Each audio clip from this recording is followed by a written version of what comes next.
Yo, what up? It's your boy True the King TV back there with another live stream. What it do? How everybody doing?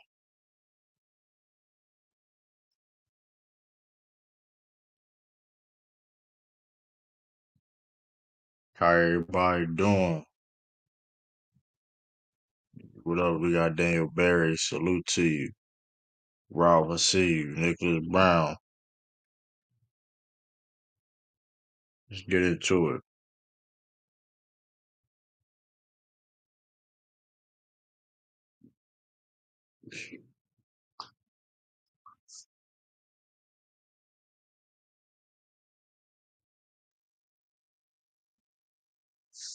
Wait till y'all send these notifications. And I don't know. Y'all send these notifications, man.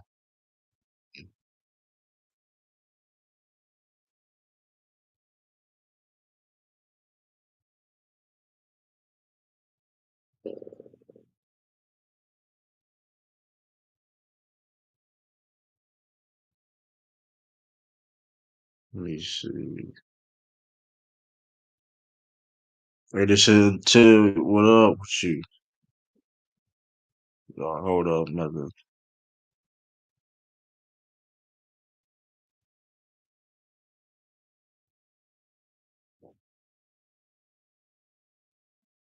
Still sending these.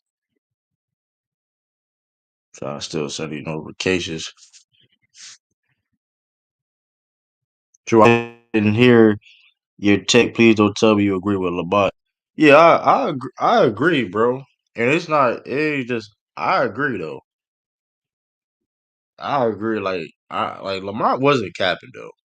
Like it. And I'm not. I mean, because the reality of the situation is this. With that being said, right, it doesn't take anything away from Kobe to a point where it's like, for example, I feel Al Horford is a better leader than Kobe. With that being said, he's nowhere near sees Kobe at all. But so it's like it really ain't that big of a deal, to be honest with you. But at the end of the day, it's the truth. Like I don't be like I said, my whole thing is just because we gonna get into it. Wait till more people come in. We can definitely get into it because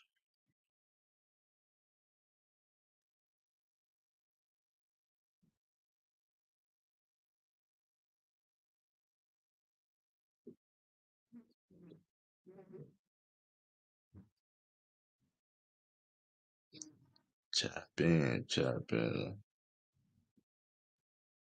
You know what I mean? I'm trying sending these sending these cases in. Beg my pardon.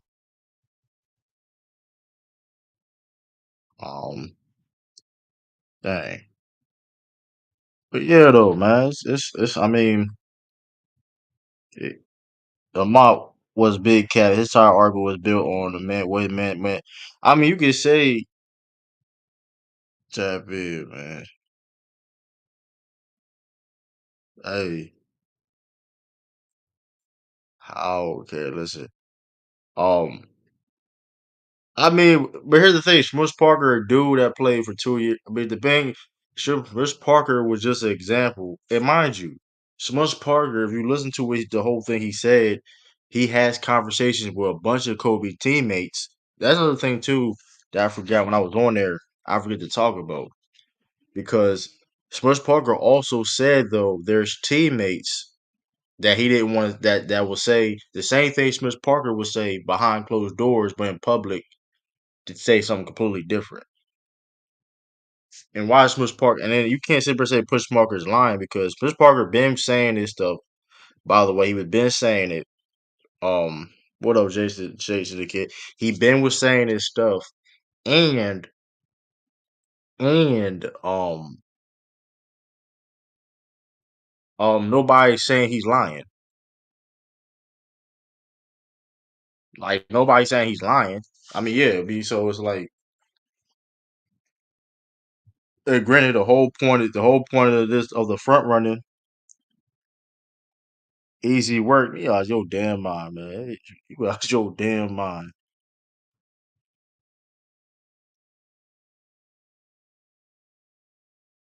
Oh, membership should be up soon too. By the way, I'm trying to. I'm so stay tuned for that.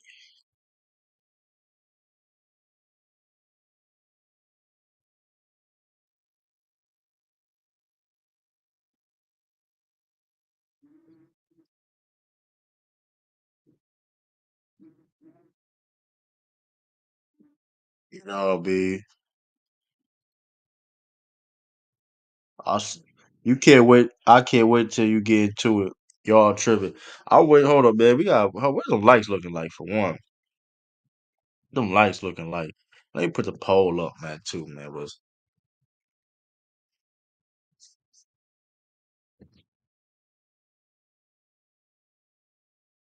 not a mot in the bill. Hold up, man. 'Cause I'm shit.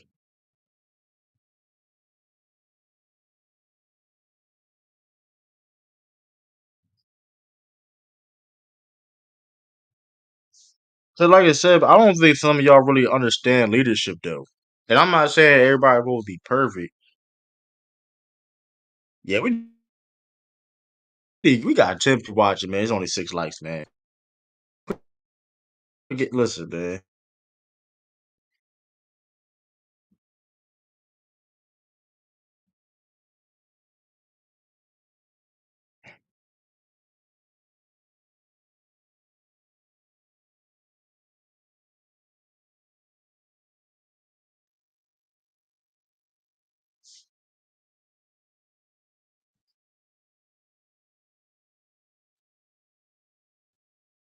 Put the poll up.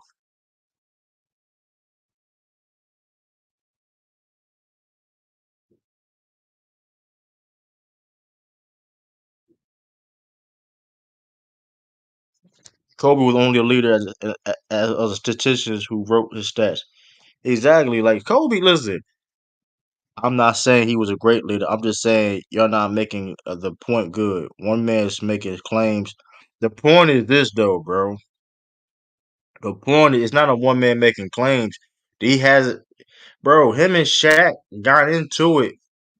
Him and Shaq got into it, bro, because of his leadership. Like he's shown bad leadership during his whole career. He has shown bad leadership his whole career. Like, what are we talking about? Him getting into it with multiple different players like Dwight Howard, like Shaquille O'Neal. Even Phil Jackson was touching with Phil Jackson. Like let's not act like this man got along with everybody he had. Like, come on, bro. When you constantly been getting to it with coaches and players all the way through the years, that's not leadership, bro. Hell of a player, a guy that you can win a championship with, one of the greatest players of all time. Nothing taken away from that, but he was not a good leader. And has he shown good leadership traits during his career? Yes, but if you try to tell me overall told overall his career from day one to he retired, no, no. And for real, and like you said, even Kobe's last years in the league, he was hurting the development of those teams. He was hurting the development of those teams, bro. That man, that tour, that last tour he quote unquote did, he was taking all the shot. Like that man was taking, like, come on, bro. That man was not a leader, bro. That man was not a leader. It was even during his last part of his career, he stopped playing defense, stopped trying playing defense. It was certain things he was doing. Even people were saying it during that time that reflect on not being a good leader.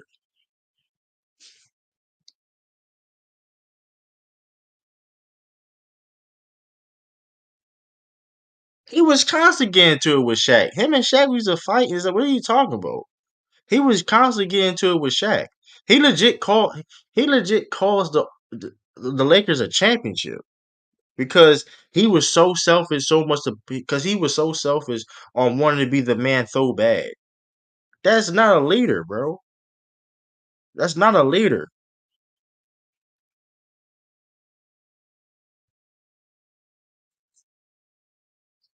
If we had 10 like if we had we need I need one more like at least. I need one more like at least.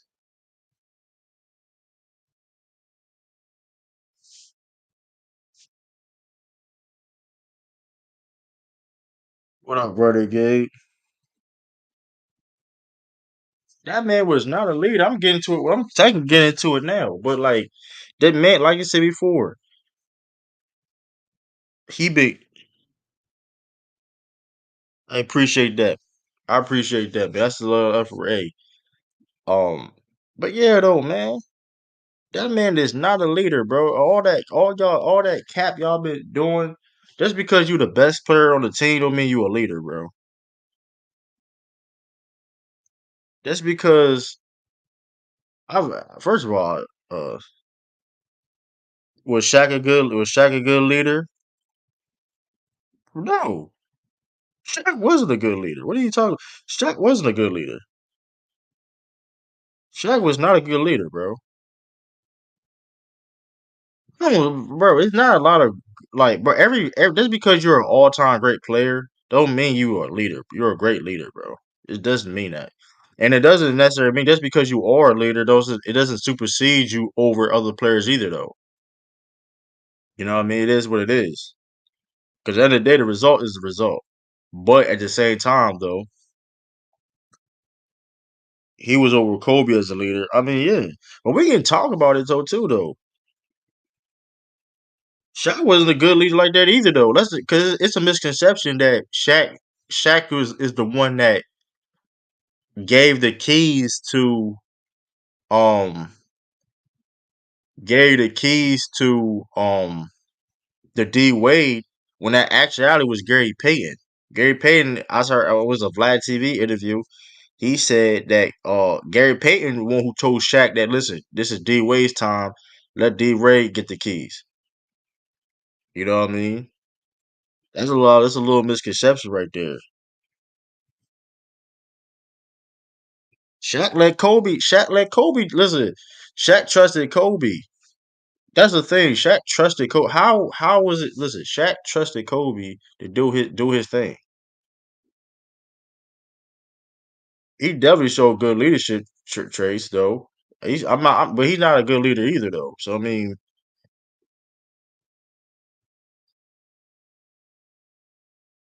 he showed more. He showed more than Kobe, though.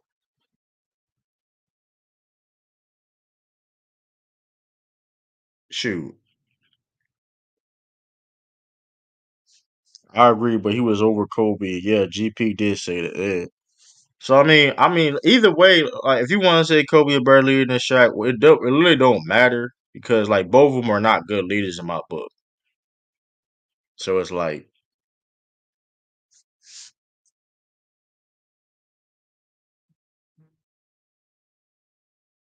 and nobody hates Kobe. Just because let's make this as clear. Just because we say, hold on, how is it hate when nobody took away his lack of leadership when it comes to him as a total basketball player?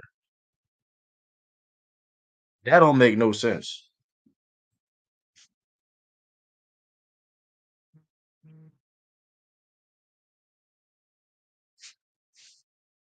I don't know, Ralph. Well, how does hate, Ralph? Because just because you want Kobe to be a perfect player, just because you want Kobe, because you a fan of him, just because you want Kobe to be perfect, doesn't that we ain't say anything about Kobe, his lack of as a basketball player.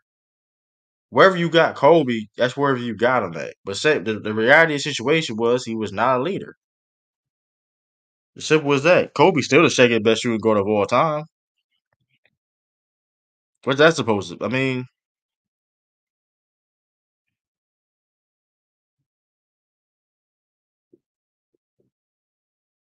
the point of the other topic too, y'all gotta understand this too. The other point of the topic, or why that was a topic though, Lamont, because he explained it. Because you got guys like Jimmers Pro, you got guys like Carcino, you got guys even like Ticket. Ticket barely covered it, but you got guys like Jimmers Pro and Carcino don't even talk about this topic, but they love to talk. But they ran with these LeBron James topics and other narrative with other players. But when it's a player that they like or they're a fan of, they pick and choose. I don't pick and choose. Lamont don't pick. We talk about it all, bro. I don't pick and choose.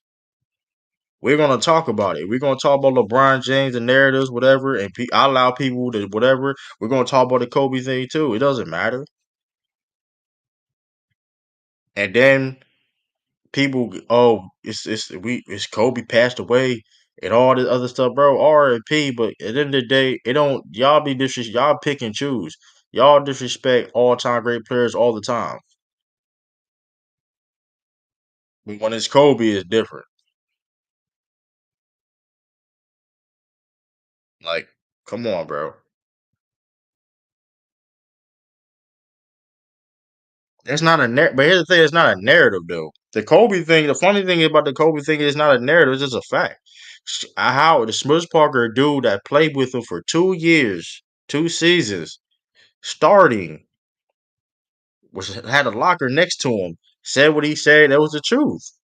And the fact that y'all condoning what he said, that's BS, bro. Because y'all wouldn't tolerate. I don't want to think y'all tolerate somebody talking to you like that because just because you quote unquote not good enough. That's BS, bro.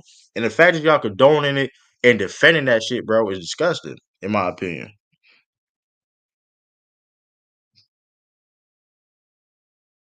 What up, W? Bro, Nick, motherfucker was talking about, bro. Motherfucker was on here referencing on different channels, Ralph. Yeah, stop it, Ralph. Like, just stop it, bro. Just stop it, bro.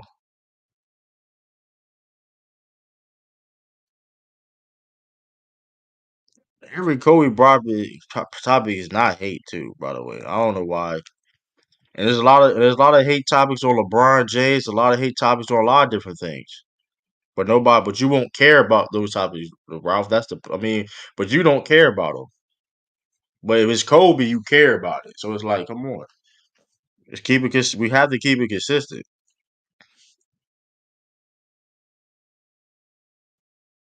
Now we're gonna sit per. So you condone. Cause why would he lie though? Why would Smith Parker lie?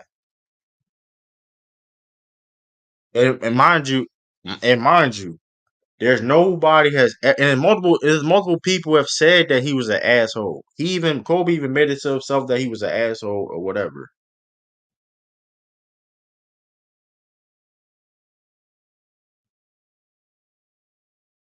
Like, come on, bro. Like, motherfucker was talking about LeBron James on steroids. They were using that dude channel something and using that. And I put the like, come on, man. This man said I'm paraphrasing. I only got the whole quote, but oh, you get some accolades before you could talk to me. That's bullshit, bro. That is bullshit. And the fact that y'all get sent and this be and yes, you could be a fan of somebody, bro. The fact but you could condone that is crazy. We got Ralph in the building.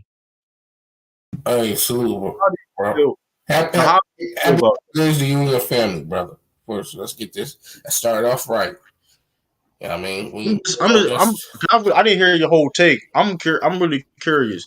And you Kobe is still wherever you rank at. This is not talking about we ain't talking about where you who ranked it's, who and whatever. it's got We're nothing to do talking with about the all time reality. greatness. But at the end of the day, that being said, he's the number two best shooting guard of all time.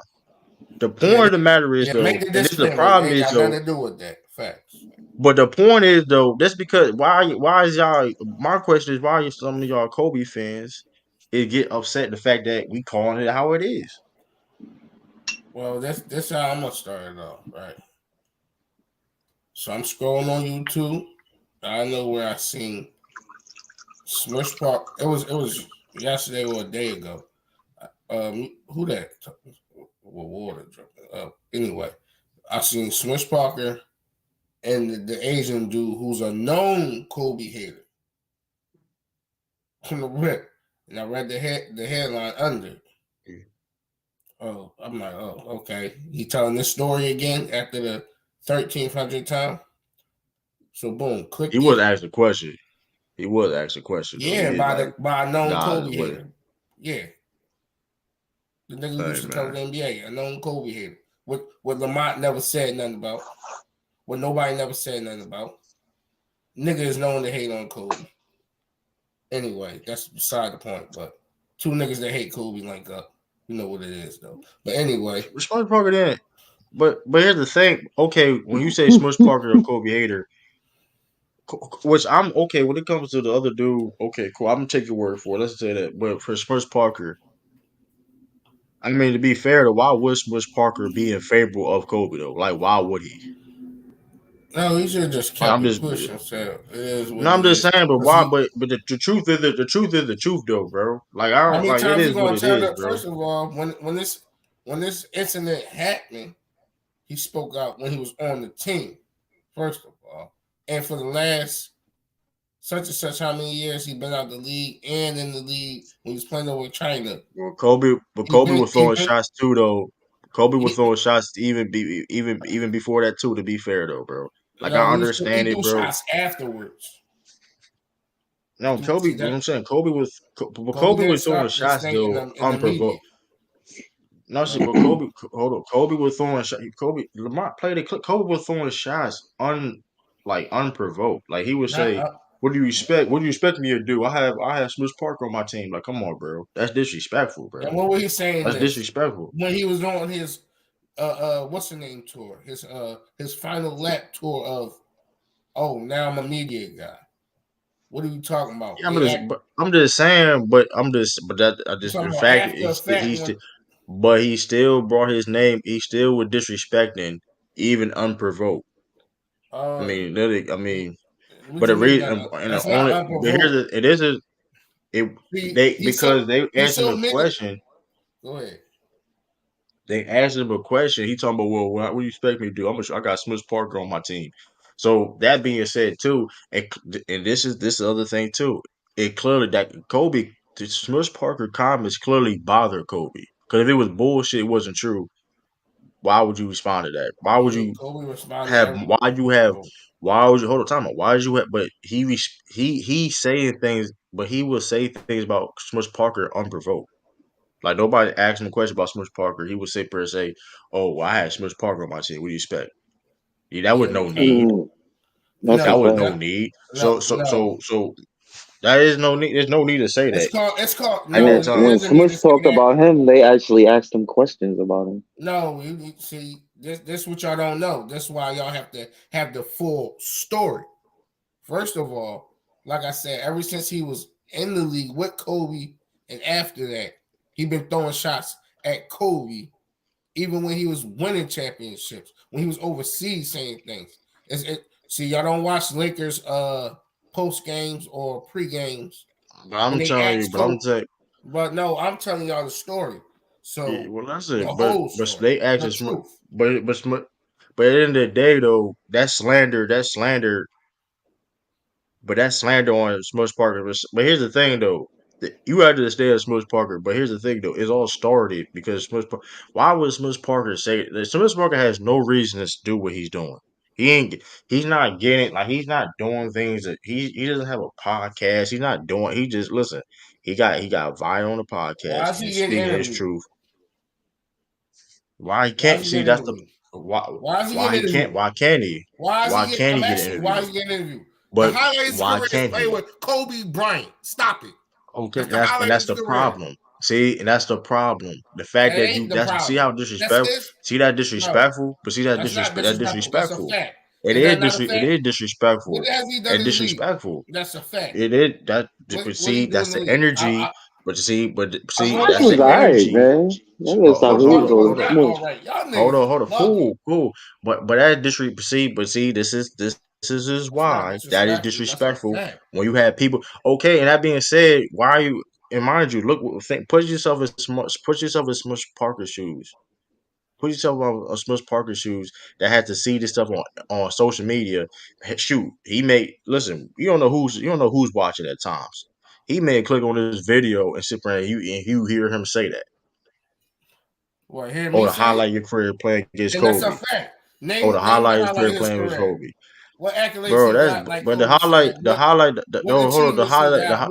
What's the foundation First of of his all, he sport? gave him here, but here's the thing. But you won't talk about when he gave him that interview. He gave Kobe saying he's one of the greatest players of all time. You won't sit here and say that. You won't sit here and say when Smush Parker said that though. All he did Because was that's being truthful and undeniable. You talk can't about his. say you can't. I All don't he have to did, acknowledge that. all That's he did undeniable. all he didn't say he was a bad father. He didn't say he was a bad father. He You didn't say he can't. wasn't one of them guys.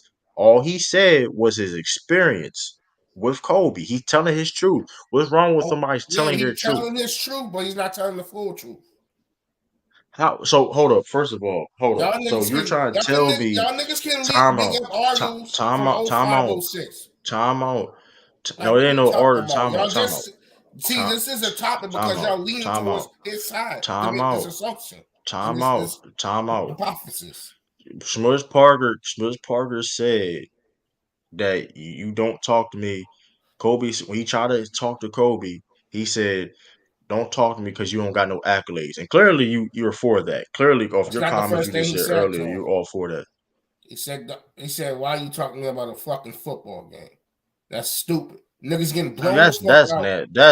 that's That's nasty, not bro. nasty. That's not. That's Because nasty. you're He was worried trying, about a bro. football You game. take why are you taking that shit literal, bro? That's not even what the clip said. He basically No, said he I was don't trying care to what the like clip said. that's I that's listened to that nasty, and bro. I heard that That while ago. Nigga, I listened. that's Nigga, nasty, bro. as a fucking fan of the Yeah. Los Angeles Lakers, Okay, you have to listen to but that's everything he said. nasty. And I listened to That's everything. He nasty. And been said this you story. can't prove it. Can you give me the clip? Okay, can you keep I can't Ralph? Every prove it. time you be saying these stuff, every time you Well, be you're saying these not a facts, you have Lakers nothing fan, to bro. prove it. Go do your But research. you can't, It's for y'all to do your research, bro. bro. Y'all Ralph. journalists, You always, y'all entertainers, do your own bro. You research. have no Like, source. what are you talking about? I don't You need have no no source source of your because information. I'm a Okay, and Laker then fan we can and move on. Then I live through this. We can move on. We can move on from that. But the point of the point of this though. So you're condoning somebody saying that, oh, you don't have enough accolades. Don't talk to me. Even let's play this game. Let's say because you're trying to flip the football shit. That's nasty. I'm not You're flipping trying to anything. flip it. It's a fact. But that being said, though, with that being said, okay, when it comes to the football thing, so that still gives him the fucking right to sit there and say you don't have no accolades to talk to me, bro. Yeah, nigga, it's my That's fucking team, nigga. bullshit. Get That's down or lay the bullshit, fuck bro. down, nigga. That's It's bullshit. not That's bullshit. bullshit, bro. It's not bullshit. That's bullshit, bro. He So you said trying that's that's not all right, bro. bullshit. It's So not all right, bullshit. that's bullshit, bro. So all right, bro. You that's nasty, bro. That Because so you trying to tell me so like You that's can Ralph, come justify on. That's anything that Ralph, Mike Jordan Ralph, Tyson Ralph. fucking. said, This is an and like, all-time low, Ralph. Ralph, this bro, is it's a I'm low for disappointed. This is y'all all-time niggas. low, bro. That's why they That's say an y'all all-time. generation That's is soft. bullshit, bro. Y'all niggas soft as shit. That's not, Y'all bro. But it's no, soft. Huh? bro. That's not, bro. For Y'all one, that was soft. back All in right, the bro. days, so that ain't even this generation. All right, It is bro. this generation because niggas Okay, is condoning the bullshit. That But was the all listen, right, bro. 2000s, if anything. okay, but ain't y'all All niggas right, bro. of this generation like myself? I You ain't from condoning this the bullshit. generation, for one. But here's the How old are you, problem, though, young boy? Ralph. Here's the Young problem. player. How old Here's are you? Probably hold on, older than you, time more out. than likely. Here's a problem, though, Ralph. Here's the problem, See though, that? Ralph. That's a young boy answer, You man. don't have to. Okay, No. so you Nah. trying to tell me? So you trying to tell me he couldn't communicate anything better than saying that you don't have enough accolades to talk to me, bro? Off of football, off of he Hey, said you watched the football game, bro. the nigga George pulled your card too. How? What did he say? So y'all niggas worrying about off the court, but we got plenty of footage of these niggas interacting on the court. Oh, when he So said y'all worrying that about dumb shit? Come on, man. y'all worrying about off the court issues. But he said they I can really show didn't that have a real nigga conversation. jumping. We That's not still off got the them court niggas jump. though. It That's not off is. the court. He So bringing when he off the court said locker room shit on the court so and when in he the media. says that shit, that shit is Smush Parker in the corner, I ain't passing him the rock. Shit, maybe if it's D Fish, that's not on the court. That sounds like on the court to me. He's talking about Yeah, I if don't there know. was a play on the court and I had to pass it to him. Hell no, I'm not doing That's that not shit. on the court because That Smush Parker never played with Derek Fisher. How is That's a that not on the scenario, brother. court? That's a No, he would compare. scenario. He would compare them to. That's a He would compare them to scenario. their That's what picture, that bro. I'm He saying. What compared them. Kobe? That's That's not what on the Kobe court. said. Kobe Yeah, said, that's if a I had D scenario. Fish on the court, I D would Fish pass never him the played with rock. Smush Parker. That's But not if I on the was, court, sir. That's a hypothetical in a scenario. Am I right or wrong? you're No, wrong. but the fact is No, that, but I'm not the wrong. point, the point Nigga, is, they never the played the point fuck is, together. time out. We know he didn't play I with never Derek Man, said Fisher. that. The point is though, headphones, bro. I never I'm said not that they yelling did at you, play brother. I'm together. yelling because my headphones. I can't hear. the point I is got though, one of these the joints point fucked is up. though, So don't the take it. point is, I mean, I'm the not the yelling at point y'all. is, the point is though, the point is though, the fact is that he compared the downplay, and the fact of the matter is, bro, like. I mean, granted, okay, cool. If Kobe didn't, and nobody's saying that he had to like. Okay, cool. Let's use the football angle. He didn't have to like it, but you trying to tell me you can't communicate anything better than that? You trying to tell me he couldn't say, "Hey, listen, bro. Hey, man, we gotta focus on this. Like, at least have a like. You can like that's That's what I foul, was bro. gonna Just say. To be because So honest with he, you. that's foul, bro. so how That's is foul when foul, bro. he? Like Hold on. How is foul when? I'm pretty sure that's that's not the foul. Somebody complete talking like that. conversation. That's Two not, one bro. I liners. don't let no. I'm But pretty sure that's not the complete conversation. And now it's not a after how complete many years? No, conversation. hold on. After how many years that was, I'm sure he don't remember exactly verbatim, word for word of the whole interaction. I'm pretty sure that's a fact. Huh? If a Bro, dude he of said Kobe's magnitude tell you that when you sitting next to him as a youngster coming into the league, you're gonna remember that. That No, that I'm that saying that's that's not something the you probably think not the about whole on a regular conversation. basis. When he was in China, he was thinking about that shit. Like, damn, fucking Kobe, you said man. Yeah, Kobe because wouldn't do. You said yeah, he was talking about he was trying to have he was trying to have a casual conversation, and Kobe simply said, "You don't have enough accolades to talk to me." Is foul, bro. That shit is nasty. hey, go look at It's his not stat about sheet. having. It's not about. It's not about. It's not about. You can have a casual conversation with somebody that don't have to be your friend, bro. I talk to a lot of people that I work with or on my teams with. I'm necessarily not So friends with, but I talk to. I'm So like, let's not play that now. game, bro. Okay. Let's So not play Especially if when I that game, need bro. you, you That's should have y'all been more being of a leader nasty. to try to motivate him and Y'all try to get being him in the gym or something. so y'all being when nasty, Kobe bro. came to the league, right? He already had this Y'all stigma. being nasty. Listen. So when Kobe came to the league, he already had this stigma. First of all, the nigga was 17 with a bunch of 25 to 30 plus year olds, Bro, and he had to he's be. the second And best he point guard can't of all time. listen. He can't get in the club. He can't do none of that bullshit with these guys. So all he could do is go to the gym, go to his hotel, or go home. And they already labeled him this aloof, a loner, and all this shit. But I'm 17 and can't do none of the shit y'all do. But he been a loner, but he been doing these type of trades for So years where like he no, is no, He no, doing did no. it even isolate himself. after. But he Like, did that, that's So but just cat. he did that his whole career, that's cat. isolate himself from the teams and stuff like that. Yes, That's he cat. did. Cause so But why defense? if the How come story when defense time and out, please, I'm gonna give you a whole scenario, which is a fact that's why he always say isolate himself.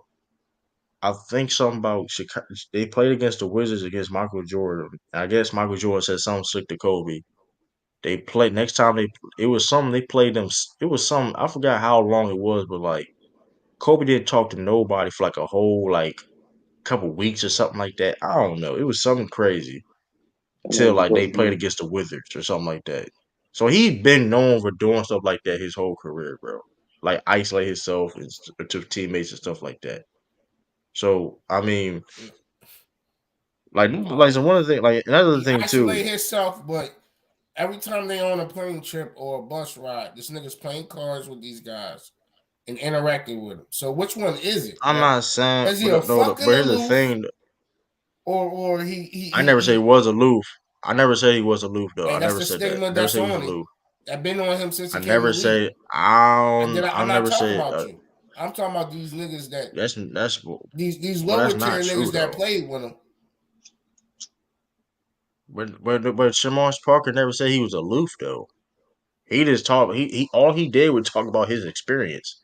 That's all he did. That's all he like. He Okay, didn't. so why you don't talk about his experience on the court with that nigga when they winning off of the fucking blood, sweat, and tears of Kobe and Huh? fucking Lamar Odom Yeah, and but that shit. being He said jumping though, into his Man, but arms let's and be shit. they ain't but never time out. But win that off being of no said, blood, sweat, but and hold up, tears but of Kobe. Tom, but yeah, but Tom, Man, you cause sound they like was trash at a the time. jackass. They were Okay, but trash you're at the still time. They winning were trash games at the though. time. Okay, I'm talking Time, about winning but here's games though. but hold We up, keep talking but about push like this what we talking about? time This out, nigga is calm so down. hold on. This nigga is Take so a breather, desperate. take a This breather, nigga, take a breather. come on, Time bro. I out, can't bro. even get nothing off, bro, because y'all just want to keep interrupting Bro, you and been just. going nonstop, bro. No, You I be have going not, bro. nonstop. You kind of have, bro. But I'm just saying, put yourself in Smush Parker's shoes, where he's one of the most slandered basketball players of all time. He was the most slandered basketball players of all time for no reason. No, And Damn. Kobe is So a so part who's of the that. first? So who's the first most slandered? No, I'm saying, no, I'm saying, I'm not ranking House. He's one of the most slandered players. Like he's a punch. Like he's a I Smush mean, I Parker is a agree. I punchline agree. joke. But who I'm you not think gonna is say just say who you rank think is him. number one though? I really don't know. Be honest with you, but I can say Smush Parker is definitely one of the most slandered, and that's because of Kobe. One of the reasons because of Kobe. Cause Kobe, because like I said, Smush Parker was one of the best players on the Lakers. The He man was was an alright to me. undrafted. Like I said, no, he's people, not. Smush Parker was an undrafted player, Yeah. undrafted, and became a starter for 2 years on the That's Lakers. why I wish we had YouTube at that That's time. not Y'all niggas just gassing and lying What you about this mean? man. Talking We about all we one of watched the him. best. He's one of the gas. So What best I got a gas? question. I at got What a that time. question. Come on, nigga that gas? averaged What's Smush 11 Parker? points In the Sun on series, average right? When Kobe hit that uh, three or whatever, he hit that game winner, and he like pulled his Oh, shirt to the side and did all of that extra shit, right? Who time bro, got he the out. had We steal? going to sit Brandon. Tony. I mean, Who got the steal? Time. Smush had one good game in the Hold up. Time series out. in two Boy. years, Time out, and bro. I admit that. Time out, bro. That you being nasty right now. So we gonna No, shit you're on a being dude that nasty. was undrafted.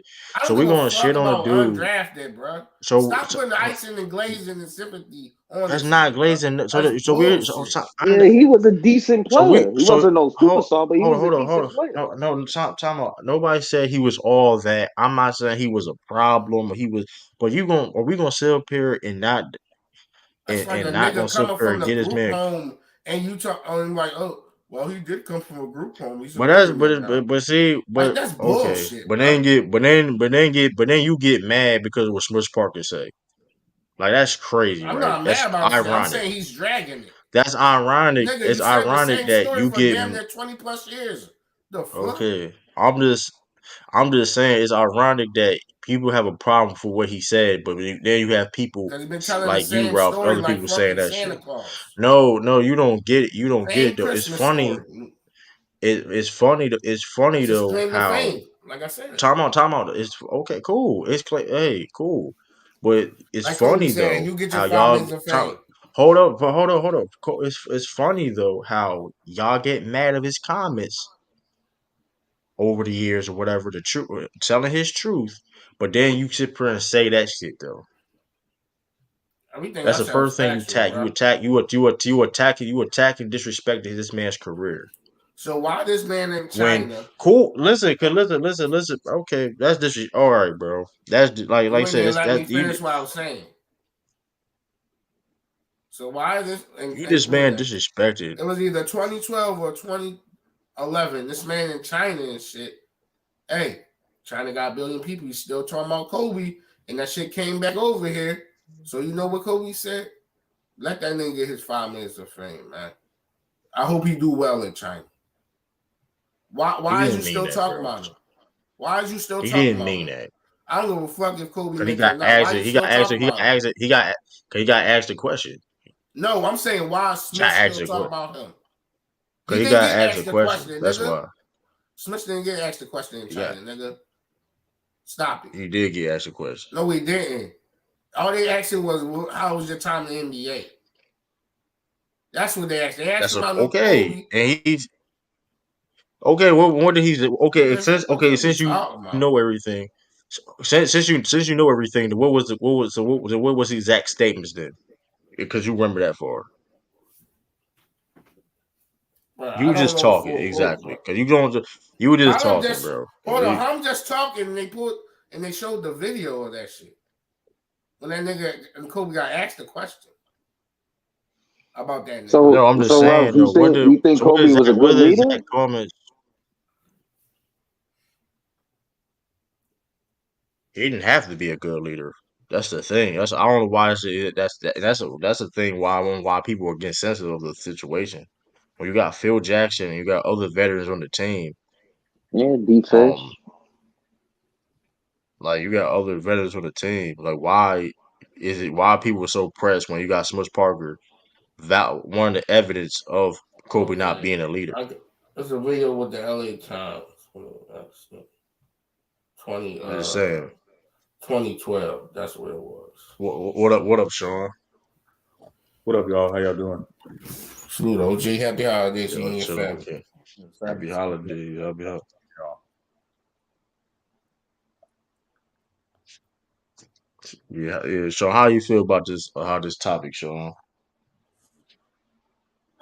I mean, leadership comes in different forms. Some guys are more vocal. Some guys are lead by example. Some guys are a mixture of both. I think the best leaders lead people the way that the people need to be led, not so much lead to their, may not necessarily lead to their personality. Some guys, you got to pat them on the butt and just say, hey, you will be all right. Some guys, that's how you lead them. Some guys, you got to, poke them and prod them a little bit.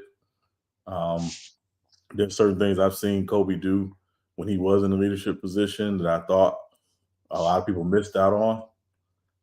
A lot of times, especially when like he'll be on the bench during the game and he'll have his arm around somebody and he's talking to them about what to do in certain situations. Um, but also, I remember the thing he did against Sasha Vujacic, and I think it was a video of him practice where he was like throwing elbows at Sasha Vujacic, saying "Get off me," like trying to get Sasha to fight him or whatever. Kind of like Jordan, would do, with Scott Burrell or whatever. So, I mean, it comes in different forms. Smush Parker obviously played with him, so his experience is different than most. But I think part of leadership is there's a camaraderie you have to build, and I don't know if Kobe necessarily always did that because that's just not who he was. But that said, he led in different ways by his example, his work ethic, all that stuff. And that's how it goes. Check your DM. I sent you that video too. Yeah, I just got it. And this is when Smush was way out of the league. You see Kobe hairline receding.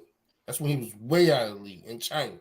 Oh, I didn't deny where he said that. You talking about you talking about what? Oh, you talking about that one? No, I'm talking about that's Kobe when the LA Times asked him about Right. was Yeah, I Smush didn't Parker deny it. I thought you were interview. talking about something else. Yeah. No. I don't. I need the fact check. You said, and I brought you the No, facts, I was bro. talking about. I thought you were talking That's about what. the other Kobe interview. That's what I'm saying. This man been talking about him for 20 plus years, even when this man was playing well after him in 2012, 2013. Smush Parker been gaslighting, like he said, his 5 minutes of fame. That's and you laughing talking about something. You being Hold on, no, I'm Adrian. not being disrespectful. I'm being factual, bro. This is his claim to Man, I fame. don't Am I want right or wrong for that opinion, Sean? to. I mean, OG? listen. But yeah, he known for just He's being clout thrown on the chasing right bus for, now. on a bad liquor team. That's not. I don't know how he. Listen, He's he ain't got clout a chasing. pocket. He just Okay, telling his but truth. you do know these podcasters interview and pay people, right? Right, but here's the You thing must be though. hard up for rent. Uh, Hey, you need a job But or here's something, the bro?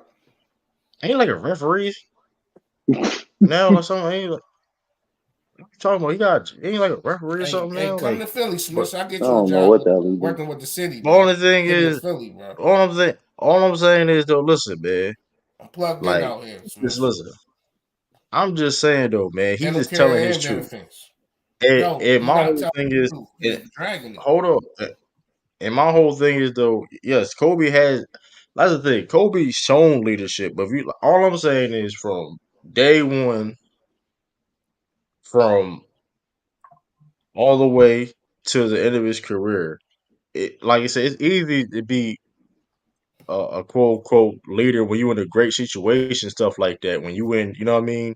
When Yeah. you are, you know what I mean. Whatever case may From be, when day you one, his winning and stuff leadership like was that. hindered, though. First of So I'm all, just saying. they didn't know they was getting Shaq. Kobe was getting picked. He got sold on that, and They then know that. boom. Well, hold on. What are you talking What? about? Wait, what do you mean? They didn't Hey, know they was. bro, Jerry West, hold up. Jerry West signed Shaq before Kobe even got drafted. No, he did not. He got He signed told, after the hold up. draft. What are you talking about? Oh, they was in they was in negotiations, whatever. They was in No, they was negotiations, not. The whatever. niggas I was mean, in negotiation Yes, for they a what was. does ring. They that told a even have to do story. with anything anyway? They No. told us. They told a Okay. story. Jerry West. Shaq said the What? story with Jerry West when Landon when See, it was like he won. Hold time out, bro. You yo, go. you This is what just happened. capping a This is freak. that's what happened. No, it did not. Nigga, the Lakers came through in the clutch, meaning last fourth quarter, second minute. And he's like, oh, I'm taking this, and went to Orlando. Orlando was gonna didn't want to fucking double it up or whatever. What you talking about? This is a last Right. minute thing. But what does that even have to do with Jerry West. anything? Yeah, I don't Because know. I Kobe don't was sold like. on being the leader. So you think he was going to be the leader, That's not even if true. Shaq That's not wasn't true, there Rob. That's when he not was true, coming off bro. the That He bench? was is not so true. beat. What are we He talking only about came, He here? was not so. bro. Yes, he So was you sold hold on being the leader, bro. time This out. nigga Are you had trying to Jerry tell me West he coming was to his 10th grade games. Like, what are we talking about? And he Niggas was was still telling this and nigga. he was still time coming out. off the bench. And why he came off the bench, Time out. smart ass. It doesn't matter at It the end does. of the Time day. out. He ain't gonna be the Rob, leader if he's coming Rob. off the bench. Hold on, Jason. Rob. Hold up. Are you trying to tell me that Kobe was supposed to be the leader day one without Shaq? You trying to tell me he was going to be That was his the team best player on without the Shaq, team? nigga. That's bullshit. Come And on, that's bro. also That's what come on, showed. bro. That's not bullshit. And that's also That what is also. that's BS, And bro. that's also what showed Shaq too, because he was like, "Oh, I got the young fella from Philly and shit." Like Shaq, Because of his everybody in the I mean, yeah, he ain't because from his Philly. Why potential. you keep saying he from Philly, man? He ain't from Philly, man. He is bro, from Philly. Fuck is you you He, talking spice about? it up with the Philly. You just spice No, it what are up you though. talking about? You just spice he's it up. from Italy, man. No, he's not. Nigga, you talking about you older than me and don't know shit. Stop it. I Hold do. up Kind of though. dumb right now. All right, Well, so let's when show. Kobe came to Philly, what kind of love he got? Sean trying to say so. What you trying to say, Sean? No, I was going to say, I mean, first of all, remember, Kobe got drafted, he was 17. A 17-year-old is not leading an NBA franchise from day one. Back then, remember, it was still very out of the realm of possibility of taking a high school player because we had only seen it the year before with KG getting taken by Minnesota. And even for the expectations of KG, he wasn't expected to lead that team from day one. That's why you have vets like Sam Mitchell and other guys on that Wolves team. The Lakers had a really good team. Remember, they had Nick Van Exel, and you had Eddie Jones, and they had guys who had been in the league for a while and had some success in the league. Kobe wasn't expecting to be the guy from day one. The reason why they were so comfortable getting him was because of what they were projecting he would be. And again, remember, you had Eddie Jones, who played the same position as Kobe there, who was an all-star for a couple of years, which made it difficult for them to even, sometimes find minutes, for Kobe when he was young. So he wasn't expected to be the guy from day one. It was all about what Jerry West was projecting, and everybody was saying coming out of the workouts that this guy could be that guy, but you got to give him time because he's 17 Yeah, and he needed time. it, And you're not yeah, asking a 17-year-old to lead your NBA franchise. yeah. That's what he was saying. Like nobody's saying that he wasn't gonna be a guy, but like right away, like that was the thing. They was Yeah. projected on what he can be. So like, I mean, Kobe. but even with that though, you could be a role player and still lead though. But that's what I'm saying. Like I said before, I think Kobe shown. I think Kobe has shown leadership during his career. But like I said, with the most part, I mean, it is what it is. It was in question. So, because like I said, when the team is good, it's all fine and dandy. You know what I mean? It's easier. You know what I mean? But when you playing with a team, you know what I mean, with the Kwame Browns and stuff like that, it's a little difficult. Yeah, and then like So we Kobe said get on the go ahead. another thing What we too, said in the work chat. ethic. Cause I'm gonna be real with you. Work ethic. You can it can when that comes with leading by example to a extent of leadership, maybe to a little bit extent. But I ain't gonna lie, like there's people that work their ass off out there that's not good leaders at all. Like I give you an example now, A little like a bit. Julius Randle, like a Julius Randle, like Julius Randle. If y'all know Julius Randle, like he has a great work ethic when it comes to him getting as a play, like working out all season stuff, all that stuff, right? But one thing about Julius Randle is one thing people question is his leadership all the time. So I think it's I mean, granted, I understand the translation of work ethic of leading by example, but I think you could do more. I think leading by example is always being, I mean, having the energy, having, you know what I mean, communication, of course, you know what I mean, having the right So attitude and stuff like that. so Kobe, when he oh go ahead. Kobe got cherished his last game in Philly, so I mean, I So don't know, so something, when but he had his Mamba Academy, I think what did that start like 07 to '08, one of them jobs.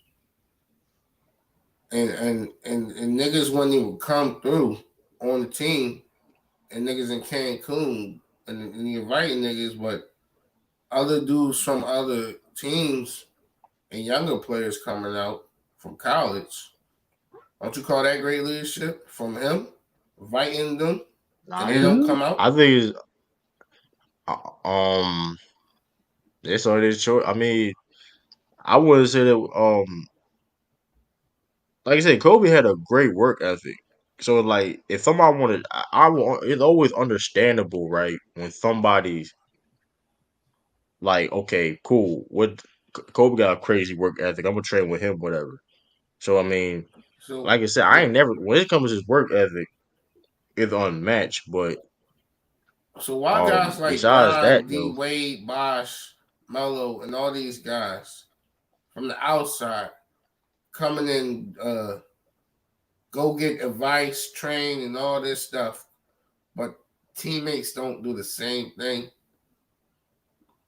And when I talk about teammates, I'm talking about like the lower tier guys like the Smush and the Kwame, but the mid level guys like a Matt Barnes and and and the Lamar Odoms and the guys like Ron Artest who used to be a higher tier guy, same teammates, and then the young fellas later on, the Andrew Russells, the Randalls, the Clarkson, and all them guys come to him for advice and all that.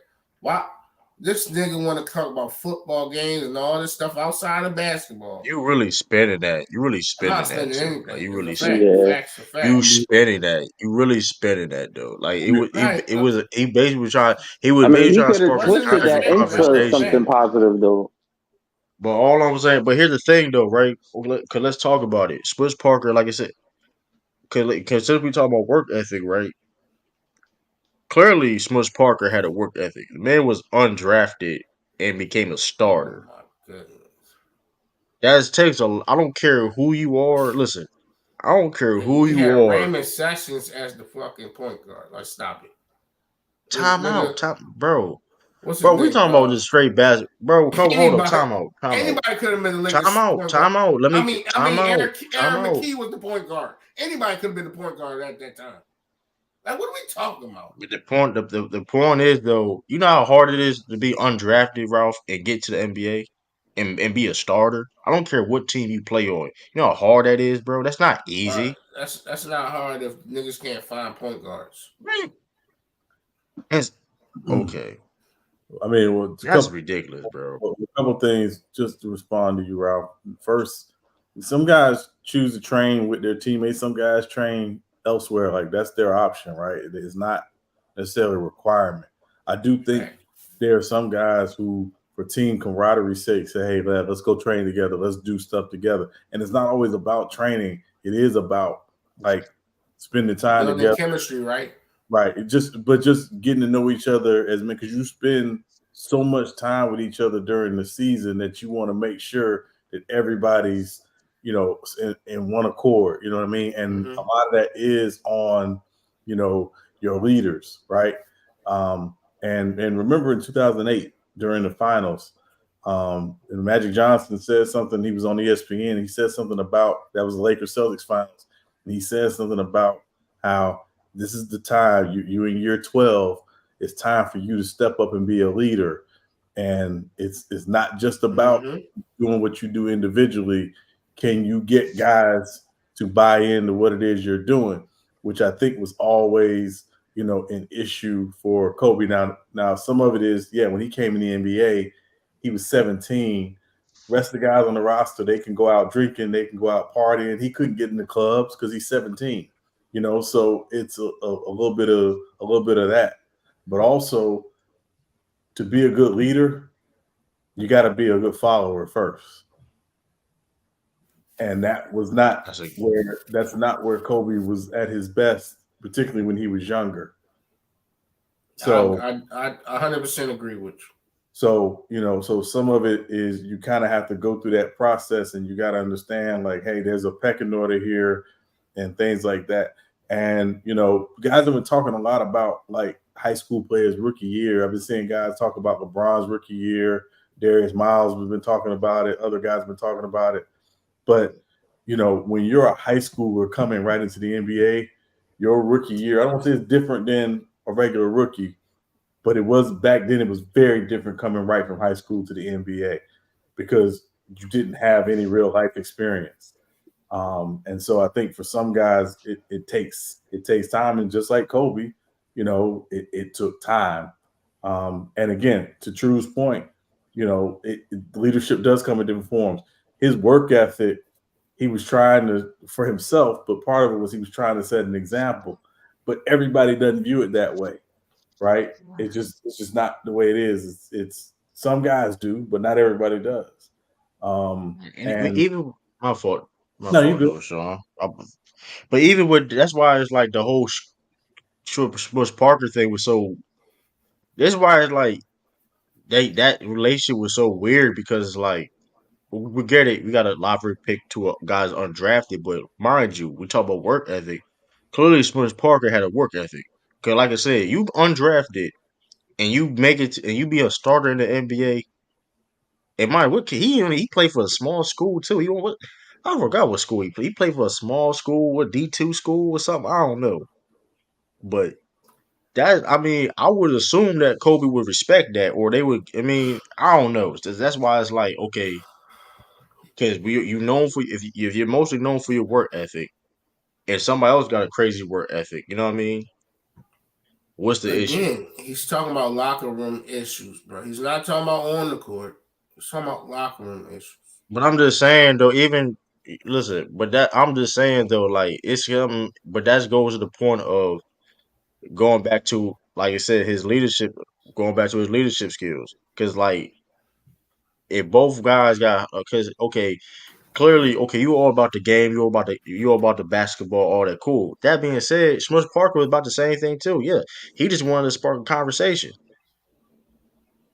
I mean, I mean, so It sounds thirsty, sir. I think you need to see the Gatorade man.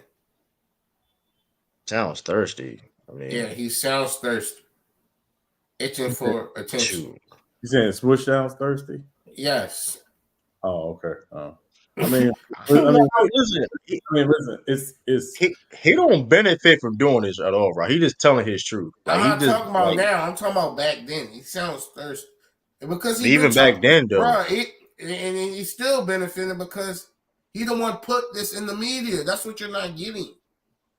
He's just He telling been his said truth, all bro. this. All Am on I well, lying that enough, means okay. OG? Hasn't Yes, he he been did. talking this for Listen, 20 plus years?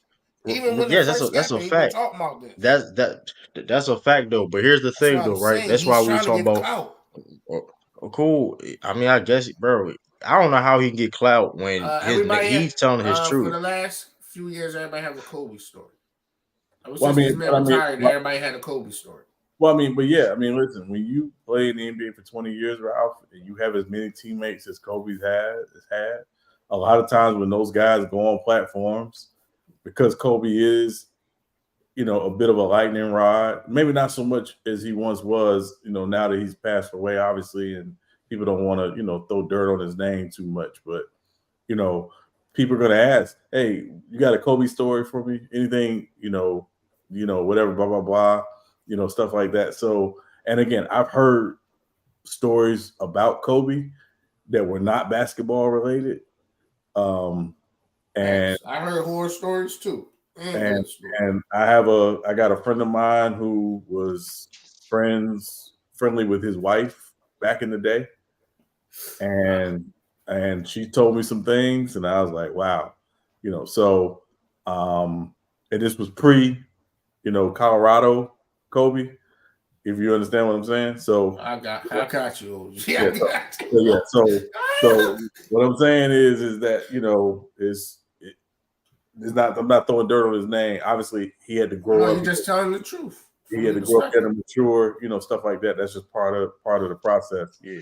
But at the end of the day, you know, what he was on the path of becoming, we'll never really know. But I know people who are talking about once he was done with the league, he became, and I'm gonna say a better person, but just a person that More people wanted outspoken.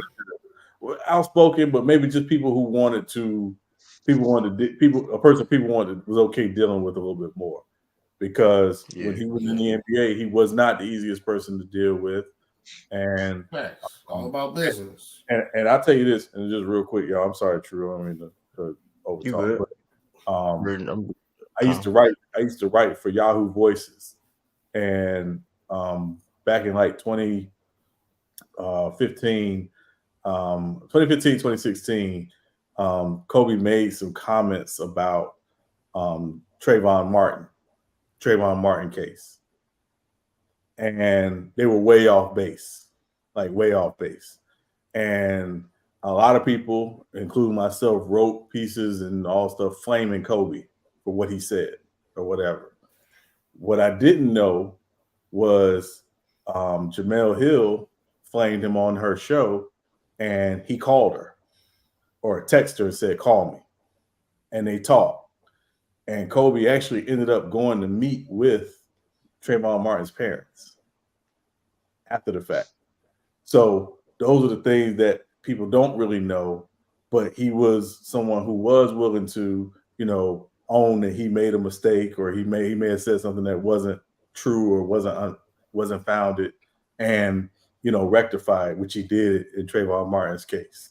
So I think those are things that people don't really know, about him, because people saw was just the public persona and the mama mentality and the snarling and all that other stuff. But behind all that, beneath all that, was a person who was still trying to figure out life and trying to figure out where he was, you know, where he was. So I'm sure all about that too. I remember that. I was like high school when that happened. I remember. Hey, Maxie put a 33 Um. piece on them boys. Yeah. It was. But yeah, even like you said, Kobe did that for PR. I mean, I don't know. He did that for PR. I don't think he had to do it. Sean just said it was But behind the scenes, so how that's PR, sir? yeah, I didn't I know that heard that story. rumor though. I did hear that rumor though. Like what Sean said, I forgot because I remember that shit. He did say some comments, and then like afterwards, it's like it was like. But I mean, yeah, I mean, like I said, I think when Kobe retired, like he definitely like he was still Kobe Bryant, but like you could tell though that the player when he retired, that was that chapter, it was over with. Cause I do feel though that player, it was it was he kind of was like it's two sides of him, the Black Mamba and then it's Kobe Bryant.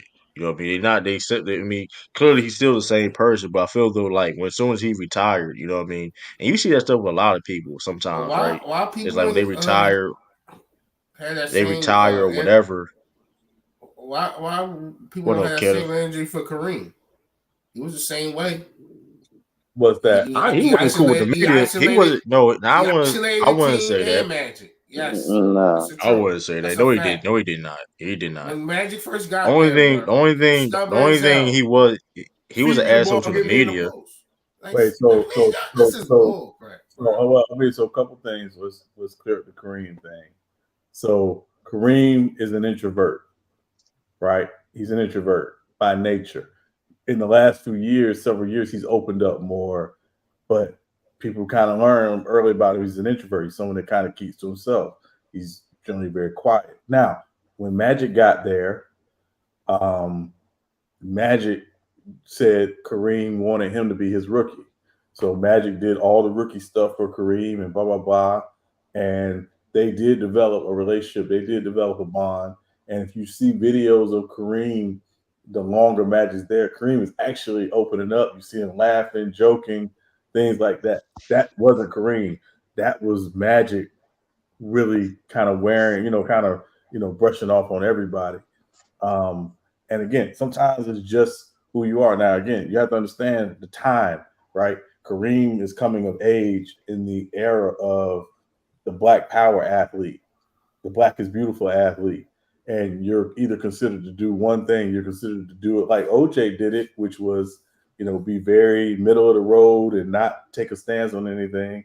Or you could be like Kareem and Ali and others and say, no, not only, am I great at what I do, but I'm also a man you have to respect. And Yeah. and so a lot of it is the time that these guys came up in.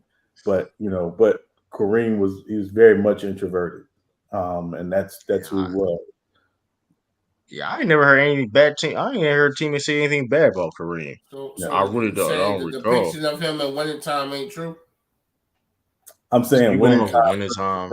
Remember winning No, time. some of that stuff came from excerpts of these guys' autobiographies, sir. So remember, winning time is based on Jeff Pearlman's book, but they took a lot of liberties with it, right? Like Jerry West was competitive, but Jerry West was never like that. He was not. In his own Yeah, yeah. You got autobiography, he said he was like listen. that. You He gotta said it soup it up himself. for TV, He, Ralph. he You gotta No, definitely. in soup it his up for own TV, man. autobiography, he said it himself. Some of Remember, the Jerry things. West was he wanted to win, and he was very much he wanted to win, but he was not a person who ran around just ranting and cussing and slamming stuff and always in this constant state of anger. That wasn't Jerry That West. man calm as hell. That man Jerry was calm as hell, man. But the competitor in him, yeah, that's who he is. Yeah, Yeah, it's a competitive thing. It's a different animal. And again, there are people you meet some people and they are a little more standoffish. They're a little more that's kind of willing to brush you off.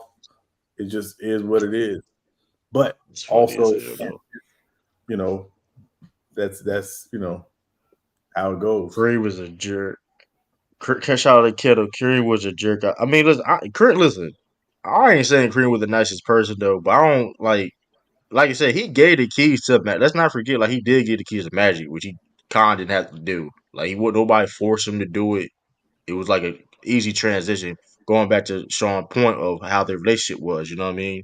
That he would the fact that he was more comfortable and him getting more comfortable and saw Magic Johnson's development and said, "Oh yeah, he this is his team now." You know what I mean? So I mean, I can't. I mean, listen. It's your team, Cat. Get out of here, bro. But here you don't see, but you don't see them teammates saying, "Listen, he could be a." Listen, I ain't gonna say he wasn't a jerk and You all said you that. Cause never like I said, heard I no don't. teammates But say anything about it.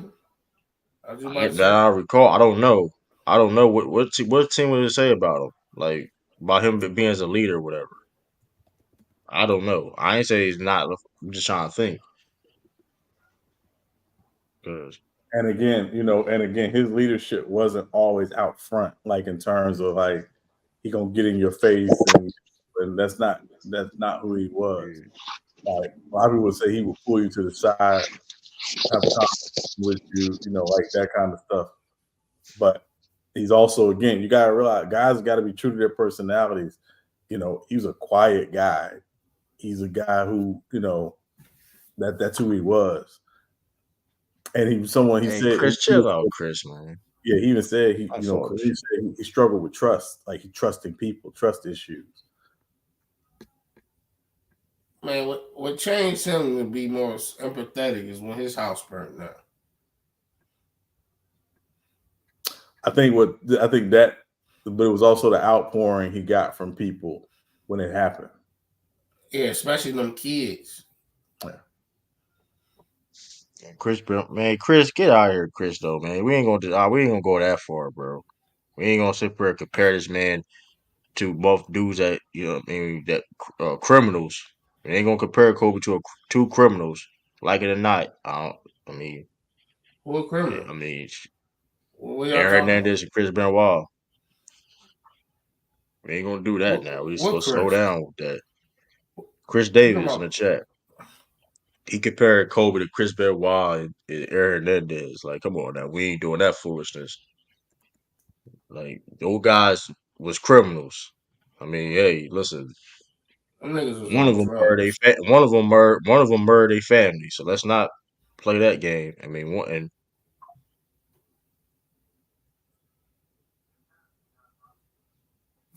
Y'all watching that Well, Warriors I game? didn't count. what up, Kenneth? What's going on, man? How y'all doing? Chiller, but can't complain. Salute. Good. I assume that with the title. I'm sorry, I don't mean to cut anybody off. No, you're good. No, you good? We was quiet. Yeah, I assume with the title you got this is a continuation from what Lamont was talking about earlier today. Yeah, and also I want to like, and what is, and also I want to talk about like what is exactly leadership and what are you looking for somebody in leadership? Because like I said, I think people. Cause I heard your piece, and like you can say your piece again, kick. I know, but like my whole thing also is like I think people get leadership confused with being the best player all the times, and although everybody you necessarily don't have to be a leader at times, right? And you could be like I said, Udonis Haslam was the leader or the Miami Heat, and mind you too, you can have multiple leaders on the team. You know what I mean? You can have multiple leaders on the team. You don't have to be you could be a role player and be a leader. I don't think people kind of understand leadership. They look at just because you were the best player, you automatically was a leader. How you feel about that? I agree 100%. I mean, I think uh, there's also people lead in different ways. Like I mean, we talk about Kobe's leadership. Um, that's why when I called in, I said I don't. I think it's more Kobe was a bad teammate. So his leadership, he led by, but he was a good leader in that he led by example. I mean, you the best player on the team. I'm sure just with his talent, he could have got far, but he's the first person in the gym, the last person to lead. That he sets a standard for the rest of the team. But again, I mean, with the situation with Smush Parker, my issue. Oh, excuse me. My issue. I stepped on my dog. My issue would have more to do with the fact that it just sounded like it's disrespect. This is my issue with a lot of fans. We still talking about grown men. If Smush Parker is sitting next to another man, his teammate, and this guy says, "Don't talk to me. You ain't done nothing to be worthy to talk to me." Who the fuck are you, God? I don't care who you are. You know what I mean? Like I can't just have a conversation with you. That's where we at. And I think anybody else in society, if they were known to be that way, they wouldn't get the respect of like a Kobe Bryant or a Michael Jordan or even Kareem. I met Kareem. Kareem is an asshole. I'm sorry, man. I don't mean to disrespect your channel, but Kareem's a jerk, man. I mean, I've met this dude. And even when like you guys were talking about Magic, and it's true, but at some point when the reins got turned over to Magic, I mean, Kareem got to a point where he was still a great center, but I mean, you could have a conversation about Kareem. I'm gonna say one last thing about Smush Parker. I don't think Smush Parker, at least with the Lakers, everybody like gives him a hard time. Was he that bad of a basketball player? I mean, the dude averaged double Really figures. wasn't. How? What made him a bad basketball player? Yeah, he really wasn't bad. I mean, Oh, I thought you said he he was just a was. decent role player. Yeah, I don't think he was I, bad either. but that's why I think. But that's why it's like when you see Smush Parker being speaking up, it's like I can't. I mean, I really can't get mad because you look at the interview too, especially the clips of Lamont played. He talked about his career. He's like, listen, I wasn't all that, but it was make it seem like I was complete garbage. You know what I mean? And don't throw me under the bus because the team was trash. You know what I mean? Like he was just doing his job the best of his ability, and that's like I feel the and like I said, everybody's human. Smush Parker. That's why he's been keep saying this for all these years. You know what I mean? It's not like it ain't no because let's be real. If your name getting slandered like Smush Parker, I mean, why you know what I mean? Why we you know what I mean? Yeah, he's just telling his truth. Stop it. Smush Parker was not trash. Nobody's saying he was all that, but he wasn't trash, bro. I mean, can we If hold you on? look Can at his numbers, So you went from 11 in the regular season to 1.8, nigga, in the playoffs, nigga. You're trash. talking about his well, time. We talking about his time with. Hold up. We talking about. You're trash. Go I go mean, You ahead. only Go been ahead, to Sean. the playoffs twice with the Lakers in his I whole mean, career. I think the term trash is being used a little too loosely. You're in the NBA. You may not be great, but you're in the NBA. Right, like like come What on. Like Joker I Yeah, have know you we. seen that in the all NBA that too. history from the playoff? He barely played. That's nasty work. He played like 11.8 minutes a game too. That's nasty work. I No, don't. That's nasty work too, though. no, it's nasty And he was work because the hurt. dude was so trash. What? For one, you're not scoring a bunch of points playing with Kobe. So He And only that's took cat. 2.6 shots a game. I ain't no cap, He only man. played Kobe taking most of the shots. minutes, Why did and he play that he many barely was taking minutes? shots. That's nasty. Why did he play That's that many nasty work, minutes? bro. You talking about he was hurt? The nigga was not hurt. Nobody, First of but all, hold up, but time out. But here's the thing though. But people, if you look at his numbers, people try to make it seem like he was complete garbage. If you got dudes he is averaging garbage. 11 points, 36% from three, and 44% from the field, that's not great. But come on, bro. That's like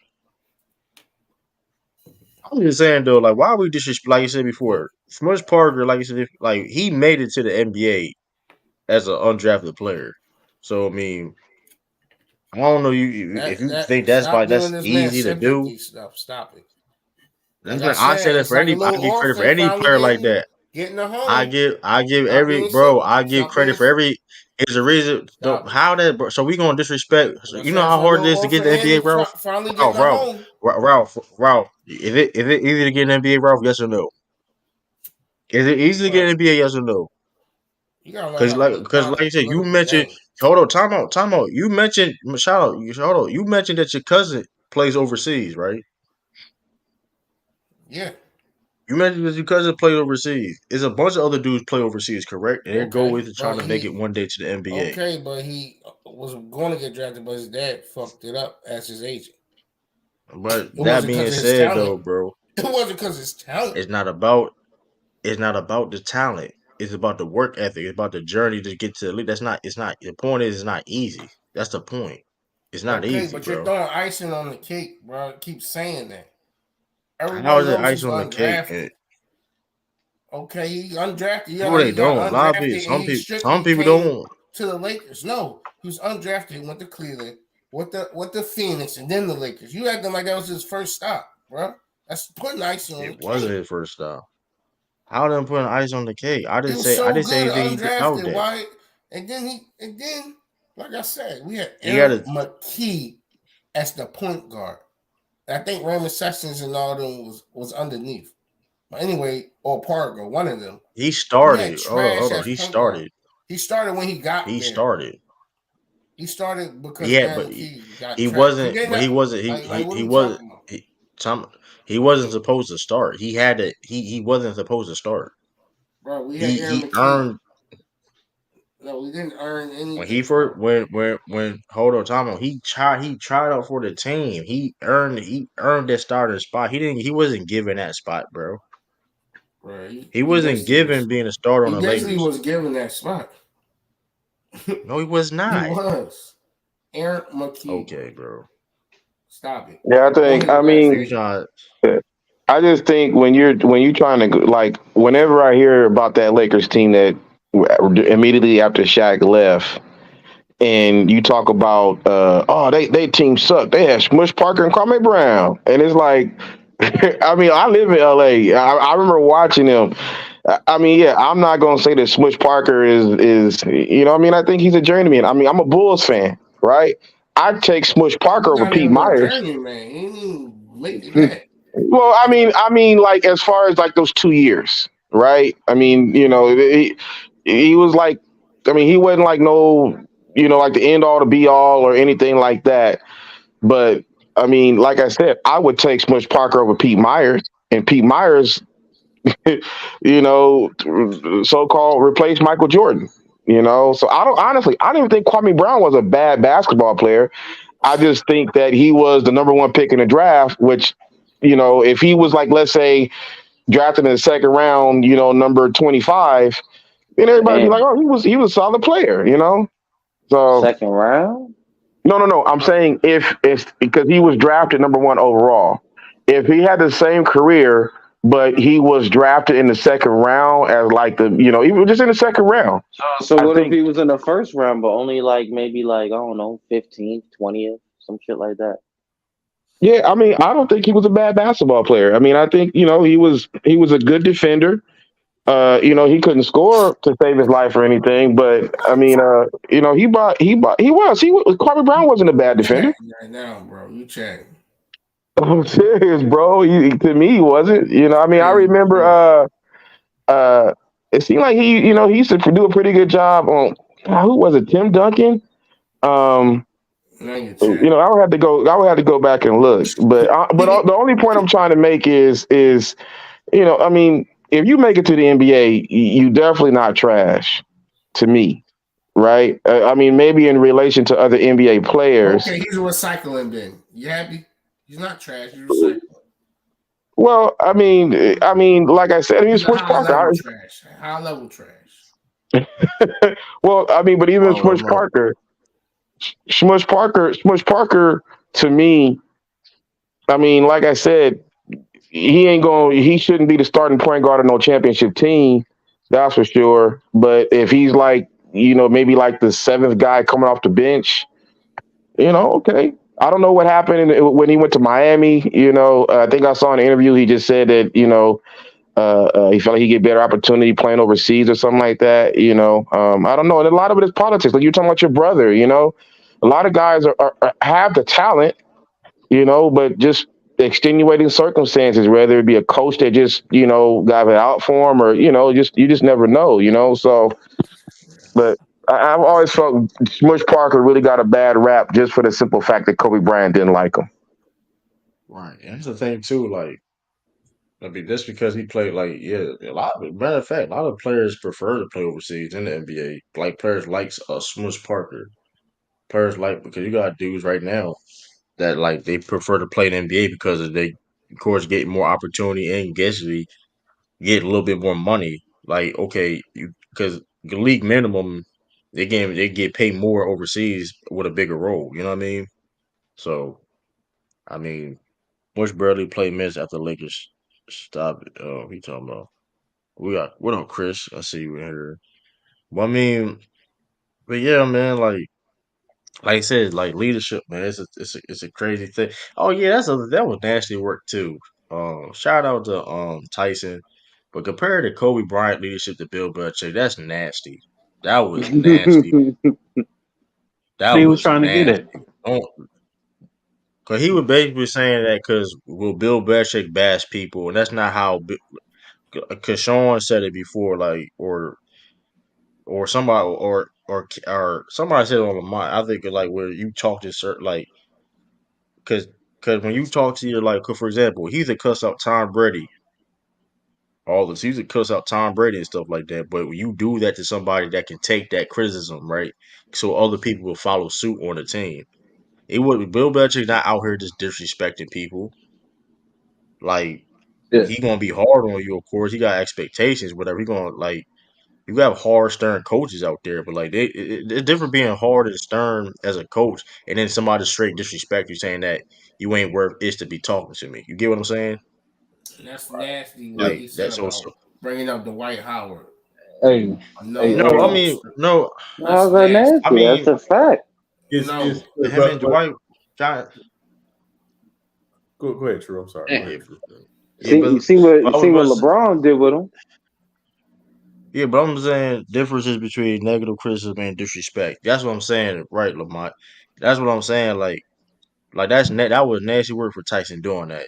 Like you compare him. We talking about Bill Belichick, one of the best leaders in NFL history too. Like let's yo, you come on, gotta bro. stop blazing LeBron. You talking about see what LeBron did with him? Shut Come up, on, Right? bro. bro. hey, So LeBron I'm hey, is let me glazed. get in on this real some of quick. the So leaders that's I'm under his glazed. prime, bro. I'm Hold on, Chris. What you glazing. about to say, So what are Chris? you doing, man? Hold on, Jason Kidd. Chris trying to say something. 'Cause he's the guy Hey, here. look, man.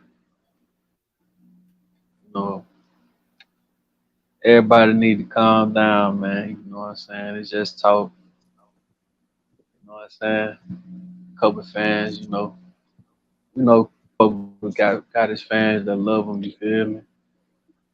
But all I'm saying is that, like Lamont said multiple times in the stream earlier, man.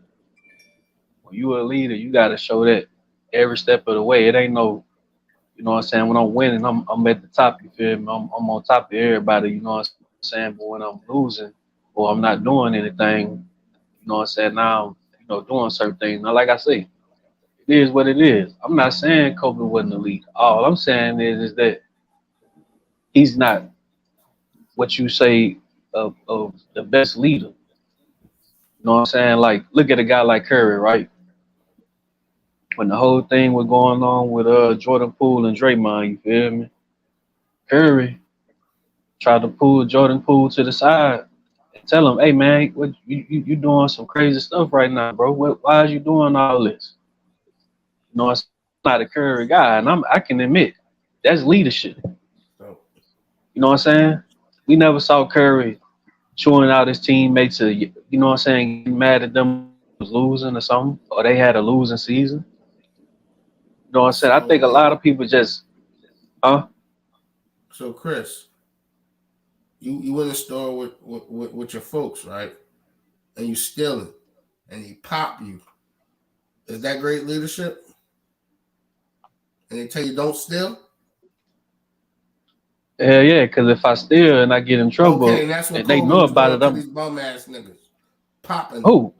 Wasn't Who he doing. did that to? Kobe wasn't doing that. Kobe I'm not wasn't talking doing about that physically because popping them. I'm talking about verbally popping them. no, I'm just saying. But Kobe did. Well, that being said, like He's disciplining.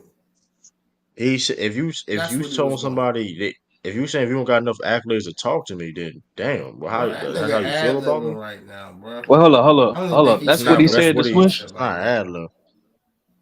Yeah. Oh, That, that's that's what that's like that's what That's that's what what Smush said. He said.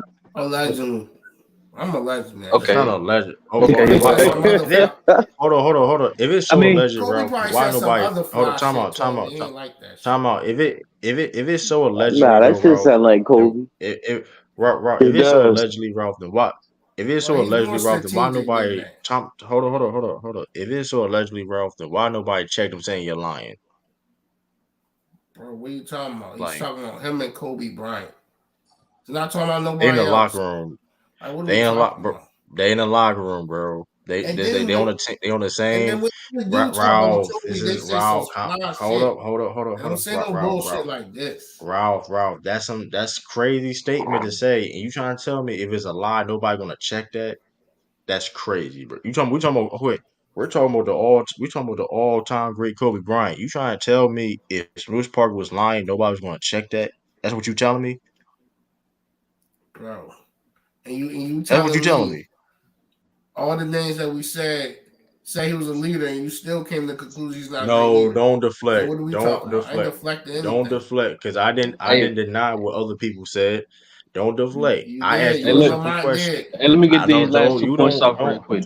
You and Lamont You did. good. You good. Let me get these You last good. two Yeah, bro. points off real quick, bro. Hey, now to that one point, because I was kind of hearing something just then, and it kind of brought this thought back to mind. I believe some Kobe fans think that Smush did this now, just like how True was just saying if he said this at a certain time, somebody check him about it or something like that. I believe a lot of Kobe fans may think that he did this. Obviously, Kobe is passed and stuff like that. So I mean, it's no one else really to confirm whether this story is true or not, other than maybe somebody that may have heard it. And my second point is that I say, bro, people, you know, they entitled to feel how they feel about certain things, but I'm not gonna take it as a slight to Kobe. You Don't know you what I'm think he saying? clout Because chasing though? nah, how could he Time out. clout chase, Are bro? you He made it hold to up? the league. But but hold up though. You're not gonna sit there and not answer His that whole, like question. I So you said, his trying whole to tell claim to me? fame Hold on, hold is on. Kobe Oh, Bryant. time out real quick. With that being, if that you saying if it's alleged is not true, whatever case may be, if that's the case, they in the locker room. Every teammates know what stuff is going on. You trying to tell me people like Lamar Odom, people on that team, Bro, you gonna just sit heard there what and say Chris that's said, not bro. true? Team, I'm just bro, you okay. just heard what Chris said. Why All right. would but Only bro? him and Kobe can confirm that. Stop it. Or somebody That's not there. true. Hold on, Tom. Are you trying to sit there? Are you hold up, bro? Are you trying to tell me did you have to be in right there in their face to know what's true or what's not true? What's being said? That's what you're saying right now. Bro, and the situations he's talking about. He's All talking right, about him bro. and Kobe. Like, All like right, you bro. trying to deflect and push this Hold on. narrative and agenda. I Where don't was know it? why. Where Shit, hold on. Kobe Where? himself never Time out. denied it. Hold on. Time Kobe out. was Kobe alive never when he was denied saying it. that shit. Bro, he was And not here's the talking thing too, about though. no locker room. No Hold that Hold on. All He Kobe said did was locker room. that talk he about Yes, said. him. he did. He Time out. Smush Parker No, he said a didn't. He lot. said Smush Parker. something else. Yes, he did. Said no. He He said did not they talk was. about Oh, no bro. don't talk to me, you don't got no accolades.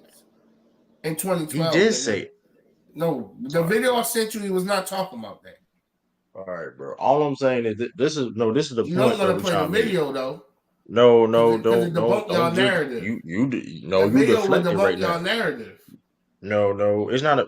that The he been point is clout this though. chasing for 20 plus years now. He been consistent. So I don't know how it's No, he clout been chasing, clout but chasing. the point is this though. He telling his truth.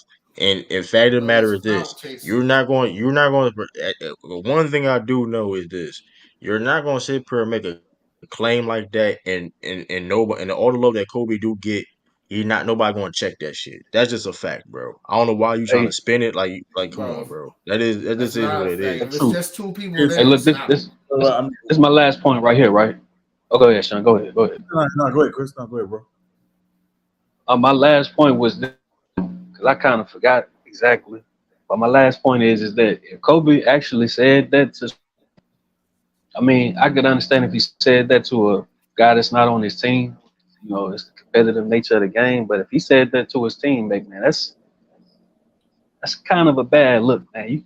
You can't be disrespecting your teammates like that. I know little fights and stuff like that happen, but I mean, just flat out saying something like that, bro, that's not a.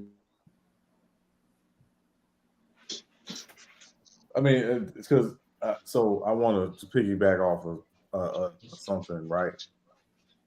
I think the question is what does good leadership look like, right? But also to add to that, what does being a good teammate look like, right? Because I could argue Draymond Green is a better leader at times than he is a teammate. Yeah, that's a great yes. I Bro. understand that. And then I think there are guys who are great teammates who are not necessarily leaders. So, and I think a lot of it, what people don't really understand, oftentimes when you talk about leadership, it's about building a camaraderie with your team. Unless you work by yourself and you just work solo, you don't have nobody you work with on your team or whatever, there's a camaraderie that you want to build with the people that you work with, whether it's sports or not. And when you say what Kobe allegedly said to Smush, and again, these are Smush's experiences, so I'm not going to downplay what he said because this is his account of his experience. Is not a good look. It makes Kobe look like he was not a good leader and maybe not the best teammate. It doesn't mean does that make him less of an all time great player? No. But when we're talking about, again, leadership and being a great teammate, I think those are two different conversations, and that's really what this is about. So why his teammate Luke Walton never said anything? He on that same team. But the point is, Why he never said anything I bad about him? I Lamar Odom. understand, but you also Gosh avoid you. that's y'all got to stop saying Lamar Odom. Yeah, that's not a great example to No, it use. is a great example, It's bro. not. He It he loaned is. him. See, Time out. Time out. It's hard. It's hard to sit up here and bash. I'm not going to or criticize guy that loaned you money when you needed it. So it's not. Bro, what are you That's not a talking Exactly. about? good example. He Or bashed his tell own her. wife that he was married with. That's his what. He That's his bashed the wife. family That's that took him this. in. That he was Hey, that hey, hey, like what are true. you hey, talking about? Hey, listen. true. So that's Ask not you a a I'm question that's real just. what quick. you're saying. He, Hey, I can was argue Smush Parker Lamar a had a rookie? better. Was No, he Smush wasn't a Parker a rookie. rookie He when wasn't a Kobe rookie. said that? Or like a year or He was a something? young player, but he wasn't a rookie. He was a young player, but he wasn't a rookie. He's like his fourth year in the league, I believe, Chris. Okay, so my argument to that is that I believe a lot of them guys on that team already knew how Kobe was. You know what I'm saying? Like he may have said certain things to guys in practice or certain areas they already knew not to, go at Kobe like that. But then a guy like Smush, he's not relatively, what I'm saying, fond of Kobe or what I'm saying, really don't know him like that. Just on the bench, you're just trying to have a casual conversation and he said that. I mean, like I say, bro, it is, man. You know, LeBron have went at certain teammates before. He said certain things about teammates. Like I said, a lot of these guys' Try leadership to can be fight called into Mario question. Chalmers. Don't bring that up in leadership. But that's Bro, what I'm what saying. leadership? You know, What'd you say? What'd you say, bro? Don't bring up that Mario Chalmers incident. What What a is to prime. bring We up? question and bro. And that being said, I It's said it not to earlier too. the I casuals. said it. This I is to said the it. Glazers, like the boy Jason Kidd. It's to the No, hold on, but hold Glazers. on. But with that being said, though, hold You up. the With only that being one said, glazing. I'm just saying the facts, but, man. right, but hold up, though. With that being said, I think Jason Kidd would admit this. And Sean was there. He's a Miami Heat fan. We question LeBron James' leadership multiple times in his career. He ain't the greatest leader. I ain't saying he ain't bad, but he ain't the greatest leader. He ain't. Oh yeah, Um, I agree with that. like Definitely. I A lot of remember with the moments. Mario Chalmers situation. I wouldn't necessarily say that. The situation I would Yeah. point out was him bumping. The situation I would mention is him bumping Eric Spoelstra. If you want to use an example, because then trying to act that like he was ain't out of see him line. Yeah. standing there. Yeah, that was That was out of line. that's a couple. Hey, look, Trying to To be look here honest. I trying to act think like like he that ain't even see him allegedly, there. the yeah, allegedly 51 was trip dub shit, and when they went to overtime, the yeah, way he was pouting and all of that shit, went to the end of the yeah, bench, yeah, shit yeah. like that. Yeah, that was yeah. So I mean, we keep it consistent now, Ralph. I ain't slipping. We keep it Yeah, consistent. We can I talk. could see Come LeBron I on, said moments. Brian Shaq. Glazer, bro. But the difference is like with LeBron, he has like certain little moments to where he's not like a good leader, but for the most part, in my eyes, he is Um, a pretty much good leader. Yeah, because Definitely I better than mean, Kobe. but even I no. look, and I remember we mentioned earlier. And I mentioned we mentioned earlier about Kobe being a rookie. You mentioned well, we seen guys like KG come out of high school very young, and KG was we on the don't see a bench. lot of Stop. teammates. He was on For the KG how bench played more too. than long? Kobe. Hold He on, was on the bench KG, too, but KG. nobody don't bring that up. For how No, long? timeout. Well, KG played way more than Kobe did as a rookie, bro. Yeah. He Let's still was calm on the down, bench bro. though. KG started. He started basically like in the Half middle of the KG season. started half 43. KG like almost played 30 minutes a game. and started like half. He started He's 43. Like yeah. He started like yeah, basically and the like in thing the is middle of the though, like I season and said, shit.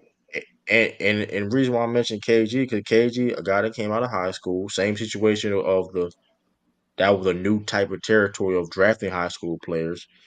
There's not I haven't recalled nobody really saying KG was a bad teammate Oh hell ever. no. KG showed it say true. so Hey, like, you know what I'm saying? Like, what do you think that whole relationship with Kobe and Shaq Do you think that kind of played into him, like, you know what I'm saying, like his leadership being called into question, even after Shaq I left? think Kobe.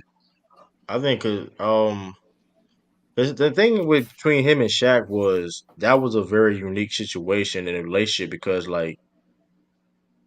and like Shaq was like a guy because you got and listen, I said Shaq when it comes to his at times lack of work ethic, and you got a guy like Kobe that he's a king of when it comes to work ethic. So those type of guys are you're gonna see those type of guys clash all the time per se, right? Especially when you're the number one or number two best player on the team. So when you try to lead by example and you know what I mean. Especially when you're a young player, Kobe's super competitive and he doesn't when like you said, he wants to he wanted to get it done his type of way, you know what I mean? And you got a guy like Shaq that's the best player, it's gonna be some conflict there, you know what I mean? They don't have the same philosophies, you know what I mean? So um and Kobe also he was just super obsessed though of being that guy. You also gotta put that in case too. Like Kobe was super obsessed of being that guy. You know what I mean? So that also that also was probably one of the reasons why too that you know what I mean he showed those type of characteristic traits. You know what I mean? Right. So in my opinion, And the Jared. fact that he So wasn't I picked, mean, what you about to say? I would kind of just think like even in the fact that he wasn't like, you know what I'm saying, a high pick, but he was still like a lottery choice. You know, like the Right. whole winning aspect, it can make certain guys, you know what I'm saying?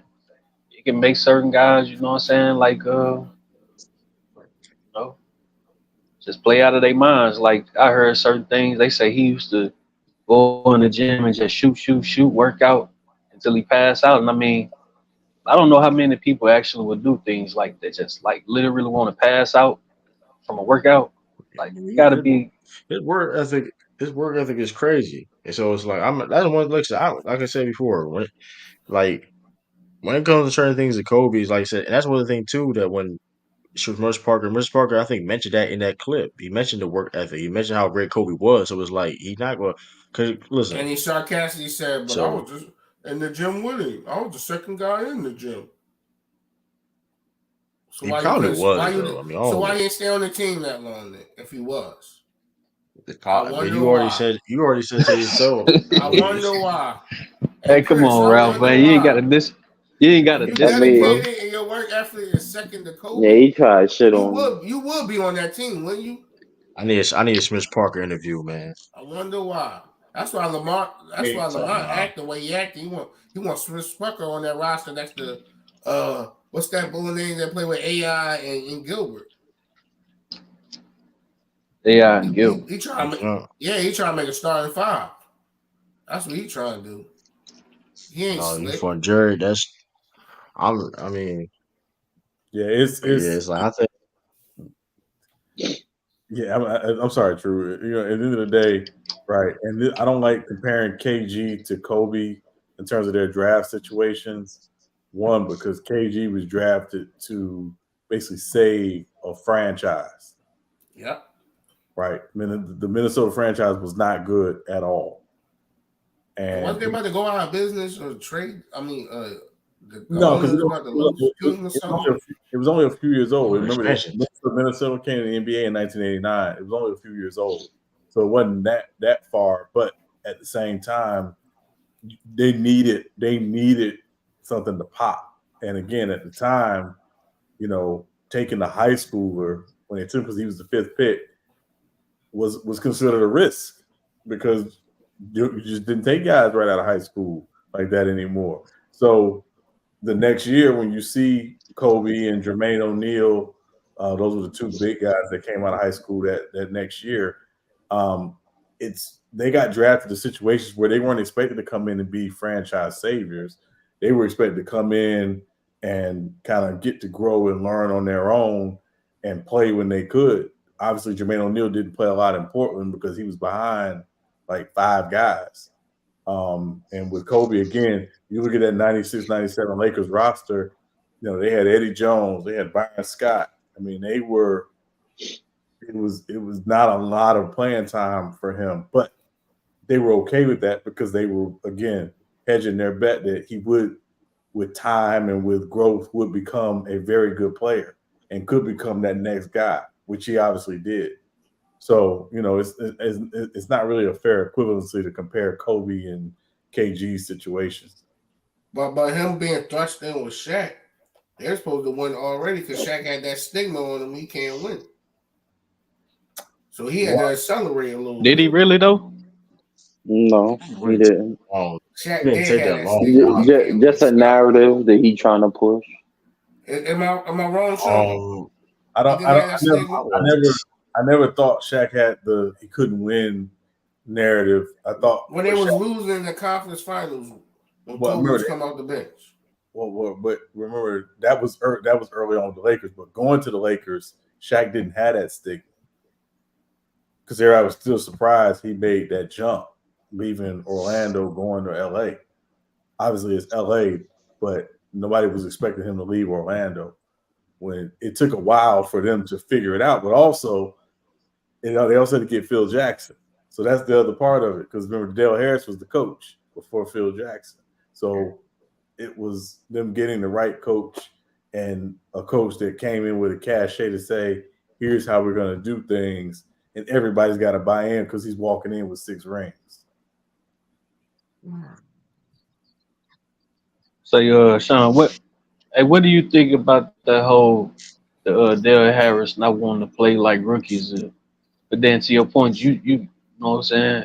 You said that it was kind of like a risk trying to take rookies. So I mean, why don't people like look at it from the coach standpoint of playing a rookie so early like that is a bit of a risk also, and him not being like a high, like a number 1 or 2 or 3 draft pick or something like that.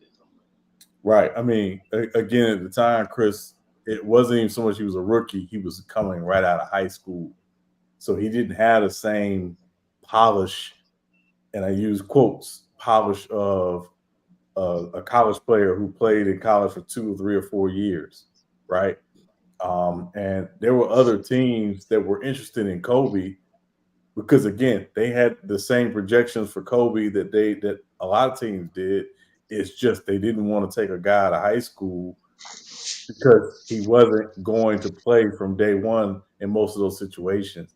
They wanted to bring him along slowly because again, the transition from high school to the NBA at that time was not considered easy. Honestly, it really wasn't until LeBron came in where it was like, oh wow, looks a lot easier. But LeBron came in built like a freaking grown man. LeBron built like a grown man Right. since he was like 13.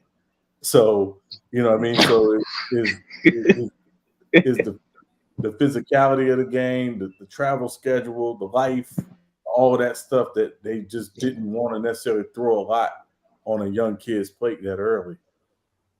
And he just wasn't ready yet. Like I don't. I mean, I ain't gonna lie. Derrick Harris began throwing the bus a lot because of that. It's like Kobe. Listen, it's okay. Kobe just wasn't ready yet. Like we're not gonna act like Derrick Harris has a resume before the Lakers. Like people act like Derrick Harris. People forget he took the Houston Rockets team to a championship. Like, people forget that. Like he was a head coach of you know what I mean. So with success before prior to with Kobe, and it wasn't. But I mean, at the end of the day, though, if Phil Jackson available, I mean, shout out. I mean, no disrespect to Dale Harris, but I'm taking Phil Jackson.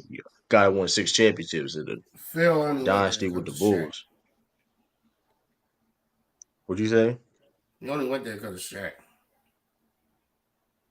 Who, Phil Well, Jackson? went there because of Shaq. Phil Jackson. No, I think he went there because of Shaq and Kobe. He saw the potential in his LA. No, Yeah, during that off season, Shaq called him and met him at I think it was his Colorado house. And shoot, asked him, "Can he?" recruiting. Yeah, Yeah, it was Yeah, Colorado shoot. house. yeah. And And when remember, Kobe started his third year. That short season, the 50 game season. He started all those games. They just weren't ready. They needed to change some things up to get ready. Yeah, it was like Kobe was still developing. Like I said, go somebody 17 years old. It's gonna take time. You know, what I mean, these men playing high school ball. You jumping up playing against grown men, and and playing playoff level basketball. You playing against these Utah Jazz team. You know what I mean? That takes time. You know what I mean? So Yeah. Hey, the people now don't here's is even why rate it. Coach. They voted him All-Star dunk contest. Man, they fired Derrick Harris because they get Phil Jackson, bro. Like that's the like. I mean, and mind you, at the end of the day, it is Phil Jackson, right? If I have to choose, I mean, What do but I you mean, I mean? ain't They gonna didn't give. I fire don't. him because of him. That man was retired. Like I said, Shaq brought him out Phil, of retirement, bro. Phil Jackson. man, Phil was He, going. Man, he Phil was was never gonna retire for retired. long, man. He wasn't retired. He just took the year off. Yeah, he wasn't gonna He retire, said he man. wasn't He coming was back. fine as He said it on his on the Lakers Dynasty I documentary. don't. No, that was I the don't believe second. that That shit. was the second time he wasn't coming back. The second time he said that. He'd The always second planned to time. coach again in the right situation. He was going to wait for the right situation, and the right No, I'm talking situation. about Yeah. L.A. when I said Shaq met him in his Colorado crib. He said he wasn't coming back unless it was like a managerial role in the office. It's on that documentary, The Dynasty. Jenny Bushstrong. I mean, When they all I mean, sat that's down. basically he was saying. Yeah, basically, but that's basically saying Sean was saying. Like he was waiting on the opportunity. Like he's not going to take any coaching job. No, he was If going I to be just a manager or a GM or something, bro. no, but But I mean, why not he coach made the it Lakers and happen. get some of the credit for coaching them? Yeah, I know that would have been a disaster. And No, being a not for GM. the Lakers. I'm talking about period. He said he was only No, I'm coming back to saying the period. NBA to be a And I'm GM. and Yeah, I'm and like what you saying, right? I But know that. why not coach the Lakers and get some of the credit? I mean, you could be a GM or a front office guy, but usually no one gives those guys credit when the team wins. I mean, look at the situation with Jordan and his team, right? No one wanted to give Krause or the owner, you know what I'm saying, credit. Everyone hated Krause. So, Yeah, I mean, yeah, you know though. what I'm But saying? the reality situation, yeah, the reality situation is if you really want to be honest, like Kraus, I mean, he ain't always make the best decisions, but I mean, he did help them make it. He helped them help build that dynasty. So And I another mean, at the thing, end of the funny day, how Lamont gonna give Jordan credit for Dennis Rodman. When we brought up Ron Artest, who's similar to Dennis Rodman, he talking about you don't get no credit for that. Like as Yeah, but leadership. Ron Artest, the Ron thing with that Artest is, bro, came out. Like, what? no, Ralph, just listen, bro, just listen. See, the thing with that is, right, that he said, and I believe Lamont obviously said this in the video. I heard him say it. He said that Dennis Rodman was possibly on his way out of the league. So that's a different situation, And Ron right? Artest Ron was on his Artest, way out the league. Stop it. He no, was bro. on. Ron Artest was Yes, not on yes, his way out of yes. the league, bro. Yes, he no, he was, was Even not. with bro. No, he all the was. No, antics, he was even with not. all the antics that he was No, he doing, was not. even with all the Yes, he bull was crap that not. he The was doing. Rockets was his last Ron, stop. Ron, Stop Ron, it. Y'all just y'all Wow, always come Artest want to was on, not man. out the rewrite league. history. Ron Artest was not out the league, bro. I've never heard It's that the till it's now, bro. it's the revisionist history, man. Come on. That's He the still revisionist played on Ron, way y'all. after that shit. That's yeah, the Ron revisionist Artest was history not on out the y'all, league. bro. He was He on the was, Rockets. He was on a contending team on the Rockets the year before yeah. he got to the Lakers. Bro, he was Like, on his way out the league with the Rockets. Stop it. no, When he he went was to the not. He yes, had a he lot. No, was. he Yeah, was. No, he he was not. wasn't on his way out the league route. That's not true. That's not true. Who he played Like, for when he hit Yes, he James was. Harden in the face with that elbow? He played The for the Lakers, Lakers. Lakers. yeah, like that was. But yeah, Ron Artest. Yeah, he See, was I'm average. What gonna he was have to average? He start was pulling average up like, receipts, bro. bro. He was average almost like 20. He was almost average 20 points a game on the Rockets. He was wild and say he was about to be out the league, bro. Like I ain't go that far, bro. Like he will be out the league. Yeah. Let me double Well, hold up, man. Let me see he was something. a big part why the Rockets pushed the Lakers as far as they did without T Mac and Yeah. they had Yao, and they had and Yao was hurt. So I mean, he was never on his way out the league. He was always valued. It was just, you know, who was going to value what he brought to the table. Yeah, yeah. Rodman, like I said, Rodman. That was more. I don't give Jordan credit for the Rodman. That was more Phil Jackson. I mean, Jordan just had to. I mean, at least we're not at his prime. True on the Lakers. I mean, of course, he's not at his prime, but like I said, he was a 17 point per game scorer. And mind you, of course, he going to the Lakers. His scoring role going to be less, right? We understand that, but You talking like I said, about if you go Robin? back and watch, yeah, no, Ron Artest. If you go back and watch, Yeah, you're right. I man said, my was bad. a solid player on the Lakers, bro. He Yeah, helped them yeah. win Yeah, the of championship. course. He hit the He big won the shots, and chip. They don't win until man was 20 without Ron Artest. That's who man. they interviewed after the Oh my, game. Right. Say Queensbridge. listen, man. Him and Derek Fisher, bro, they hit the daggers on us. Like, God, they gonna say, And And now, it, and Oh yeah, I wasn't oh, even. I forgot that was y'all. They God did that too. damn, man. I mean, they cheated y'all It, out of one of them finals though. Paul Gasol walked Nah, when he it was the 20 free throws though, but still though the point is they still hit them shots though. I was like, And dang. you talk about I the was 20 like, free throws, Nah, I'm talking about and the I Paul rebuttal. Gasol shit when he I nah, I walked. rebutted give He you that like, about listen. '08. I rebutted that about '08 when one of them took all them free throws. Stop it. I've been rebutting that Man, to you. I'm the all I'm saying, man. All So I'm saying is so the runner test was still he was still playing a lot. He was still one of the best defenders in the league, and yeah, he's still like he. 3 and D. So I mean, hey, That was like a super hey, team so anyway. That Kobe team on the yeah, low.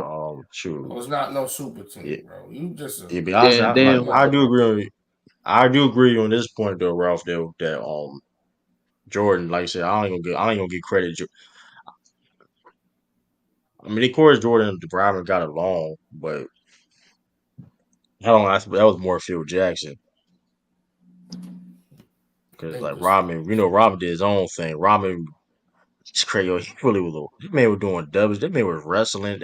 Like we would never see that again. That man was wrestling during the NBA season. It's just crazy. during the Mind you, NBA. you know how you get hurt. Still Yeah, gonna lead like the league it's in rebounds wild. though. Easy Like work. you doing a whole wrestling match with Karl Malone. Like you had the wasn't that middle of the playoffs too, Sean? When they did that, it was like middle of the playoffs or something crazy. Like Those that is finals. wild. Like And he said doing a whole Kobe wrestling never match. had a super team like LeBron. Come on, man. Yeah, Man, I shit, Shaq, mean, man. that's That's the I don't, ultimate super team. Yeah, fucking Shaq, I don't man. really, I don't really consider a team a super team unless they win the championship. Because there's no Nah, way you in the gotta hell. feel super team. Nah, I bro. don't believe in Jason, that. hold on, just listen right quick, bro. I So don't. you think about it, right? I just take that Miami Heat team for example. A lot of people love to refer to that team as being a super team. Hell, maybe even that Cavs team he was on. But when they lose in the finals to a team like the Dallas Mavericks, that many people don't consider a super team, that just shows you it's not really much of a super team thing. It's the best team that's gonna win. So if he lost to a team that's not a super team, which team is really the super team? I mean, some superstars just choke. But honestly, I don't think that Miami was a super team. And I know, y'all gonna say whatever y'all want to say. I don't think that shit was no super team anyway. I don't like that term. I don't like the term super team though. I ain't. I You can't certainly don't tell. like that term. Yeah. I I mean, don't like basically, that it's a super term team that term only came about because of LeBron. Nobody was saying that because shit back in the day. I know that, but it's like if you're a great team, don't we will quantify that as being super too? It don't matter how a team is set up. Like if you look at like the best team out like for example, the best team I've ever saw like me personally watch was that Spurs team in 2014. Like Oh yeah, that was one of the best teams I ever saw in my life. They was I mean flawless basketball. You know what I mean? That was some super ish. You know what I mean? I saw like so. It's I mean that term that's a narrative term. Super team because at the end of the day, if you all time great team, you super to me. You know what I mean? Like you talk about them '80s Celtics and them '80s Lakers. You know what I mean? Them Bill Russell yeah. Celtics or them '70s Lakers with Wilt and Jerry and all those dudes. So it's like the Bulls in the '90s. It is what it is. Like I think it's just a narrative term, quote super team. But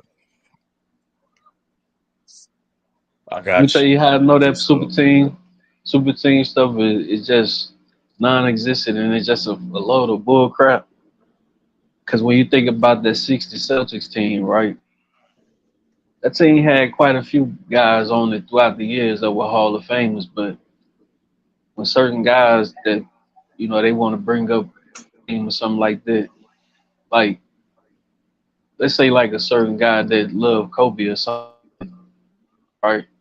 And I'm not saying Rob, I just say the guy's name because I really don't care to bring his name up. But we all should know who I'm talking about. He'll discredit the guys that played back then and say, well, you shouldn't really bring those guys up. But then if you get to talking the championship aspect, you have to bring guys up because they obviously all won. Then you'll bring up the super team thing. They had all gamers and what I'm saying, they had this guy and that guy. Like, come on, bro. You don't even know that the league that league actually had 17 teams and it back down to 8 because of certain things, maybe financial difficulties and stuff like that. So all of the best players from the 17 teams were on the 8 teams. But a lot of guys don't really do certain things. They just love to talk the narrative aspect of it.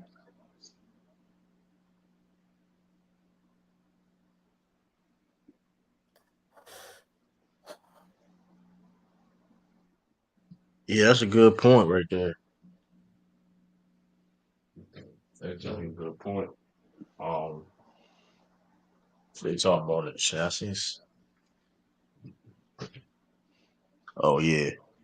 Well, I mean, listen, I don't like I said, man. That super team stuff. Like, I don't. I mean, I don't know. It's just like it's a narrative, though. But So, um, it's Jordan a didn't talk to Rodman, but people have excuses. Well, he didn't disrespect Rodman either, though. well. That's First of the all, thing. yeah, Jordan did talk to Rob, and they actually got Yeah, along. on the court, yeah, on They the got court along per very se. well. It'd be Let me guess, that's yeah, Chris like Davis they saying that, didn't. huh? No, Jay said Jay did. Oh, that I J think guy. Jay said that, but yeah, he talked like they didn't hang out or anything, but like they, of course, like, but like I mean, but that's a great example of like okay, you may not necessarily have the same like taste or like same hobbies as somebody, but if somebody's on your team, you know what I mean. We got objective to goal. You gotta work with each other. You know what I mean. So so it's like, and mind you, Robin was a wild dude. So it's like, At the end of the day, this man shoot. just salty he got Man, traded and wasn't a part of that 2018. Rodman. Rodman got to be probably the That's damn wildest character in basketball history, man. he just Real mad the talk. team got successful when he as soon as he got shipped off to boarding school. That's what it That is. dude did shit I ain't ever seen another basketball player ever do. Especially for back then in those times.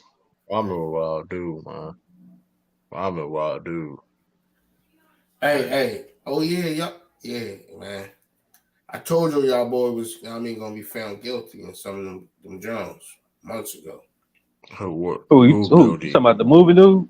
John, yeah, told y'all talking about they're not gonna I cancel ain't gonna no hold you. movies. They're not gonna I cancel ain't gonna him. hold you though. Told y'all. I ain't gonna hold you.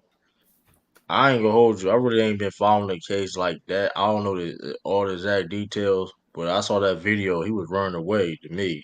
He looked like he was in danger. So I don't know. Like Yo, she that chasing was him 4 to crazy. 5 blocks, bro. Okay, so I saw somebody trying to reenact, I guess, what supposedly happened because I never saw the actual footage myself. So, TMZ what dropped it. was the situation? Somebody was trying to kidnap him, or he was trying to kidnap somebody or something. No, he was trying to get out the Uh, car, and she kept holding him, and all he did was quote unquote. I got my hands up quotation. he aggressively did it. He was an aggressor trying to get away. They said he was too aggressive on trying to That's get away. crazy. Get charged like that. bro. That's crazy. He only got Oh, charged okay. on one. I think one of them Yeah. games, right? Right, So that's Sean? what his charges. I seen something about he was being charged with like That's wild. And it don't got assault or something like that. it's necessarily don't got no jail time probation, but he lost everything, bro. Damn, so this the dude that was in what, Man, the Marvel films or something? he Yeah. was Kane. He was the main antagonist. He was gonna be the main antagonist. And At Kane least y'all got that in black in the Aquaman or face. whatever he is. Bro, Whatever that's that boy crazy. name. What? What you talking about? Whatever You talking about Namor? yeah, I think that's it. Whatever it is. He ain't black. You talking? I mean, nah. They can do another Kang though, but they have to be the No, I'm right talking actor to about do it. the bull is a black guy in that Aquaman. Whatever. No, he ain't black, bro. Man, he's Mexican or Spanish, whatever. I don't know exactly. To be honest, I ain't trying. Well, I just He saw like the Spanish or something. TV and saw that John the Bull look black. You talking about Aquaman? Or you Yeah, talking they about Black Panther? Or you talking about Black Panther? Yeah, I think the Aquaman. Aquaman, the villain is black. And, That's That's what I'm oh, you talking talking about? about. Yo, you talking yeah. about DC? You talking about DC? You confusing me, bro. I'm about to say you talking about this black? I'm just saying, at least you got him. they was That's already trying DC to though. We find talking about somebody to Marvel. replace them. But Well, nah, hold on, we he's talking gonna about You be said Marvel though, Sean? bro. That's two. the I guy know that's it's too different. playing Mantis in DC. I, He's playing Wonder Man in Marvel. okay, yeah. I heard Terrence Howard could be playing Kang. How y'all He feel not about playing that? nothing, bro. He trying to get that money that I they heard. owe I him. ain't Oh, real? He ain't acting till you get that Terrence bread, bro. Terrence Howard as Kang is funny though. I saw that. I was in tears. I saw that rumor. Hey, y'all watching that Yeah. color What purple? up? My name is Kang, man. Yeah. They ain't wasting no Kang, time. They trying to find Kang. somebody to replace that boy. Or is it cause they the rumors are saying it's basically they're gonna basically find cause you know how they can find somebody to play Kang. You know, Kang is a he's Yeah. multiversal. You know what I mean? Time traveler. So they can find Hey, and or the other option is do the Doctor Doom route. you So Sean, you heard about the Mahershala Ali? What happened to him? No. They was talking about. I ain't I, seen no I think update. they canceled his movie as Blade or whatever. No, they haven't Whatever the canceled. heck. No, they haven't canceled it. They ain't Well, they canceled. said something like he was an asshole, quote unquote, meaning he was too black, wanting stuff, and they pushed something back. I don't know what was pushed back. One of his big movies that was about to come out. Yeah, I yeah, mean, that's DC. he a Yeah, two-time Oscar winner. I mean, he walks in the door with a certain, cachet that everybody don't walk in the door with. So Yeah, they try to put that dirt on his jacket. Talking about he an a-hole. nah, he yeah. just I'm waiting for that Blade movie. I'm definitely excited for that. I'm skeptical though, cause they got his daughter gonna be like a sidekick, whatever. 'Cause I know that's like in the comics, it's like Blade and his daughter. That's like the current, comics right Bro, I now. have a But feeling it's gonna be Michael B. Jordan in that, bro. no, God no. yo, Michael B. Jordan Blade to be And funny. you That'd know be he is hilarious. he might be playing Will Smith's son on Oh, I Am Legend too. but why would they make him another superhero Oh, like time character? out though. I got a quit. Why would they? What would be the story for I Am Legend 2? It'd be The just I deleted basically like a scene. different like. It's the deleted scene that they're going with. That plot. mm, Oh, the when he survived. Whatever the deleted That's you scene talking about was. They the had deleted they, scene when he survived, right? they had like two or No, three I'm of them tripping. I'm going on tripping. there. I'm tripping. No, I'm tripping. I'm tripping. I'm talking about the alternate ending. I'm tripping. I forgot. What was the deleted scene again? Bro, I don't know. I'm just saying what the story is. They gonna do the deleted scene because Will did an interview on Instagram talking about that the other day. So isn't Will Smith career over? I thought they was gonna like get him out Not of. necessarily. Not necessarily though. 'Cause he got his own like I don't think certain like studios may mess with him per se, He got his but own you know studio how and that everything. go. You guys He on just production. Yeah, need so You you know how guys that go. on production. yeah, old book production. He on Need production and stuff. Yeah, so he just need them to green light the moves. I mean, so Now it the all question depends. I mean, is, Chris, is he still the same box office draw that he once was? And I that's don't the know key. if he is. That's the key. That's the I key. mean, shit. What was the last good That's why movie they. You like know that? what? But Sean, you know what? That's why you see all these rumors of these sequels coming out. If you notice, because mind you, these got the brands. Cause people still want to see these type of movies. People been talking about I Am Legend 2. They want that for years. So I think you're gonna see a bunch of like sequels for Will Smith. You may see a, a Wild Wild West 2. But you You had may It ain't gonna but be see that. another Bad Boys. Yeah. but yes it is. They nah, they is. There is another bad They boy. doing another They're bad filming boy. it right They now. doing another bad Man, boy. hey, I ain't gonna I lie, mean, man. They need to leave pre that alone, production bro. right now.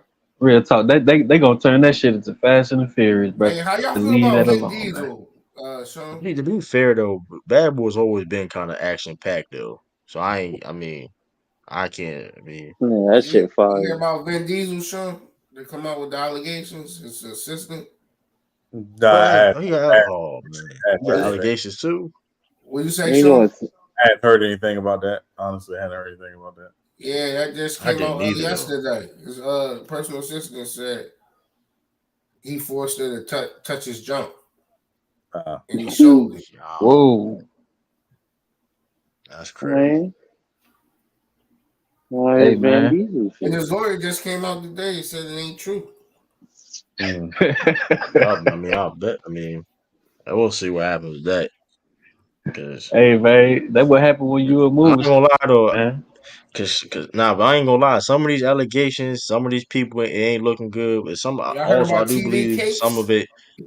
Although I heard what is go hold up. Cause I am seeing like crazy memes. Like what is going on with that? That nigga was I'm at them not gonna freak hold you. Man, offs. they He say was they at was them yeah, freak they say they offs. were caught them. Yeah, caught him at some of Diddy parties. Another one just came out today with his lawyers writing this long behind statement, bruh. Just say if it ain't Hey, true. what's It this? ain't true. If it ain't true. They call that nigga Oh TV my cakes, bruh. god! They said some of Yeah, man. them male prostitutes from the freak offs was, you know what I mean, him was doing it Hold to on, him. hold on. He said male prostitutes. Yeah, the ones that Cassidy ordered and Diddy that Diddy Now made we can, Cassidy order. Yeah, I don't want to know anymore. they said he was a That's part of kind them of freak wild. offs. That's a wild allegations. I tell you that. That's some Yep, wild and some allegations. allegations about his church came out today too. I wasn't. I mean, He praying on them kids. man, man, listen. I'm gonna be. I've been saying this for a while though. Those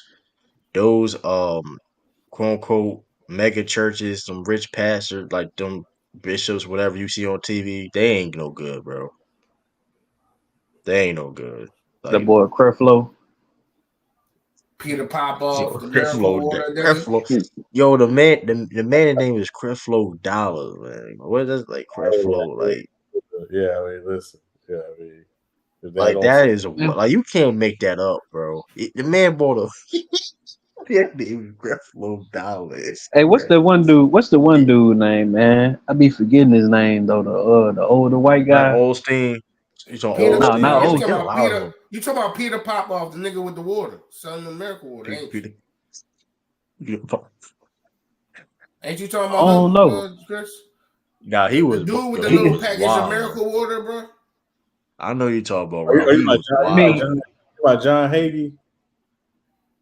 Yeah, no, I don't think them that's his old name. uncle. But he the I one think I guy know who that you be talking about. talking crazy about that about people talking shit about him buying that damn That's jet. Austin. That's Well, Austin. What's Creflo I know who Dollar? Uh, you talking No, about. that's the old thing, Olstein and Dollar. Joe Osteen. Joe Olstein. I said Billy Olstein. Joe Olstein from Houston.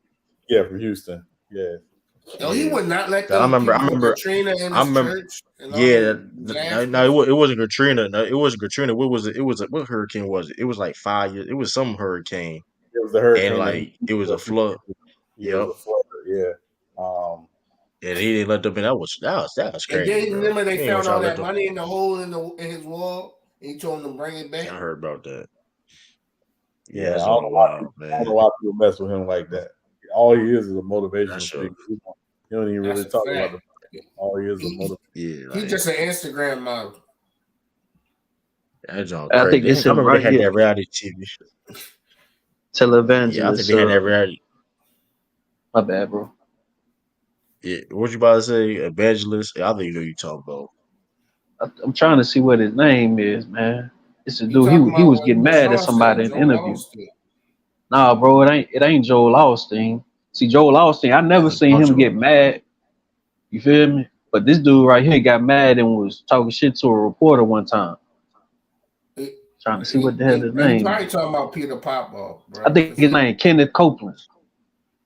I know you talking about, Is he bro. I know black? you Black talking dude? Kenneth Copeland, Yeah, he white. Yeah. Kenneth Copeland, yeah. Oh, about. I know you yeah, talking that about. dude crazy, bro. Yeah, he used to come on TV a lot. I think like in the '90s and the early 2000s. Yeah, I didn't know he was still alive. he white, right? Man, yeah. A white dude. I know you're talking about the dude was on Inside Edition. He was just. Yeah, he was selling something. He was a sell. Was it? I forgot what he was selling. Product. I don't know. He was doing the waters. It was No, that's something. Cause Peter I was like, Popoff, Yeah, bro. You that's watch Peter him, Popoff. That's Peter Popoff. yo, nah, waters yo. is he wasn't wild. selling no. He wasn't selling I nothing. He wish I just was still getting had the that bank. letter, bro. Right. They told me to Yeah, send money back to him, bro. I was I crying, called bro. that number, bro. They say Yeah, you man. drip How you this. got? Listen, yo, they say you drip this water on your bills and all that, and send like $50 You back. bugging. You You don't bugging. get Fuck 10. that. You know they use For that Bible quote. You get 10 folds and all that back. I'm like, yeah, this is a out scam. of pocket. Well, they They got out of that. pocket, Yo, they got bro. the black people going bananas, acting all out. I sprinkled this on my car note, and you sent back $30,000. They be lying. They be. What's the one Yeah, dude? They be man. like, they touch. Hold on. What's the one dude that be touching people, acting like he was healing people? What was that dude? My Benny Cause Hinn. that was. Oh my god, that was. Oh I don't yeah, remember they his had the name. wheelchair. That Like was it's crazy. straight out of a Medea That movie, was bro. disgusting. That was disgusting. I could I was walk like, the yo, they kid. is wild. I used to see that they Hey, used to do man. How is they used this to legal they used to though? have How is this legal? them late night commercials. They'd be like they touch somebody, they'd be like, come on, I can walk again. Oh, yo, you wild. I like, y'all, You this is having a nasty sling work. on their This shoulder? is dead. You hit my shoulder, Pastor. Hey, that But was Hey that how's was this that yo, was they they folks legal? they though. go there. Hey, Yo, they nah, be getting they the wild. bag, That bro. was They worse than them crash dudes yo, that be waiting for crashes and yo. all that. I ain't gonna lie, that shit was that had to be illegal to do stuff like that. You selling a Hell product like that's no. some false advertisement as a Talking about the mug, water. bro. Cause that is crazy. No, I'm talking about like you touching somebody, you would automatically heal somebody. That is crazy, bro. No, Like, bro. That's not illegal. See, that's a part of the church. Them like them people they was doing that shit to. Them was they folks. Them was they people. You know what I'm saying? what you, Like Okay, them was but no they just be random selling people they was doing oils. that shit to. They be selling oils you and know, talking about you put this oil on your shoulder, you're healed and all that. Yep. yeah, that was wild. Like, Hey, that's why I don't mess with the church, bro. I mean, wasn't it's. somebody like blind or something? I I was mean, blind. I just the key Ralph is just make sure that the church is based on the Bible. That's what the problem is. A lot of these places out here ain't based on the Bible. They're based on people and what people want to do. right. So Sure. That stuff is crazy. Oh, you talking about? So you gonna see Yeah, Color y'all saw. Purple? heck It's no, a color purple. I ain't It's a gonna. That's I ain't musical, gonna though, hold absurd. you. Sean. It's a I'm good. I musical. ain't gonna hold you. Yeah, Oh I'm yeah, didn't they I'm make I'm a kind of remake to dumb on. that? yeah, it's a Yeah. musical. The movie musical basically.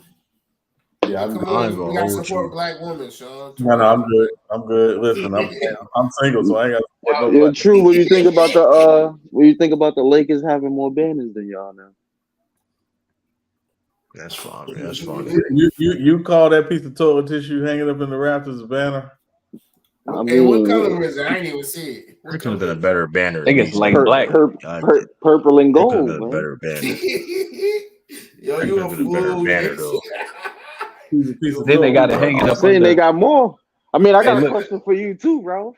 What do you think look. about Then they got it hanging LeBron under. being the Oh my bad, bro. fastest to 30 with the 5.55 shit out of all oh, Lakers that you ever been talking played about there? you been talking about that shit for weeks now, but that shit was like 2 weeks I, ago, man. honestly, Yeah, I but think it's. that was I Mingle think before. it's. I gotta get all these Lakers Kobe dudes, man. I think Oh it's man, amazing. He's still producing at a high level. Honestly, I just yeah, like I say on it, everybody else's channel. I it, think he deserved the rest the other night, and they need to put more people around him to help us win. I ain't gonna lie, B going crazy. Who? Told They you, been going bro. crazy. Somebody Embiid. Oh, you said Embiid. Yeah. He going crazy. They be I ain't going gonna nuts, lie. bro. I ain't gonna lie to you. That motherfucker, he trying to make a statement. I ain't gonna lie. I ain't mad at it because he scored 17 straight points against the He just Raptors. got He to be scored healthy for seven. the playoffs. Yeah, now There's Yeah, nobody in the league that can mess with him though. Like he's like the biggest shit walking. the And then problem is, he's skilled. He can do everything. Shoot the three. Got the midi. Got the post. Got the, You like. say OG? Can't no, I fuck was with him. saying, the problem is with Embiid is we're not judging Embiid on the regular season no more, and Yeah. that's not that's not his measuring stick no more. yeah, you got. Yeah, Yeah, that's the unfortunate thing about it, though. To be honest with you, because he is going like he playing the best ball in his career right now, but Yeah. he got to put it together in the playoffs. So, and it's not even about him wins and losses. It's not about the wins and losses though, because it's just his performances. You know what I mean? If he gotta be healthy, and listen, he got to show and Yeah, prove. So, I agree with y'all. because um, What is yeah, the Booker Warrior, hurt? He I didn't no play tonight. no surprise, no surprise. The Warriors beating the Wizards right now, Well, it was when I 183. looked at it, it was close, bro. It was like 70 something Yeah, to I like 80 With something. Embiid I though, I just hope that he can actually get to the playoffs, and be healthy. Because from my vantage point, it just seems play to the max level during the regular season, and he maybe tires himself out once the playoffs start or the injuries start to affect him a little bit. Because I know the knee surgeries early on in his career possibly might still be affecting him, to a certain degree, and then the other injuries that may occur throughout the season. So, I mean, if he can I stay healthy, man, maybe he can make a push this time. I But that's think really the only thing probably that's been affecting him, though. to the last 5 or 10 games of the season, he not playing, bro. Jackson Davis a problem though. I ain't gonna lie, he looking real good. No, Y'all voted for All from the Who is Star that yet? Warriors, on the I Warriors? did. The Rockets blew out. Yeah, I didn't see that. Rockets blew out the Dallas. Yo, they was getting cooked when I looked. It was like Bro, 70 something to like 43, bro. what y'all think about Oh yeah, about the Luca. Grizzlies on the 2-game winning streak since Job been Hey back? man, listen, The I'm gonna be job real cooking. though. We understand like Ja brings that Ja that is of course his ability as a player, how great he is, but like that energy, you could tell that Grizzly was missing that certain energy. You know what I mean too. So I mean, hey, it's gonna Hey, be them nuggets just can scared I, him it's gonna by, be bro. can I ask you something true? Because I was thinking about this the other day. yeah. Who is the NFL comp for John Morant? Damn, that's a good ass Tyreek question. Hill? Oh no, I wouldn't say that. I wouldn't say that. What you saying, like, as far as the on-court player, like the stuff off the court or something, No, I'm saying just like his value to to a Memphis, team? to a team to Memphis? I would say Tyreek Hill. Maybe I don't know. maybe like a maybe like a Lamar Jackson. I'm That trying to was get my like a good comparison. The Dolphins were that was Maybe. my thought. It was Lamar. Like take Lamar off the Ravens. They ain't a good team. Wow. Yeah, that's Is they gonna make the yeah. play in I'm though? gonna be an asshole. Antonio Brown. You said Antonio Brown is that's nasty work. Yeah, that's nasty work, MC Robinson. Let's see You what better. That was clever. That You was better clever. than that. You better than hey, that. You hey, better. that's funny. Hey AB. Sean, I'm at this. Hey Sean, you seen the Dodgers sign Yamamoto? Yeah, I know. I'm not happy. That is crazy, bro. Yeah. What And letting the What's going Dodgers on with do that? all this, man? uh What is he They like a so they rookie or just something?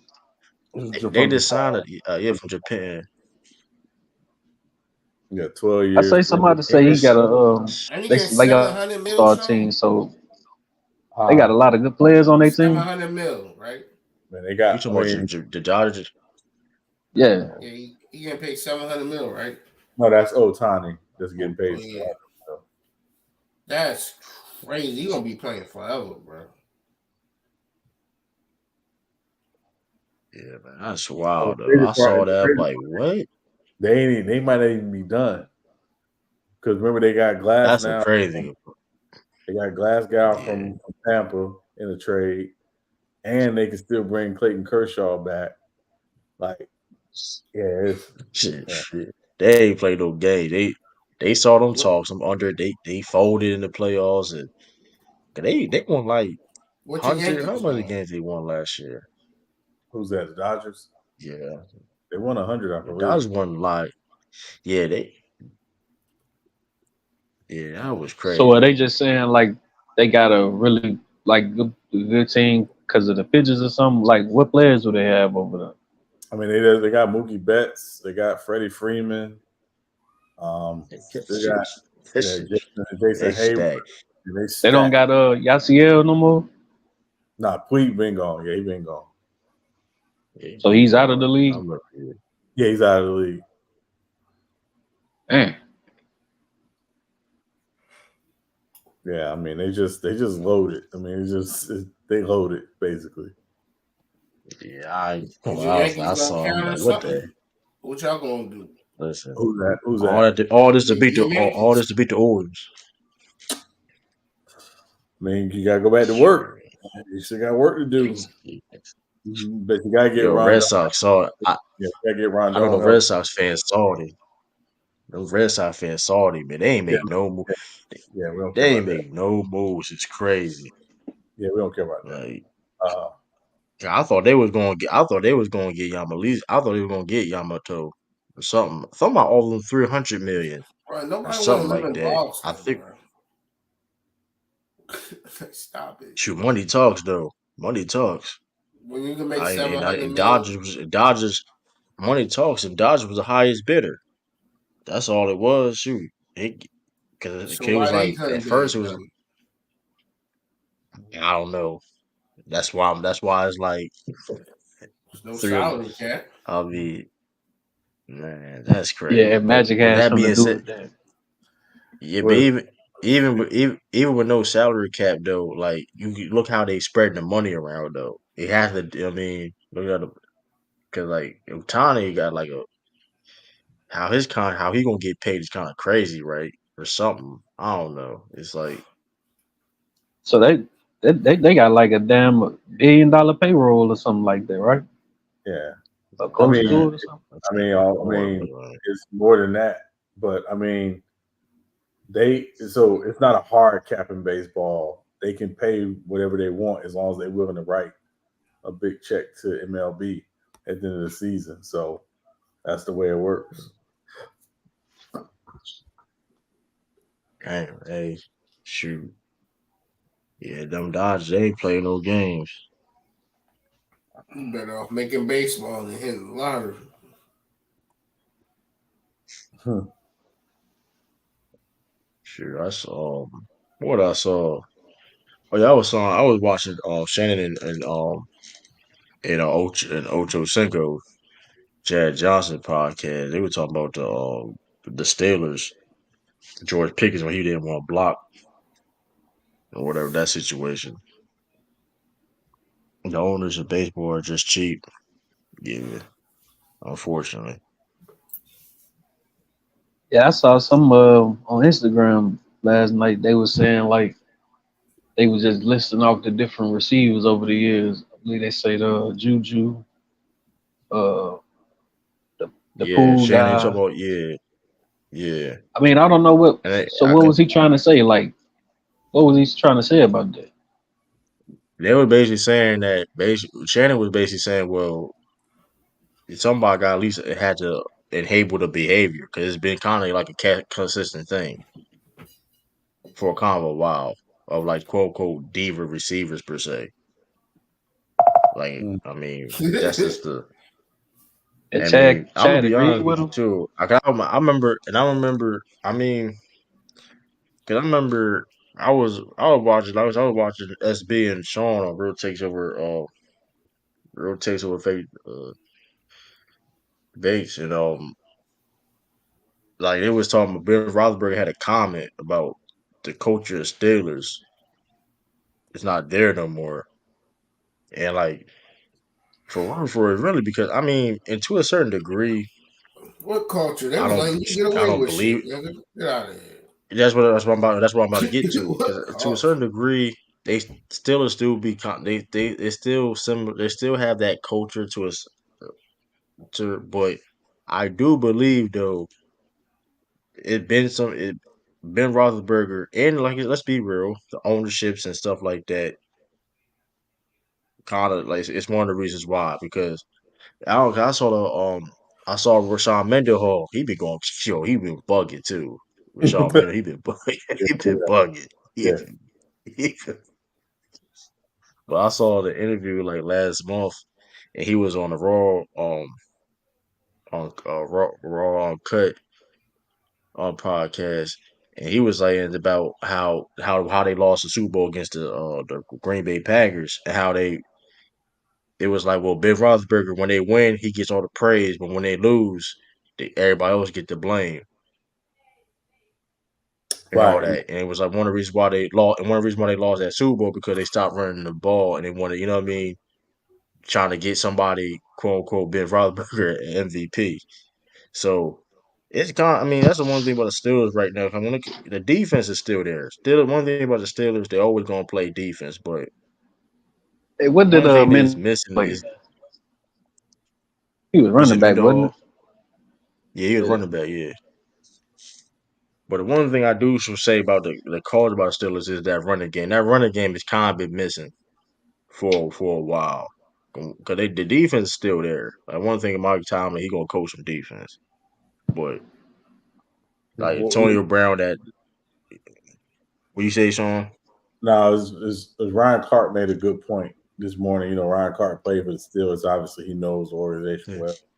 He said when he was there, the guys that was leading the team was like James Ferrier and like dudes that wasn't necessarily stars, but they were dudes that was like if you messed up, they could come to you and be like, you know, what are you doing?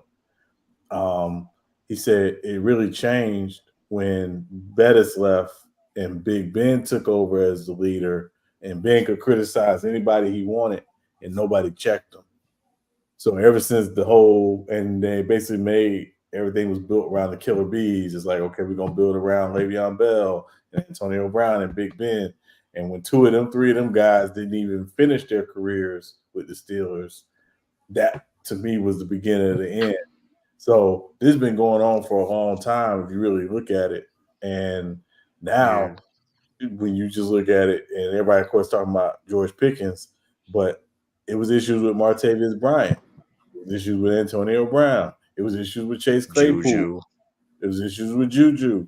Like, you know, so this is what they do. They draft diva receivers that other teams don't want and think that they can, you know, work it out with them. but it hadn't worked out the last few years, obviously, because they ain't won a playoff game in 7 years. So it's Damn. gonna be interesting to see what happens this offseason. I don't think Tomlin's leaving unless Tomlin wants to leave, which I don't think he wants to leave. I think he likes it there, but it's gonna be interesting to see what they do this offseason. Because Say, they gotta get back to what they do best. Like that whole, I mean, like I said, the divas are still there, but it's like I said, leadership and like they they got trying to TJ do. Watt Like is I out there. understand. I'm not saying they don't have no good leaders at all though, but you can clearly tell though, like it's like I said when like I said, I blame Ben Roethlisberger and the ownership and stuff like that and management for letting him, because I don't know if y'all noticed he used to like I said criticizing people all the time. He used to go on a radio show, the local radio station, and like basically like talk about you know what I mean other players or whatever case may be, and That's a like bad leader to me. even but even exactly, and even like to his recent comments talking about the Steelers don't have a culture no more. So you trying to tell me you all you do is talk Steelers football? You trying to tell me you ain't there to help at all? You ain't there to help at all? Like you, I mean, come He on ain't now. paid no more for him. That's Say, Sean. he love talk. He get Hey, hey. So, do you think that's kind of like why AB kind of like had issues with being like towards the end of his tenure with the Steelers? Oh yeah, absolutely. Because like even before AB, Emmanuel Sanders was like Bennett went on the radio and criticized him, and the next day at the facility, Emmanuel Sanders went to him and said, "Hey man, don't do that. You got an issue with me? Come talk to me. Don't do that." That's gangster. right. So, but Ben and Tony even talked about it. He's like, he even says that it got to a point where Ben was like basically a part of the ownership. He wasn't even a player no more. And so he didn't like the fact that Ben was treated differently than everybody else. And the organization treated Ben differently than everybody else.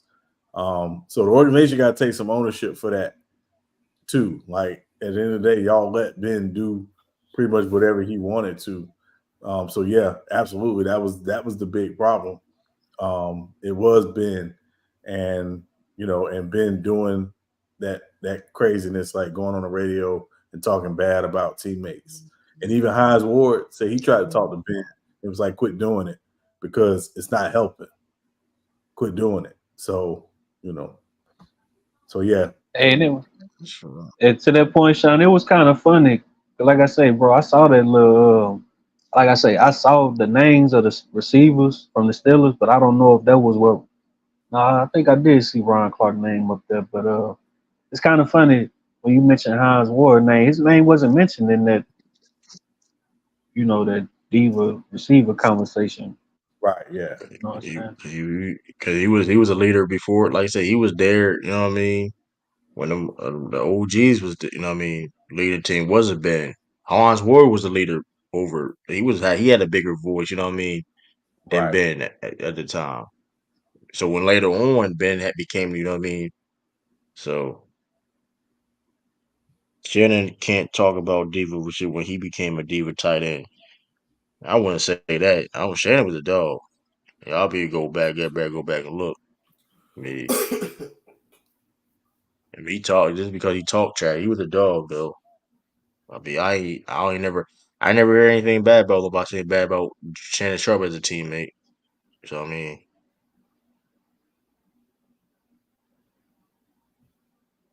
So Mm. I'm trying to say, like, what did he say? he was basically giving criticism. He basically was saying anything we were saying, like you know what I mean, like about the deep, like okay, he would basically say with a George Pickens situation, like man, you getting regardless of how much you okay, how many catches you get, how many yards you get, you still getting paid the same. So listen, if I'm blocking, listen, I'm still getting paid. So you gotta do your job, like. And one thing, because basically George Pickens was saying that he didn't want to get hurt, but Shannon was like, "Well, here's what you signed up for." So it's like, which hey, Ocho He had a ain't want to get little like hurt. Ocho was, The yeah, hell? it was, yeah. That's why that was George Pickens' excuse of why he didn't want to block Oh, you're blocking the damn downfield. cornerback. Who the fuck? Who is gonna hurt you? Yeah, and to But it me, like but anybody you can get hurt anytime though. So it's like yeah, and to me, it was crazy. Is like one of the first things you learn playing youth football is if you're a statue, you're getting stuck. So always be moving. When you're on the field, you got to always be moving. So to me, it sounds like a little bit of an excuse, but again, who gonna check it? right. That's just fundamental, like you said. That's just because, like I said, I mean, when you losing, it's like when you winning, it's not ain't that big of a deal. When you losing, it's like, so I mean, I don't understand it. Like, yeah, still they do like they haven't be having like these diva receiver problems for years now. It's kind of been crazy. Like, and I just kind of interested. What else It's just happened? just that I rub off, saw, man. yeah, some Eagles, man. The Eagles looking a little shaky. Bro, I'm why not are they gonna saying lie. that this man? Why are they saying? Now, I saw the best player, I believe. I don't necessarily think it was a quarterback list, but they were saying the Eagles quarterback is the best player under 25. But I also saw something else, like somebody was trying to say he's a running, like he's a like a running back or something. Like, why do they keep trying to make these players out to be just runners and stuff like that? Nigga, they don't want to give him credit. It's basically a backhanded compliment. That's basically what it is. Like, I mean, at the end of the day, it's like it was a bunch of dual threat quarterbacks nowadays, right? I mean, they got white dual threat quarterbacks now. Who would have thought, right? You see, it's a but. I mean, so um, listen, so owner, so but yeah, it's definitely gonna be. I said, what the Eagle? Yeah, that Eagle. Who the Eagles play? Eagle play Giants, right? Yeah, Eagle. That 49ers, Ravens. That's going. It's gonna be interesting, man. It's gonna be interesting. That I'm looking forward to that 49ers and Ravens game. I'm looking forward to that. That's gonna be Mm, that's gonna be a excellent game because Ravens been balling. Ravens been balling. I don't think people were sleeping on the Ravens. I mean, I understand the Eagles and other teams has been going crazy, but I mean, and I granted, mean, yes, four Niners lost three in a row. Eagles lost three in a row.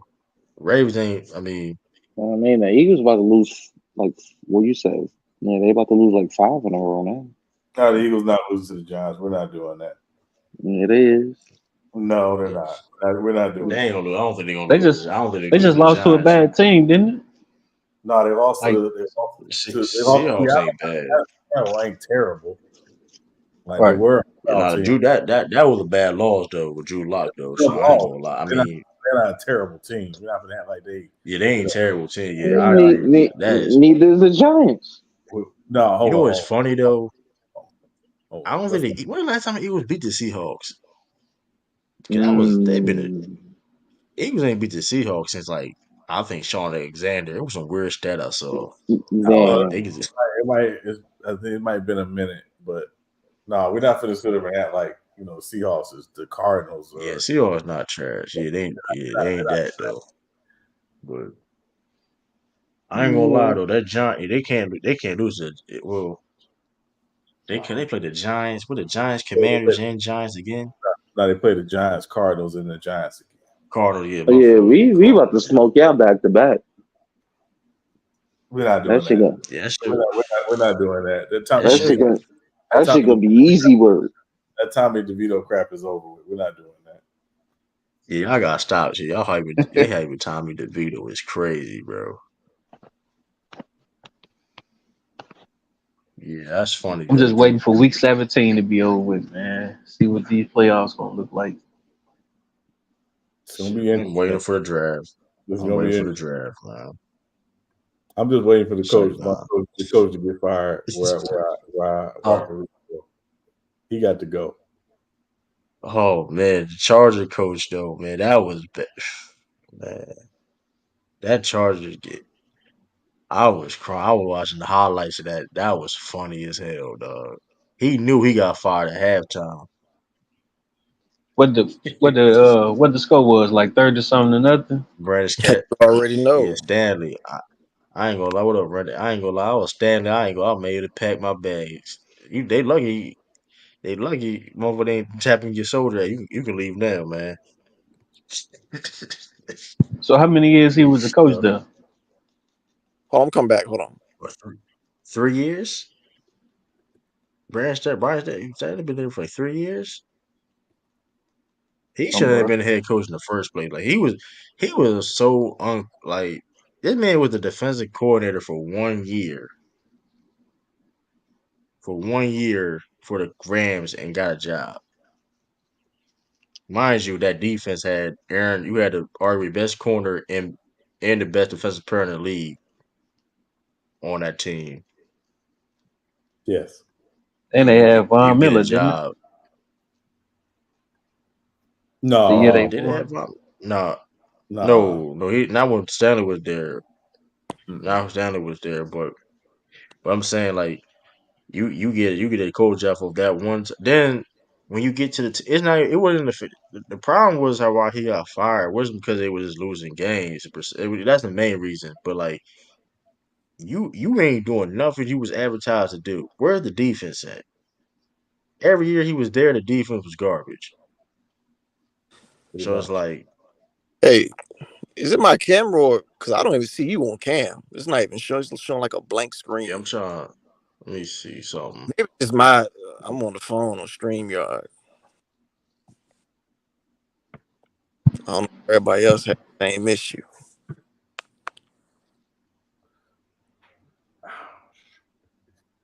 I don't know, the Chargers, they just never seem to have a really good defense to me, even when Phillip Rivers was there. They always had players. Their problem was they just couldn't get out of their own way. They would always do something to mess it up, Yeah. including Phillip Damn, Rivers. who was that? Huh? Somebody yawning in the mic and shit. Hey man, Chris, I'm tired, man. I Shit. thought I didn't know who that was. Yeah, Wait, man. what y'all Hey, think about the Rams? Don't nobody want to play them in the playoffs. oh, you think they sneaky They good yeah, or they're a sneaky team. Hey, oh, so that they are they in the playoff hunt? what's that dude Poku? They are. Yeah, Puka Nakua. He Puka not. Yeah. Shoot, they running back Kyron Williams. He nice. I mean, he did first 1,000-yard rusher since Todd Gurley. What happened to But What's you Todd know, Gurley?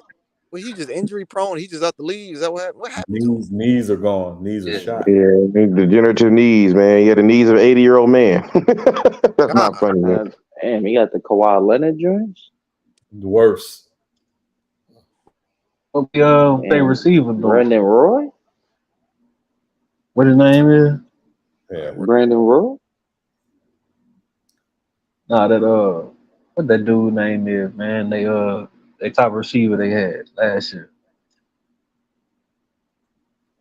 Who's that?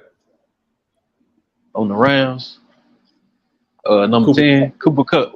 Yeah, Kupp. what he doing? He's back. I mean, he's playing okay, but they spread the ball around quite a bit with him and Puka Nakua and DeMarcus Robinson and they kind of Stafford actually having a really good year. Nobody's talking about it, but he's actually having a real good season. Yeah, Yeah, his wife I still think ain't shit. everybody coming. But yeah. his wife what? His wife ain't shit, but yeah, God he's damn. Whoa. What'd she do? she's just racist piece of shit. Oh well, the hell with her. What was this? Matthew Stafford's wife. Uh, Damn. really? Oh, I didn't know that. Yeah. Yeah. But hey, you know what? I hear that. I mean, I'm a Rams fan, and I hear that a lot that the Rams gonna sneak up on people. But are they really sneaking up? I mean, you got one of the best quarterbacks in the league. Cooper Cup is a triple crown winner, 1 year removed because they won the Super Bowl in 2021, right? Uh, Puka Nakua might set the record for most reception yards in the season, right? You For got the bet, yeah, huh? Is it for reception yards or No, no, receptions? rookie for a rookie for a Oh, okay. rookie. Yeah, Playing GTA. yeah. I mean, you got Kyron Williams, and Kyron Williams is leading the league in rushing yards. You got Aaron Donald. I Is he mean, really?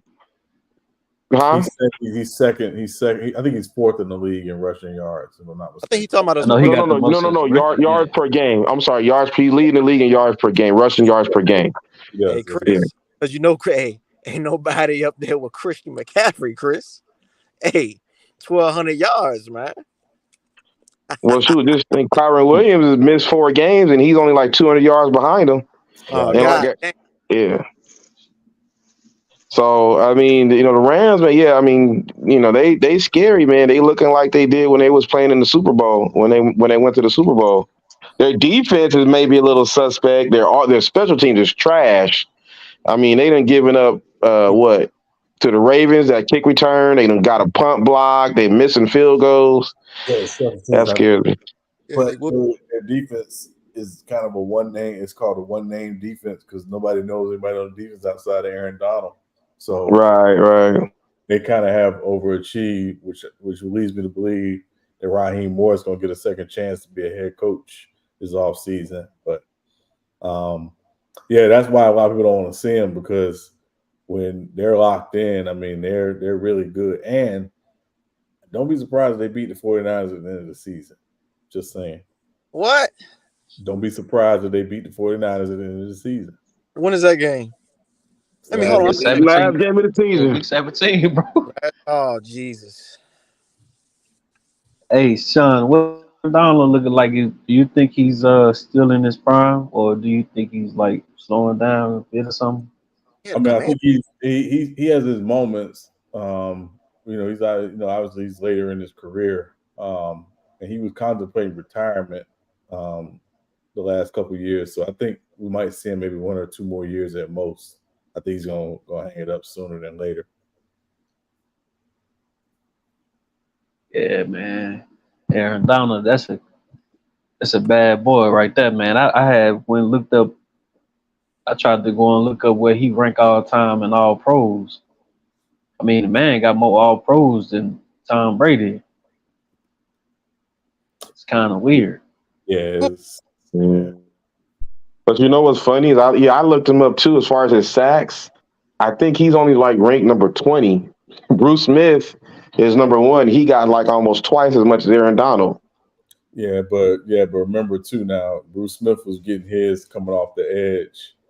That's Aaron true. Donald Yeah, that's true. as a 3 technique. Yeah, And sometimes it's a 5 Aaron technique. Donald's a So beast. yeah, Aaron it's Donald. the fact he's a defensive tackle and has over 100 career sacks. That's impressive. That is impressive. Like And Aaron Donald's a beast. Don't get me 250. wrong. He made 250 too. Like we like 250. Yeah, he ain't the biggest dude in the He's, world, but man, is he quick off the he's ball. strong. He's strong Hey, as monk. He's strong too, man. Man, he told what's that say receiver on Seattle? DK. to my DK. Yeah, DK, yeah, Metcalf. Sure, they had an interview and Donald said, yeah, man, he asked how much he bench and Donald was like, I bench over 500. I remember that. Yeah. I was like, dude. Yeah, that dude, Aaron Donald. You see what he was? That was the Buccaneers a few years ago. He picked up that dude like he was a kid. They was Yeah. they was having that little skirmish, and he picked that dude up. His feet was dangling. Man, that shit was hilarious. Yeah, bro, Jack, man. Hey, how tall was that dude you had just mentioned? The number 1 sack leader. Bruce Smith, Yeah, how tall was he? like 6'5". Okay, that probably explains a lot then, because I think Aaron Donald is like 6 foot, 6'1", 6'1" ish. For one, So 2, 2, 8, yeah, 2, 8. Yeah, he's like he don't even like. Yeah, he's definitely a very unique player. Cause like the fact that he is only 6'1", he get leverage. You know what I mean, over them tall dude, the linemen. Like I said, like he getting sacks the rate he get as a D tackle is crazy. Yeah, he's not getting very many every season, but he's no, he's gotten quite a few of them. I mean, just for his position Yeah, anyway. yeah, like see the 2018 season he had was crazy. Like that was just like like what 20 half sack, 20 21 sacks, something like that. He going stupid. Right. I ain't gonna Like lie, I saw when looked his like his stats and all that stuff, and then I started to see the all pros. I'm like, God damn, man, how many all pros? Like, you know what I'm saying? he got I tried to ask somebody one time, huh? he got seven first teams. They all pro. And see, that's what I tried to ask somebody Three. before. How do they do that all pro? Like, is it just one team, or do they count that like it's two teams, like how they do the all NBA or all defense team? It's a first team and a second team. Yeah, That's it all is. it is. First team and second team. Okay, Yeah, three shit, times that's for good. 30 years. Like he got his resume crazy. Yeah. So, Sean, honest, All give me decades your team. answer, bro. Where Mhm. do you see this man? You know what I'm saying? When he finishes his career, where do you see this man in? Because I don't want to just, you know what I'm saying, downgraded or relegated to just his position. I mean, you can give me his position and like just overall defender. What do you see him ranking it? In terms of his position, um, I would probably have him behind me, Joe Green, as the best defensive tackle ever. So number Um, two. yeah, I would. Yeah, once he's done, um, yeah, I would have him ahead of like Merlin Olsen and Bob Lilly and Randy White, John Randall, Sapp, um, Cortez Kennedy, others. But yeah, he definitely. I would have him number two behind me and Joe Green. In terms of defenders, I mean, is he a top 10 defender all time? I don't know. I mean, that's a pretty hefty list. Um, but It's he hard. That's definitely hard to do. it's hard It's to hard to quantify do. that. So yeah, I would say him. Linebackers, and then you Yeah, got D backs too. That's hard to do. yeah. So, but in terms of his game changing ability from the defensive line perspective, I mean, he's for me top five just as a game changer from the defensive line position. You think about obviously Joe Green and Reggie White, um, Deacon Jones. I mean, he's right there. Yeah, like Chris, he's so great that Brian Stanley got a job. Yeah, Yeah, exactly. Who is that guy? Brian Stanley got head coaching. Brian Stanley got head coaching job Yeah, the, off of Aaron Donald. Yeah, He okay, got the yeah, that Chargers dude. job Yeah, off of Burt. right. That's all. Shoot, man. I mean, I Yeah, understand. You know what I'm saying? Trying to rank him overall because you know what I'm saying. I think about it myself. Like, yeah, to me, I mean, you know what I'm saying. I obviously don't know a lot of the guys like Sean. You know what I'm saying? Would, but to me, I would say at least the first few guys. I'm gonna say like the first 3 to 5 guys. You're gonna have to say Dion and like LT and maybe like a few other linebackers possibly, or just you know what I'm saying, like right up there in that mix, yeah, right? it's hard, but like I said, it's hard because like different positions, different jobs, different responsibility. It's kind of hard to like it's easier to do it by position. yeah. Like for me personally, I don't believe there's a greatest football player of all. That's the reason why I don't believe there's a greatest football player of all time because I'm not comparing a quarterback to a, a wide receiver or a wide receiver to a center.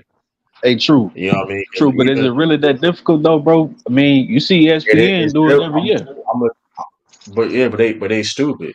And I'm gonna tell you why it's not fair because these line, like for example, like one of the most disrespected positions is the lineman, right? The lineman, because they don't get no stats, right? You look at linemen, they don't get no stats, they don't get no love, you know what I mean, like that. But like I said, that blocking, you blocking these great defenders. You gotta block these Aaron Donald stuff like that. You know what I mean? The Trent Williams. Trent Williams, one of the best football players in the league. Right. Period. And it's like it's hard to like you got these kickers like Justin Tucker. You know what I mean? Kicking 60-yard field goals. Who can tell him that? You know what I mean? Who's better? It's because you got different jobs. You know what I mean? Even I go to the special teams like Matthew Slater as a gunner. You know what I mean? He wanted it's so many different roles and jobs, long snappers, all that stuff is an important part of the game, and everybody do something different. So it's hard to really quantify a singular goat in football when there's so many different positions and so many different roles. You know what I mean? It's just Yep. not Hey, fair. I have a question. Okay, I've been waiting for this. Okay, who's the best receiver ever? And then I'm gonna relate this to Fair. basketball, but I'm just curious. Man, I think Jerry Rice? yeah, I think Does universally, everybody Fair, agree right? it's Jerry Rice? everybody universally, yeah, is considered Jerry Rice. Okay, Jerry, even Jerry. though even though eventually, I know eventually, his I think he's all time leader in receptions, but eventually somebody's gonna they're gonna eat that up, right? I mean, Oh, the I way mean, people, huh? well, it depends because he's got 1,549 catches for his career, which means whoever passes it is going to have to average 100 catches for 15 years and still need to play an additional Like, that's season. not easy. I Like mean, it's Jerry not Rice easy. is a dog, bro. It's not That easy. dude a dog. That dude was a dog. Like that man was Well, like how? pictures. I I mean, what is remember it? he I mean, getting 100 receptions today. I remember at one time Art Monk was the league leader in receptions. He had 106. I mean, all time leader in receptions for a season. He had 106. Right. Right. I mean, 100 receptions today is not. I mean, Puka Nakua as a rookie, I know he's probably going to push on. I think he's almost at 90. Right. So, and he still got two. I mean, plus you got 17 games. But here's the point. Uh, I mean, without me looking, there's a lot of guys that statistically maybe don't have the longevity of Jerry Rice, right? But they have the statistics because they catch more passes per season, right? Mhm. Um, Megatron actually he has the single season reception record, right? He has a single season The receiving yard. single the single season, right? And I was like I don't 140 or something like Um, that. the receiving I don't yards I don't record, not the catches. Yeah, Okay, he catches got like over I forgot. 2,000. why? You Why? gotta Okay, put the tax on the error though, okay, right. Okay, all right. Here we go. Put the tax. Why do you got to put the tax on the error? because that's the only one to make it. That's the only way to make it make sense. Other than that, obviously, back in the days, they didn't even throw the ball close to the way that they do now. Right. And there's been a It's lot of just like rule in the changes. NBA, like they wasn't shooting threes the way like they wasn't scoring. Sometimes the pace, depending on the error, the pace was different. Like you just put the Okay. tax on it. Why? Right. And that's my point. Why is that not ever considered in basketball the way it is in football? What do you mean? I Well, look at I it the mean, same way in both. Like I said, I will put that on football, and I will do the same thing in basketball. So to answer your anybody question, else? I'm bro, just curious.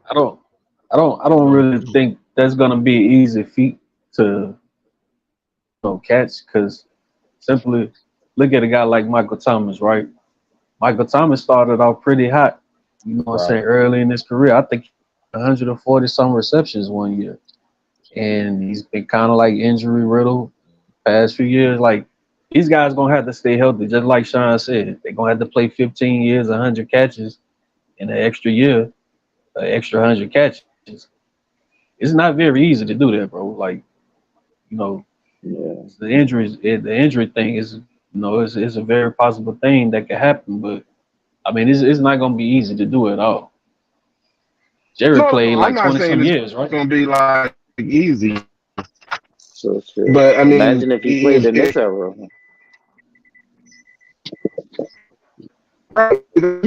how come MGFA. that's not considered Yeah. evaluated to me? Huh? I Why is was that saying, not well, by most people? Were you Even like were let's you say with LeBron James, yeah, even like let's say with LeBron James, he's all time leader in point score, right? I know he's played for a long time, right? But how much of that is attributed to the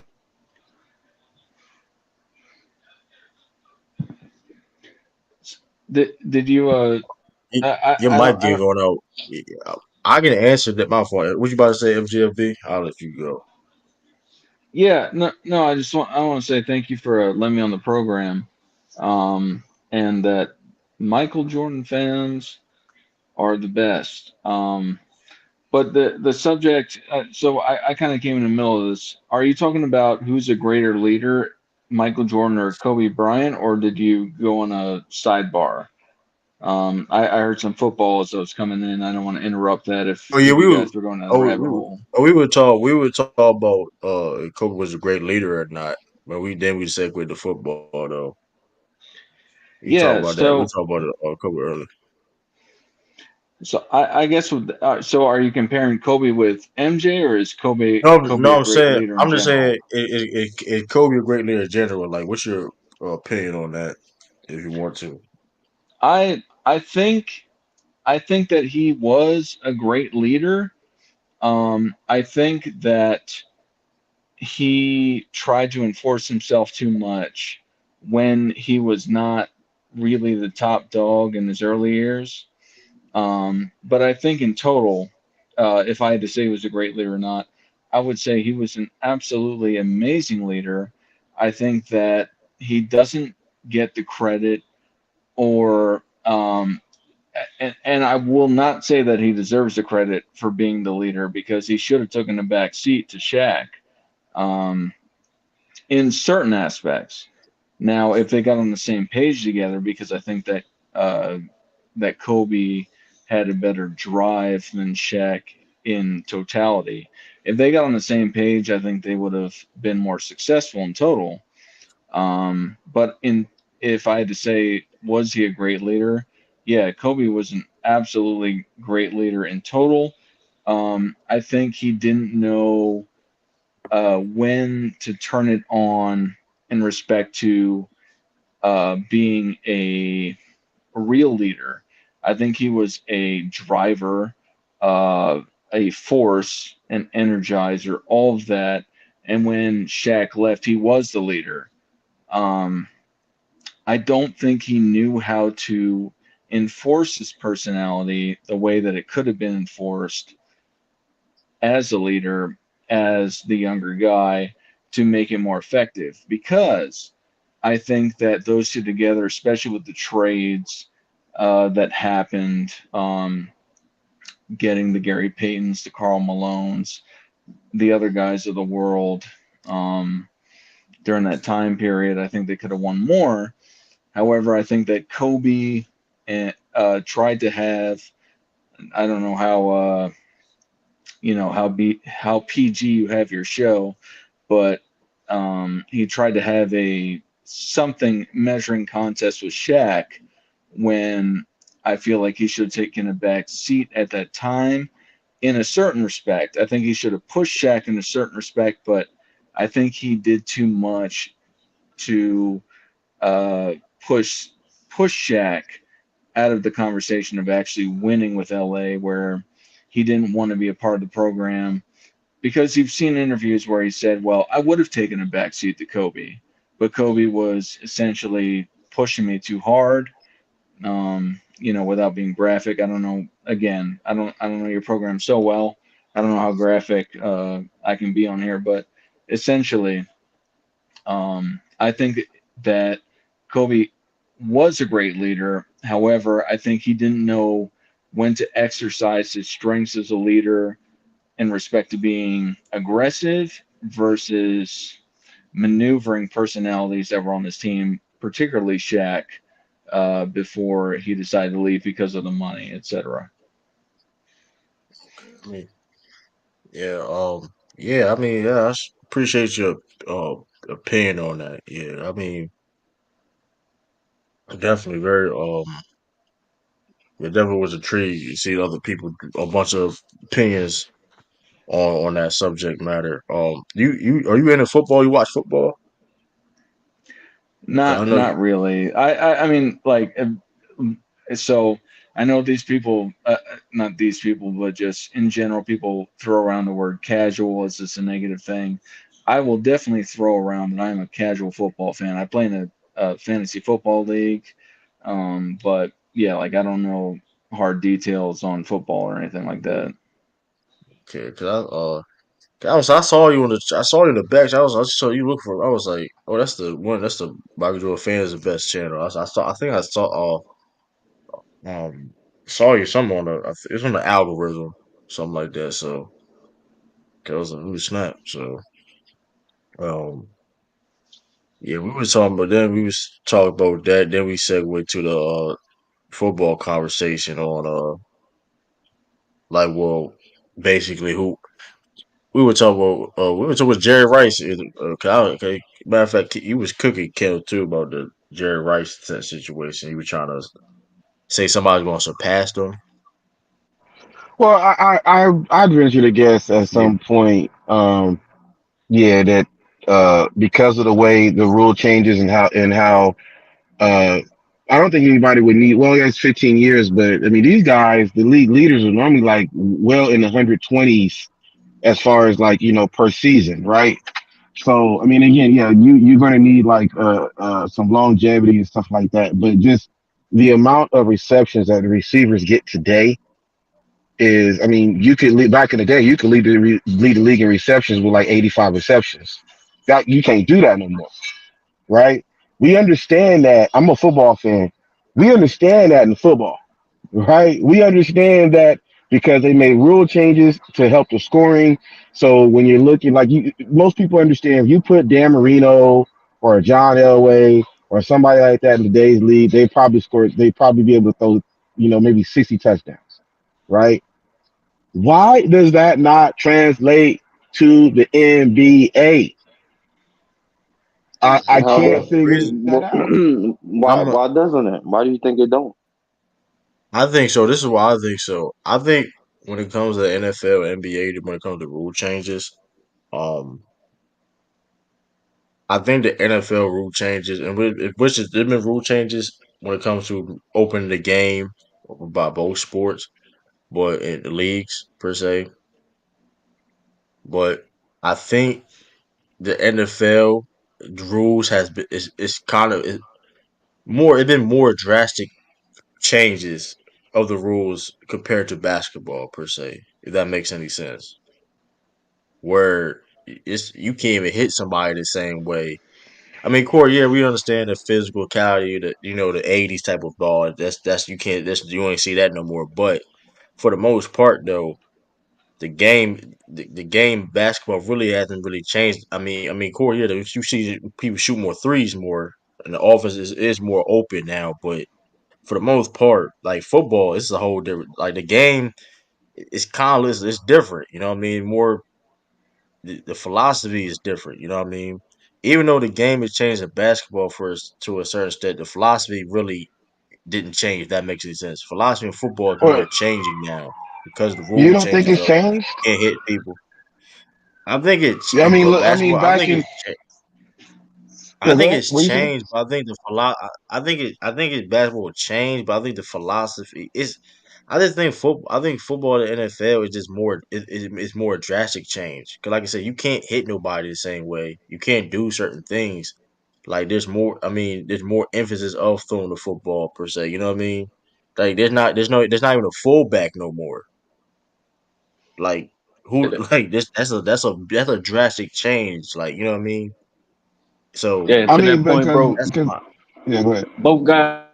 I mean, I don't really want to say this is just my, such a valid point, but in my mind, basketball guys have to play both ends of the court. although, you have some guys that perform better on offense or defense, and you have one set of guys that play offense and another set that play defense. So, I mean, the rule changes, like True said, you had guys body slamming guys in football. You know what I'm saying? Like that was a part of the game. And the rule changes and certain things that took place, it's gonna help the league, what I'm saying, for what it's doing now. It's making way more money, way more lucrative. You don't need a lot of these star players or star guys getting hurt because, you know, one guy wants to hit them a certain way and, take them out of the game and stuff like that. It's just better for the game. Like, you don't need a lot of that, the extra antics and different stuff like that now. I I got a question in regards to because I understand the concept of keeping the game safe, that you don't want to hurt your guys. In the same respect, though, a lot of guys have been sent out of games. Now, this year, I have to say, in respect to the modern NBA, I've got a fantasy football, or excuse me, basketball league, and guys in the ilks of Kawhi Leonard. He's actually on my team because I gambled on him because of the money situation that they've decided to penalize people with. If you played less than 65 games, you can't be put into these extra categories of bonuses, awards, etc. And the teams get penalized for sitting you if you don't have a legitimate reason. What I'm getting at is that I think that up until with the NBA, that they've been over excessive on saving people's value in respect to, I think that it's not been entertaining, because you've been sitting, I feel, in my opinion, whatever that means, it doesn't mean anything really, but I think that watching people just sit because they need, they're all for load management, which they've said that term, that these guys aren't playing because of load management. And they've said that publicly, not because they're injured. And they have said they're injured and then they come back because of whatever minor, whatever. In respect to what I'm saying is, I think that a lot of outside of the load management injuries or quote unquote situations that they've used in the past practically 10 years, um, they've kind of given some BS injury reports. Not to say that they've never done that before. What I'm saying is that I'm glad that they've decided to let this rule implement come into that you cannot be the MVP. You cannot get all these awards without at least playing 65 games, which is something, it's uh, essentially like 4/5 ish of the league. So the Kawhi Leonards of the league prior, have been sitting a lot. And I'm not faulting them. I'm not saying they were never injured, but when you say load management for why they're not playing, it just gives the impression that you're not playing for one reason or another, not because you can't play, it's just you don't want to play because you're tired. Um, and I don't know the football aspect of that, but I think that that aspect of it is a little cheap in the modern NBA. And I think guys like LeBron James, Anthony Davis's, the Kawhi Leonard's, because the Lakers they've had a great team and they've won a championship, relatively recently. I feel that the load management aspect of things have kind of ruined the entertainment value of the game. And that's why I think that the NBA has instituted the in-season tournament, these load management rules, etc. I'm new to your guys' panel. I don't know you guys very well. I've seen some somewhat familiar faces, heard some somewhat familiar names around here. But to the point is that what do you guys think about load management in general, and the new rules making guys actually play the game, respect to having an actual legitimate injury report? Um, when it comes to load management, I mean, I'm not really a big fan of it.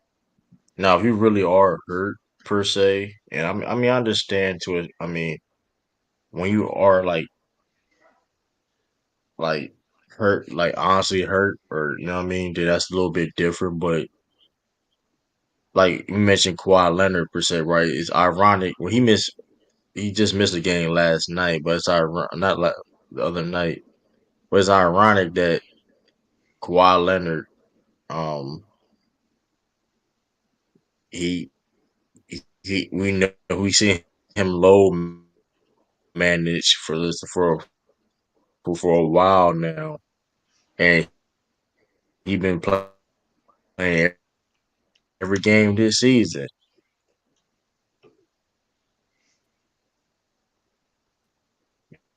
I mean, like I said, I mean, and I and to piggyback on the load management too, I don't think load management actually it really helps, honestly, because like some times because I know the Spurs and Greg Popovich used to do it though too. I mean, I mean, Kawhi was for like, but I think a lot of times though it doesn't help because it's hard to get in rhythm, and then uh, it's hard to get in rhythm. So it's like I mean, you not playing every other game, you just you know what I mean. You're not playing back to backs or whatever. It's kind of hard to get in rhythm. So that's how I feel about it. I mean, I'm not really a big fan, but if you can play, you can play. If you can't, you can't. You know. I mean, I think just the problem, the term, the load management is an issue, right? If it's injury recovery or injury management, that's a different thing. But you're saying guys playing this many minutes a night or this many games a season is too much. That's where I take issue with it. Um, because again, it's an 82 game season for a reason. You get paid based on 82 games, and obviously the media, or excuse me, the media rights deal and things like that. The NBA had to do something to protect its its media deals with Turner and with ESPN, because that's how they generate a lot of revenue. So they had no choice but to do that. I think when I think about load management, I think about if you're a great team and you're playing against a team that you're supposed to smack, you go out, you smack them the first 3 quarters, so your starters can sit the fourth quarter, and they shouldn't have to see the floor, right? Like, Yeah, absolutely, man. like how the Warriors in 2016, that's how they load manage. It was literally like, oh, we're just gonna go out and beat the crap out of everybody in the first 3 quarters, and then the fourth quarter, our starters don't even have to play. So That's a good point. I think that's the first thing. But to your other thing, the fact that you have to incentivize guys playing games by taking away certain accolades um, or the right to earn certain accolades is very telling about where the NBA is today, and that I think is what is going to be interesting to see going forward. To me, the other issue is a lot of guys in the NBA today play ball year round, basically from the 8 years old. That to me is the greater problem. That you come into the NBA with a lot of miles on your legs because you're playing essentially year round with AAU and school and other leagues or whatever, and so you don't get the actual recovery time you need growing up because you're trying to play for all this exposure. And so to me, that's probably the greater issue. But so with that said, with the young kids getting involved with the game and being the star in AAU, And I'm not going to claim that I'm a great basketball player or I know the game super well, but I am a whatever you want to call it, a worker. So to the point is that I've put in more hours to work, probably more than most people will ever do in their life in the amount of time that I've done. Now I'm being very vague there, but to the point is that when you incentivize young kids going and playing basketball, and I'm not dissing the modern basketball players. They're all absolutely amazing. They've had the talent, they've had the work to put in to become individual great players. But what I'm getting at is when you're so focused on being individual great players, especially in an AAU format, where what I understand a lot of scouts, per se, will focus on these guys that are on these big AAU teams because it's like a cornered market. The way I understand it is that if you get part of this one team, essentially it's a showcase for a child. Um, and I don't want to say it's any way less merit that if you win a high school state championship or you get involved with a national championship, that it's much less.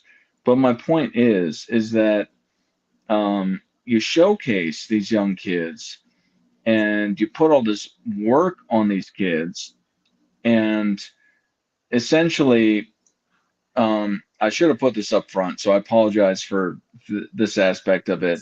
But essentially, it seems like a lot of people try to showcase individual talent up front as a young child versus actually saying that you can play team basketball, because that's what basketball is for the most part, unless you're playing some, niche tournament like a NBA, or excuse me, a dunk contest and a dunk tournament on a street ball venue, or a 3-on-3 street ball contest or whatever.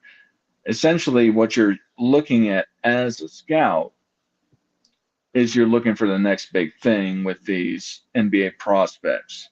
Um, that's what it seems to me. And then you go to high school, and then you might even get a ride to a better high school, because you're that good when you're showcased at AAU when you're 8 years old, because you can dribble, in between your legs and do all these crazy dribble drills, let alone shoot a long shot. What I'm getting at, though, is that when you put all this work on these kids and they're they're showcased as these individual talents, um, when does it become more than potential outside of actually getting to the NBA?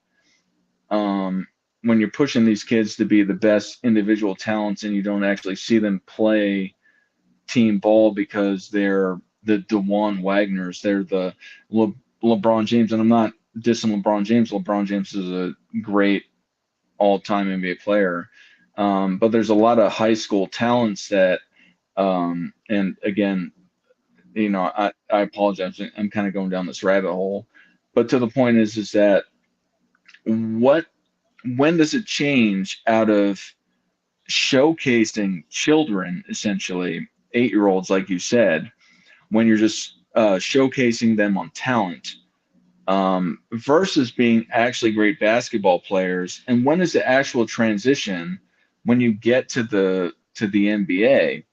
Like, because you look at guys like Zion Williamson.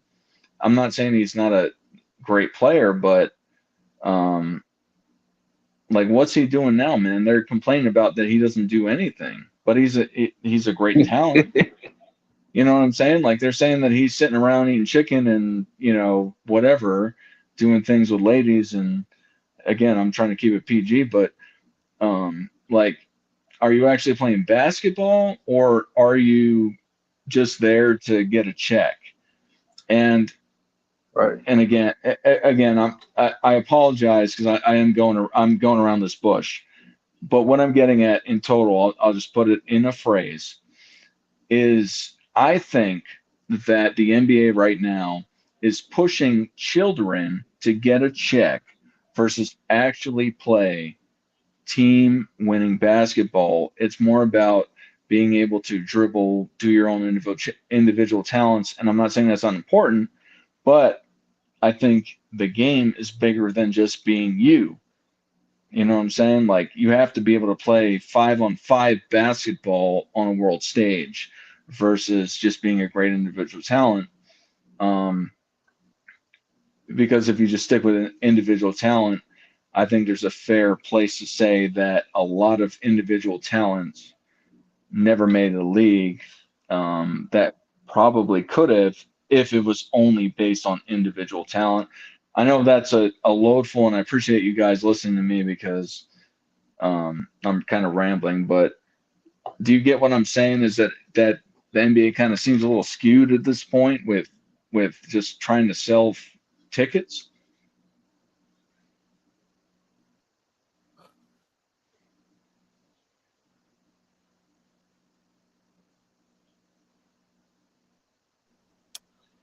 Sean. I understand some of the Mhm. point you're trying to say selling tickets because Oh, I could I answer. mean, but Give quick you can points right go. quick, True. I mean, Um, you I go. say, Uh, I say for a guy like a Zion, right?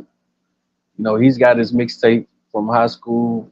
You know, pretty decent college player, and I understand this. I really believe that the NBA has come a long ways, obviously, from back in the 50s and 60s. You know, I believe a lot of people back then obviously appreciated the game a lot more because it was relatively, new. But obviously today is, more global. So I think it's more about certain players being pushed as a propaganda piece, I would say, like a Zion, right? It's way too many. The guys is like in his fourth year, man. It's way too many stories coming out about this guy.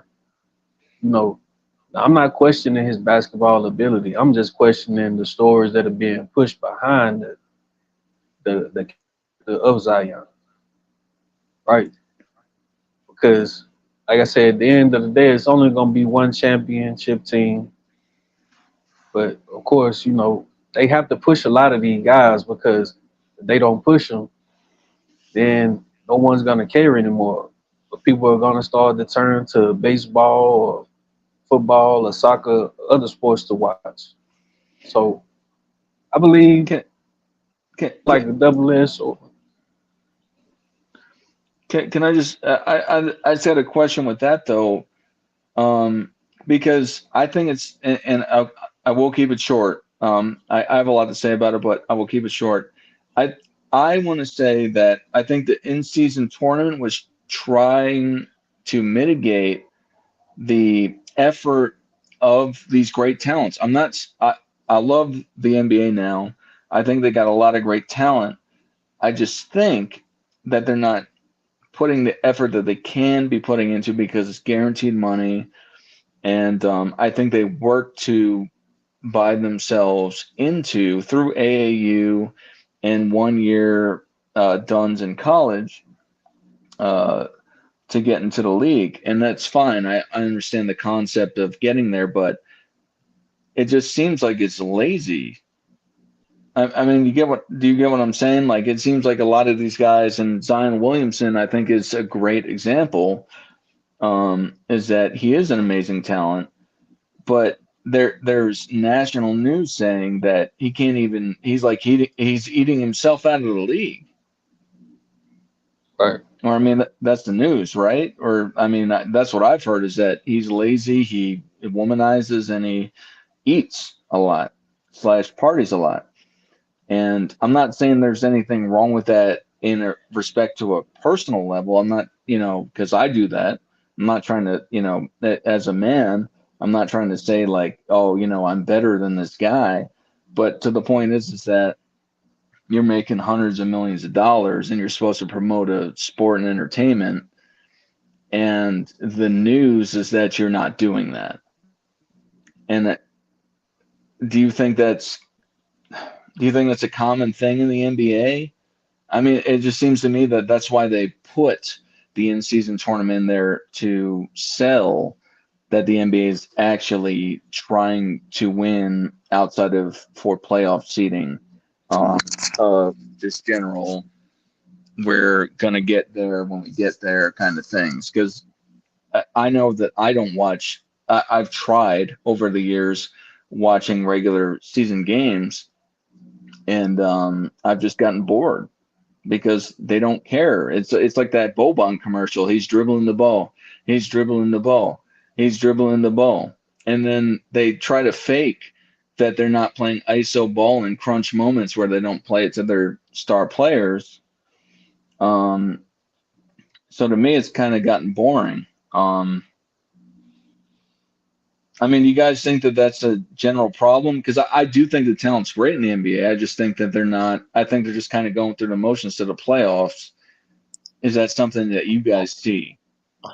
Um, I I can understand that point because I mean I'm not I mean I heard it before, but I do think this year, with the in season tournament, it kind of um, I think it helped makes it regular season more interesting now. And mind you, with the new rule of basically try to negate low management, I think this regular season been pretty good this year. Like I can understand the sentiment of the frustrations of in the past where people only started really caring about the season like during like in December, like late December, Christmas. But to be honest with you, um, the NBA just like I said, adding this in season tournament and you know what I mean how it did, and then mind you, it's been great so far. Uh, NBA has lost a lot of viewers. That's not true. They did record numbers or something like that for the in season tournament. People are I mean, that's not true at all. But I do believe that 65 game requirement is sort of like foreshadowing certain things that may take place later on in the future. Maybe not around in our time.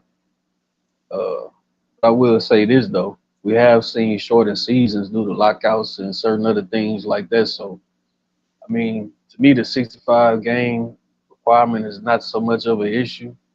The main issue is that, like I say, certain guys like a James Harden, he's already been put out there through the media and certain outlets that he's a guy that doesn't really too much care about the winning aspect of the game. You know, I mean, you could say he's been on certain teams that maybe could have won. You know, he may be underperformed or something like that to a certain degree. But like I say, man, I really believe that certain guys do sit out on purpose, mainly because they just don't care, right? I mean, just 30 years ago in the 90s, guys were only getting like 2 million, $7 million for a year. Now guys are making 50, 60 million a year, and like I said, it's just like I said, I really believe it's a lot of things that go on behind the scenes where the NBA are trying to work with these guys and trying to keep them, from playing a certain amount of games just so they won't get I, hurt when the playoffs come around. Like I, like I had this wild theory once about Anthony Davis sitting out a lot of them games a couple of years ago, right? I thought that he a lot of those games because I mean, hey, a twist, come on, bro, you can come back from that in a couple of weeks. I thought he sat out a lot of those games to, sort of propel LeBron closer to that scoring type, right? Because if he's sitting out, that's 25 points a night. Okay, now LeBron can just basically go out there and score 30 and 40 a night so he can get closer to the scoring title. Not saying that that's an actual thing or it's true. That's my theory of it, right? And then even with Kawhi Leonard, for example, look at what he did last year. The man played what, one game, 1 or 2 games in the playoffs, and then mysteriously went down with injury. But now, he's back again and he's playing games now. So like I said, I just think it's something going on behind the scenes to where they're making these guys sit out certain games so they can be healthy for certain events or certain national, and televised games.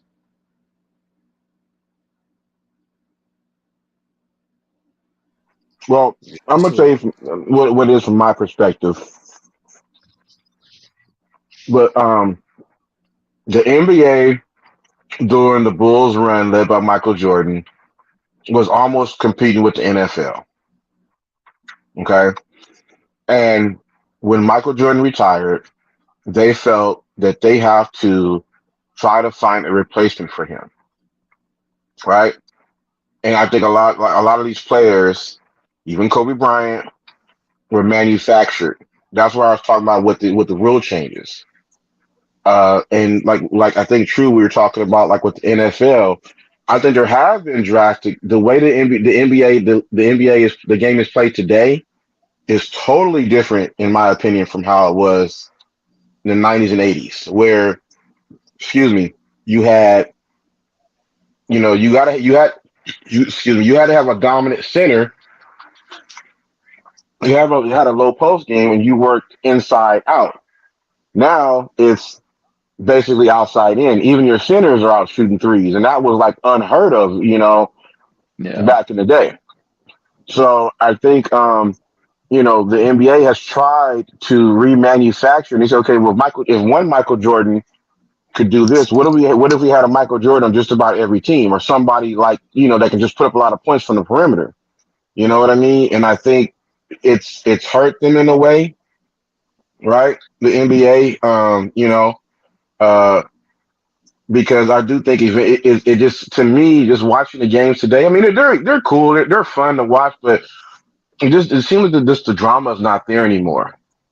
As far as like just the competitive spirit that maybe these players have. Like you guys were talking about the load management and all that stuff like that. It just I don't know. I just don't see it. I mean I don't know. It's just not the same. Maybe I'm getting older, but to me I just think a lot of these players don't have like the the gumption to try to like to step on people's necks and just be the greatest and whatever. I mean the whole super team thing comes up. I don't care anybody says Kevin Durant is a hoe to me. It doesn't matter. I could just imagine a card game with him and other greats, and he tries to everybody's talking about their greatest moments or whatever. Kevin Durant would get laughed off the table. I'm sorry, I just don't see anybody really really respecting anything that a player like Kevin Durant has done from a winning standpoint, and that's the thing. I think maybe that's the problem. The game has evolved from really a focus on winning to me to a focus on individuality, and I think that's trying to recapture what Michael Jordan brought to sports. That's all. No, I totally agree with that, and I think and I've heard this. I don't know how true it is, but I've heard reports trying, and I like LeBron James, so I didn't for a long time. I liked him again after the bubble win. But really, that's due to the decision and him jumping around teams, going back to Cleveland and leaving again because I know he's not from Cleveland, but he's from that general area. So it just rubbed me the wrong way because I'm a homer. I grew up around the Philadelphia area, so I just go and I try to empathize with the Cleveland fans. Why did they leave them? But after a while, I kind of got over it as I've gotten older because I'm a little bit younger than LeBron, so I'm generally his same age. I just didn't like the taste of that. But what I'm getting to agreeing with what you're saying is that I think it's kind of sorry um, to make NBA players or incentivize. I don't want to say make incentivize NBA players to play harder by throwing $500,000 at them to win an in-season tournament, where a lot of people celebrate it as if it's anything bigger than a sideshow within the tournament to grab viewership. Um, I mean, do you all disagree with the in-season tournament being a sideshow just to get attention? And to, like you're saying, sir, about I trying didn't even to. watch that. I didn't watch it. I didn't watch it either. I'm gonna be honest. I like the in season tournament. Um, Uh, 'Cause like I said, it definitely it was competitive basketball games. Like granted, um, I mean, I think it did its purpose. You know what I mean? It showcased players that you necessarily didn't see all the time, and I liked it. Like, I mean, I can when it comes to competitive, like watching good basketball games, I can. I mean, that's a win to me. So I mean, yeah, granted, the uh, in season the tournament and the banner. I mean, they're trying to push it clearly, so that's why they had the Lakers put that banner up, whatever. I mean, yeah, I mean, people say they disagree, but I mean, but clearly, if you watch those games, though, it wasn't regular season games. Like they was. I mean, listen, the fans was hyped up. The people that was there, they was hyped up, man. I mean, there no, was like a play. And you had the players even said there was like a playoff atmosphere in those in season tournament games. Um, so I mean, I don't. I mean, I don't know. So when it comes to like when and going back to Kenneth's point was about the individuality with the NBA been kind of pushing that for a while. It used to be team first, then now it's like player then team. So it's like I mean they've been kind of pushing this for a while when it comes to individuality, but yeah. But at the same time, I mean, um I don't know. Like I said, I don't have a really problem with how the NBA do going right now. Like I said, I think this season been pretty fire so far. Like we don't know who's exactly going to win the championship. It's you know what I mean. It's a lot of parity. A lot of you know what I mean. It's a lot of fun teams to watch. A lot of upcoming teams. You know what I mean. So I'm loving it. Be honest with you. Yeah, And and I then just going to the where we usually go. So I no, go ahead, True. No, go ahead. and then going like um and then it's like to how the game changed like when you mentioned yeah you mentioned yeah but well here's the thing the basketball I mean yeah the game has been played differently but like you still have great centers today though I mean maybe not just to the amount of back then in the 90s of course it's more of a outside in than it inside out now of course it's been trajectory to that but I mean like, but when it comes like the football per se, like is there certain things in football you just don't like. I said, it's no fullback no more. There's no fullbacks. I mean, you have tight ends catching the ball more than ever. I mean, Was there ever really it's a truly a lot fullback different. though? Yes, it was fullback. It was legit Every fullbacks like every team had a 10 years full. ago. Yeah, I mean, Yeah, it I was just like think them you had guys are like I just think them nah guys are like them like fullback. linebacker just playing fullback. Like they were dudes that would block there was like another basically another blocker and guys that like in certain position on the field, maybe a goal line Like situation, they run the like a ball. Mike Like Allstott, that right? used to He played fullback, right? yeah, yeah, yeah, like that position the position don't even exist no more. Like when last time you see drafting a fullback, whatever, you know what I mean? It don't even it's not even a thing. yeah. Like I mean, the 49ers use. I mean, some teams still use it, just like particularly in yeah, short yardage situations. But I mean, the Niners probably use it more than anybody because they have used Chet, who's kind of versatile. He lines up in the backfield, but he can also split out, things like that. But yeah, I mean, it's not the the normal position, and some of it was to create more spacing in the NFL and open the game up. So when you want to open the game up, invariably one position gets hurt, and it's the backfield has been hurt by it.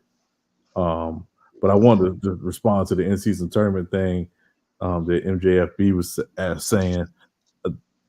what the in-season tournament to me was here's how we get more interest while we're competing during this time of year as kind of the secondary sport to football, because that's always been the biggest problem with the NBA over the last several years is a lot of people don't even pay attention to the NBA until Christmas Day at the earliest. Basketball fans pay attention, but just your regular, sports person or sports fan, they don't pay attention all the time till Christmas. Maybe not even sometimes till All-Star break. So I think what the in-season tournament did was said, hey, here's how we can get eyes and generate interest while we're competing with the NFL, but not directly competing with them, because notice the games were on Tuesdays and Fridays. There's no NFL games on Tuesdays or Fridays. So it was a smart move by the NBA to put it on those days. And I think it did its job. It generated interest during a time that normally is very difficult for the NBA to generate interest. Yeah. During this calendar time of year, not so much the season, but calendar time of year. Can I respond to that real fast? All Yeah, right. go ahead, Well, bro. okay. Um, yeah, no, I agree. Like it's to the point of getting numbers. The thing that the thing that intrigues me is that the in season coincided with the 65 game minimum playing time or minimum games to win awards.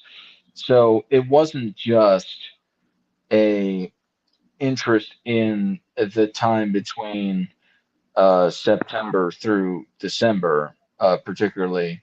Um, they had a problem with just getting people interested in the game because people weren't playing. So that's why it was a whole issue with load management. And I'm a Spurs fan, so I understand. I've been a fan of the Spurs. Really, the Tim Duncan Spurs. I'm not going to pretend that I'm a diehard Spurs fan, but I was a Tim Duncan Spurs fan. I like Wembanyama too, but I digress. To the point is that it's not just about the NFL. It's about people. It's about NBA players not playing games. It's twofold because they wouldn't have implemented the 65 game minimum standard along the in-season tournament without it having been an issue with people not being interested with the NBA outside of the playoffs, because that is the most interesting part. I don't think that's a contest. I don't think anyone would say that I particularly like watching the regular season versus the playoffs, not just with the NBA, but just with any pro sport. But again, um, I get what you're saying, and I agree. I think that they were trying to compete more with the NFL, but I think it's deeper than that. I think that like Kawhi Leonard is a great example. Even LeBron James. LeBron James over the last few years hasn't been playing very much in respect to how he had played before, but he's been playing more lately because now he has to be associated with these awards. I'm not particularly pointing out LeBron James. I'm particularly pointing out anybody that's been playing in the NBA. They have to meet that 65 game threshold to get these awards, or at least some of them. I'm not going to pretend I'm a lawyer on this, but the general understanding is you got to play 65 games, and a lot of these guys that haven't played a lot of games are playing a lot of games, like Kawhi Leonard and LeBron James. But I digress with that. But to the point is that I think that people are. I do agree that it has stuff to do with the NFL, but I do think that it also has to do with the general interest of the NBA because a lot of people have sat a lot for a lot of like practically a decade at this point. Well, I mean, I think that, and again, the reason why I bring up the NFL is the timing of the in-season tournament, because you could have done the Yeah. in-season tournament in February or March when you're competing with March Madness, for example. Yeah. Um, or I won't say spring training baseball, but March Madness is what dominates kind of the sports lexicon in March if we're just looking at the sports calendar. To me, it wasn't so much about the load management thing, because the load management issue wasn't about players so much sitting out games. It was big time players missing the nationally televised games, which again, if you're the NBA and you're going to your partners and it's a partnership with the NBA, Turner, and ESPN / Disney, for example, and you're saying, hey, we're going to have this number of games on national television during this time of the season, and you're going to spend millions of dollars to advertise during these games, the expectation is the best of the best players will play in these games. So it isn't that guys are sitting out or missing games, it's that they're missing the national TV games. That's the bigger issue for the NBA than them just missing games. No, I Facts. don't.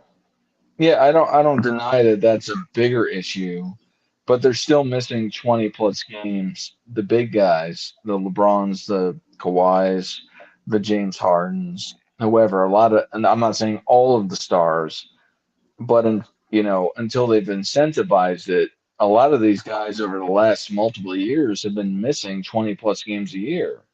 And now I understand that a lot of them were nationally televised games, but some of them weren't. You know what I'm saying? It's not like every game was a nationally televised. Like they purposefully were missing these nationally televised games, but they were missing games just to miss games because they could, and they were listed under load management or other or whatever. You know what I'm saying? Um, but I agree that it's in total. I agree with you that it's more about the money. And the in-season tournament was more about the money to have these guys play and make it more entertaining. And that's what I'm saying is that why do you have to push? You have to play, and you have to play for $500,000 to actually play for your millions of dollars, especially over the last. And again, I'm not, leverage what you can. I'm not hating on these guys for saying, let me do less for more because that's what everyone does in the world. To the point is that the NBA is folding to these guys, saying, okay, well, we're gonna give you $500,000 incentive to win this tournament. We're going to have to make you play 65 plus games to get your other bonuses to win MVP, etc. Other accolades and awards. It's just kind of cheap, in my opinion, that with these guaranteed contracts and everything like that. Um, but I But agree. I'm not disagreeing with you. Is that they're doing it to compete? They're absolutely doing it to compete. But why aren't they competing with competition before incentivizing $500,000 and accolade bonuses? You know what I'm saying? Like it's they're making it happen, which I'm glad Adam Silver's doing because I haven't given any care for the regular season for some years because it's just been so boring. In my opinion, I'm a Sixers fan, and I've watched games. Generally, I would watch 15 to 20 games, and I'd watch them kind of give up games and just be like, man, let me just wait to the playoffs and see what happens because I do love basketball. I obviously got my YouTube channel or whatever. I love basketball, but to the point is that you have to. They've been pushing it to make it happen. When why do you need to incentivize all this other stuff otherwise when you are an entertainment industry and one of the greatest entertainment in my opinion with basketball because I love basketball that you have to pay people $500,000 to win this tournament and hang banners and incentivize people to win MVPs and all NBAs and everything just to play more than 3/4 of the season. But I agree, it is in competition with the NFL and all that sort of stuff. I'm just saying that I don't understand why the players are forcing it so much. It's becoming boring, in my opinion. Like it's over the top. I mean, I may be mistaken, but I think outside of some baseball contracts, the NBA players get paid the most, and they seem to do the least with it. I might be mistaken. Please correct me if I'm mistaken, but Well, I mean, for Yeah. American sports, no, you're not mistaken. No, you're not mistaken. Nah, to me, I think it's just becoming more costly, man. You know, you got certain guys getting paid max max dollars. You know, certain guys that's not playing the games. But to me, it goes hand in hand, right? The new CBA is right around the corner. Me, the 65 game requirement, the in season tournament, the new CBA, all of this, it just plays in hand. You know, it all goes together, right? Because, like Sean alluded to, and I said pretty much the same thing. They want these guys to play the games that they do show on TV the certain days. If it's a star player on the team, those are the games they want those guys to play in. And then now they're giving certain guys $200-300 million. You know, it's gonna cost a lot of money, is what I'm saying, right? They signing these new TV deals. I mean, you can't have billions of dollars being given to the NBA from the the TV stations or the higher ups and all of that, and then you turn the game on and you got to you know role players and stuff out there playing as the star players. yeah, exactly, yeah. To me, that's really the main issue. And then, like I say, certain guys they're getting these max dollars. Guys are getting nearly damn near $500 million now. So they need these guys to be out there on the court and play. Like someone said in the chat, Dame, he's saying Dame basically already said that they make these guys sit out certain games or whatever. But like I say, bro, it's you know, it to me it just all goes hand. But the in season tournament thing, I mean, it's just an added bonus to the league now. You know, I don't really think it's something that was needed but I won't really say anything bad about it because it's the NBA. They gonna bring something in at some point and possibly take some.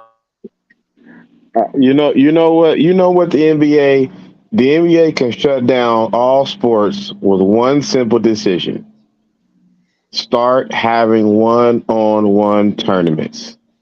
Oh, dude, man, you ever watch you ever watch the Dr. J versus the Kareem Kareem, Abdul-Jabbar? yeah, that was epic. Yeah, Yeah, if they started having one, but I know, I think really it'd probably be more of the ego of the NBA players because if you had some scrub getting there and beat one of the quote unquote superstars, it'll just turn everything upside down on his head. But maybe that's why maybe have it by invitation.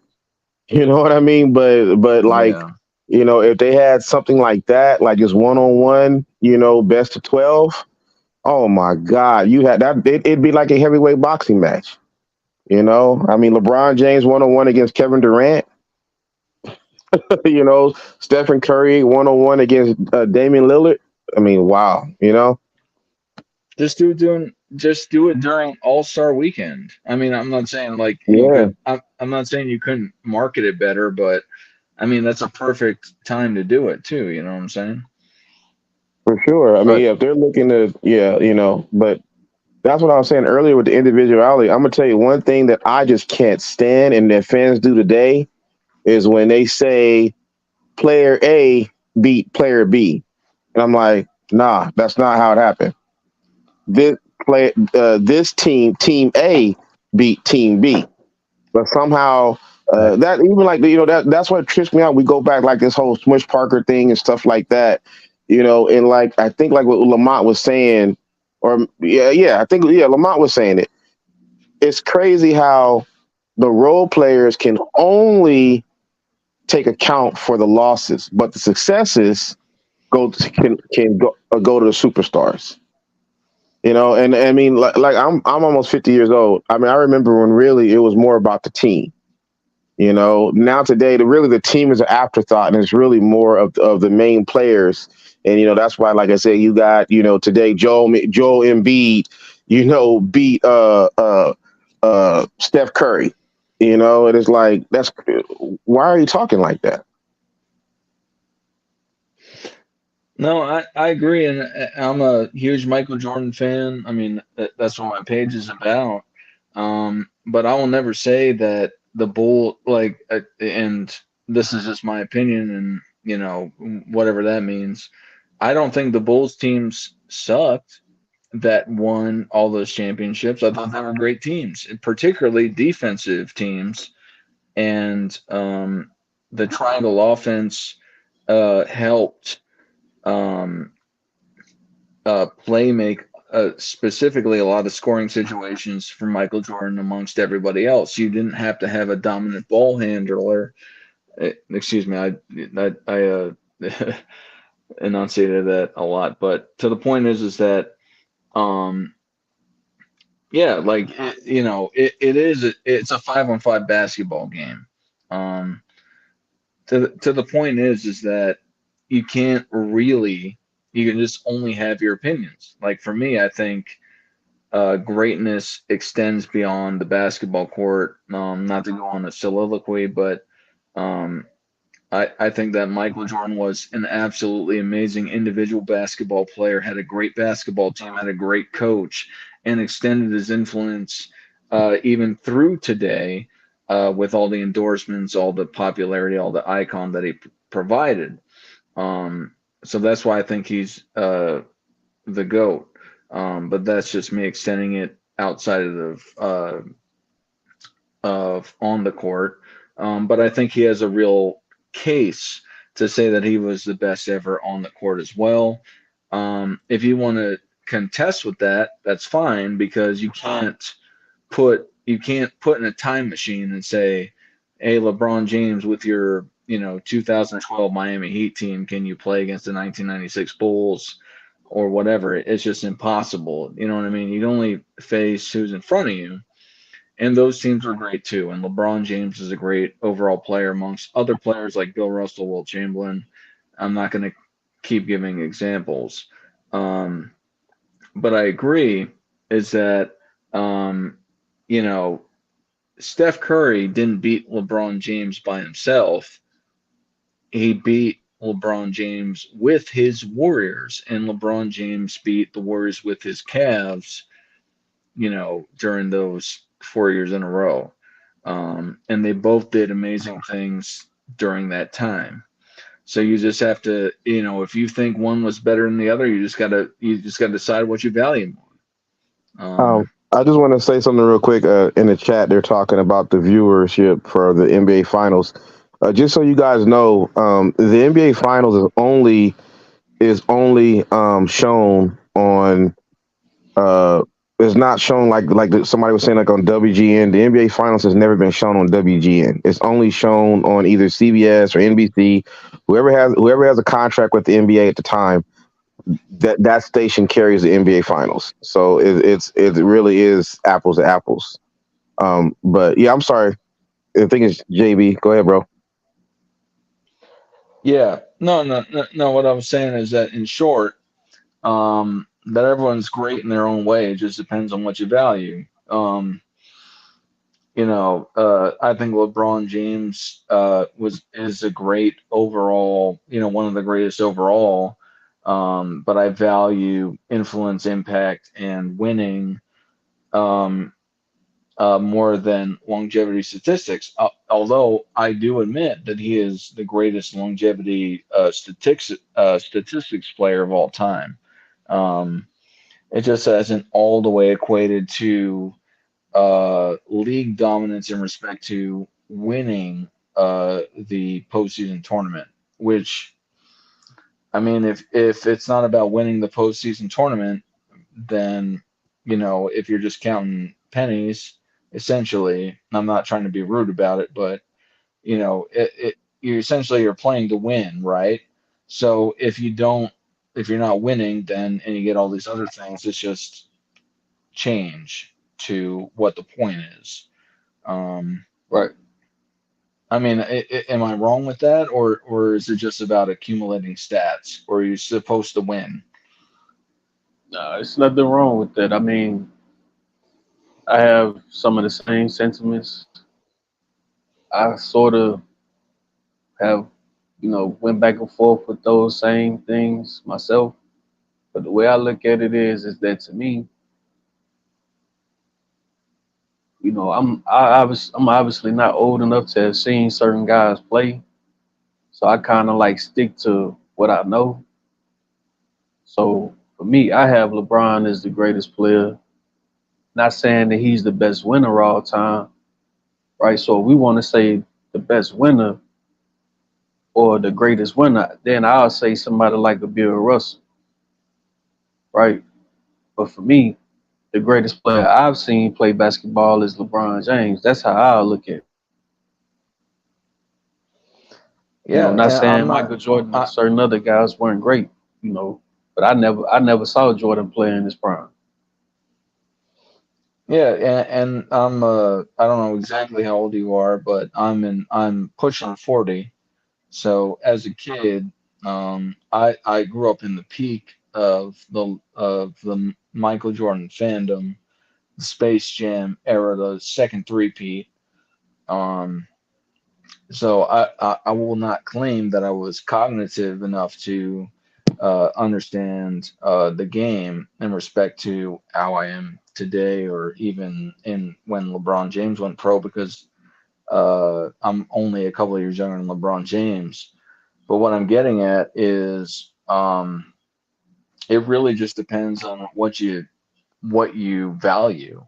Because I think LeBron James is all time great. Um, I think that what he did in the league, or how he positioned himself, in contrast with the Bulls, not specifically that, because I still think that Bill Russell is greater, and or better than LeBron James. I think George Mikan is greater than LeBron James for the impact he had on the game overall. Um, and same with Magic Johnson, but I won't go down. That's a whole thing to unload. But um, I think Michael Jordan has done more for the game and still has relatively, because longevity, I will not, I, I will submit that LeBron James is the greatest longevity player of all time in respects to statistical accumulation and dominance.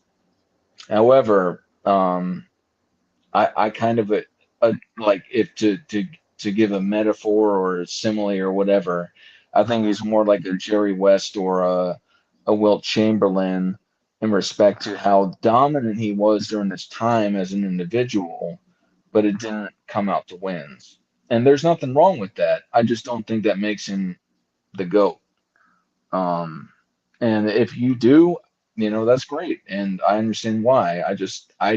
I value winning because it is a team sport and a sport, and not to say, and I don't say that Bill Russell, Michael Jordan, LeBron James, etc., won these championships by themselves. However, a lot of people just like to say that it's a team accomplishment. It is, but the team accomplishment also has names under it.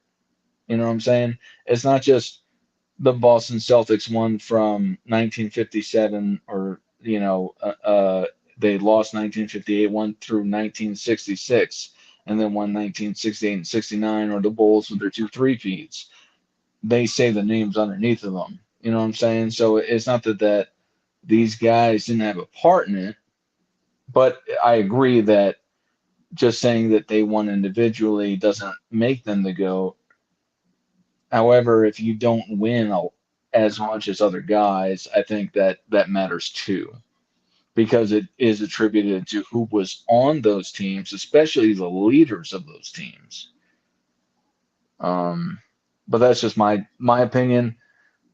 Please, if you guys disagree, I'd like to hear it. Because that's just my opinion on it. And I think when you play the game, you're trying to win. Yeah, I'll say for me, really does matter. You know what I'm saying about the winning. But I will say, like, to me, it doesn't really matter who wins more. But at the end of the day, like, let's take LeBron, Jordan, and Bill Russell for example. Now, the main conversations nowadays are obviously just LeBron James and Michael Jordan. So to me, it's really unfair to just say those two guys are the only guys that are in the GOAT conversation, mainly because they're like you know, the newest guys are part of it. Bill Russell obviously played, what I'm saying, damn near 70 years. So, like I said, it's kind of strange that a lot of guys don't really want to put them in the conversations. You know, when to me, I'll say at least the top 15 to 20 guys all the time. If you whoever you want to put in that order, to me, all of them guys have a case for it. It's not Yeah. just one or two guys or what I'm saying, one or three guys or five guys or something like that. Like I say, and like I say, it's a lot of interesting conversations, man. Especially when there's not a lot of craziness going on with it.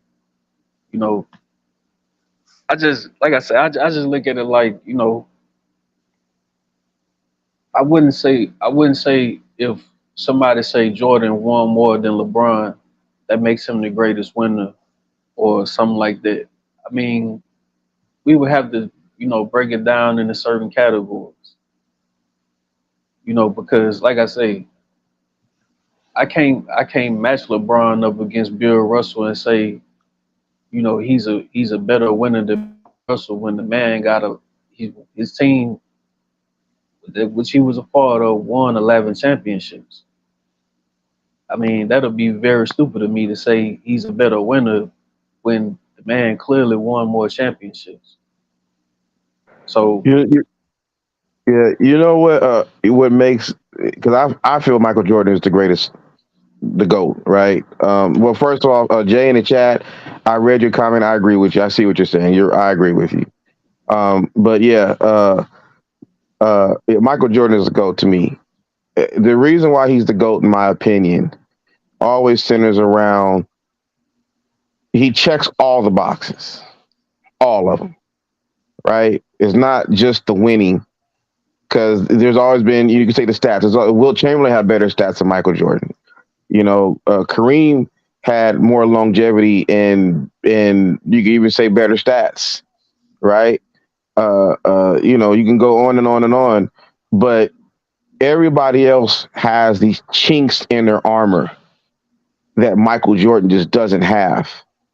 And I think that's what, even LeBron James, to me, what kills LeBron James is he has too many stinkers, right? I mean, just Yes, too many sir. stinkers, and that is not so much that Jordan has won more than LeBron James, because then but what about Bill Russell? Stuff like that. It's too many stinkers is what really hurts LeBron James, in my opinion, in relation to Jordan. okay, well, my response to that is that This is the reason why I just was telling Dart that, in my opinion, you would have to break it down into certain categories because, like I say, if it's just a debate between Jordan and LeBron, or we clearly have other guys sitting at the table, or other guys that clearly need to be in that conversation. Well, like I say, bro, to me, it's just not fair to just say, well, this guy is the greatest or that guy is the greatest because that's my favorite player or that's who I grew up watching, right?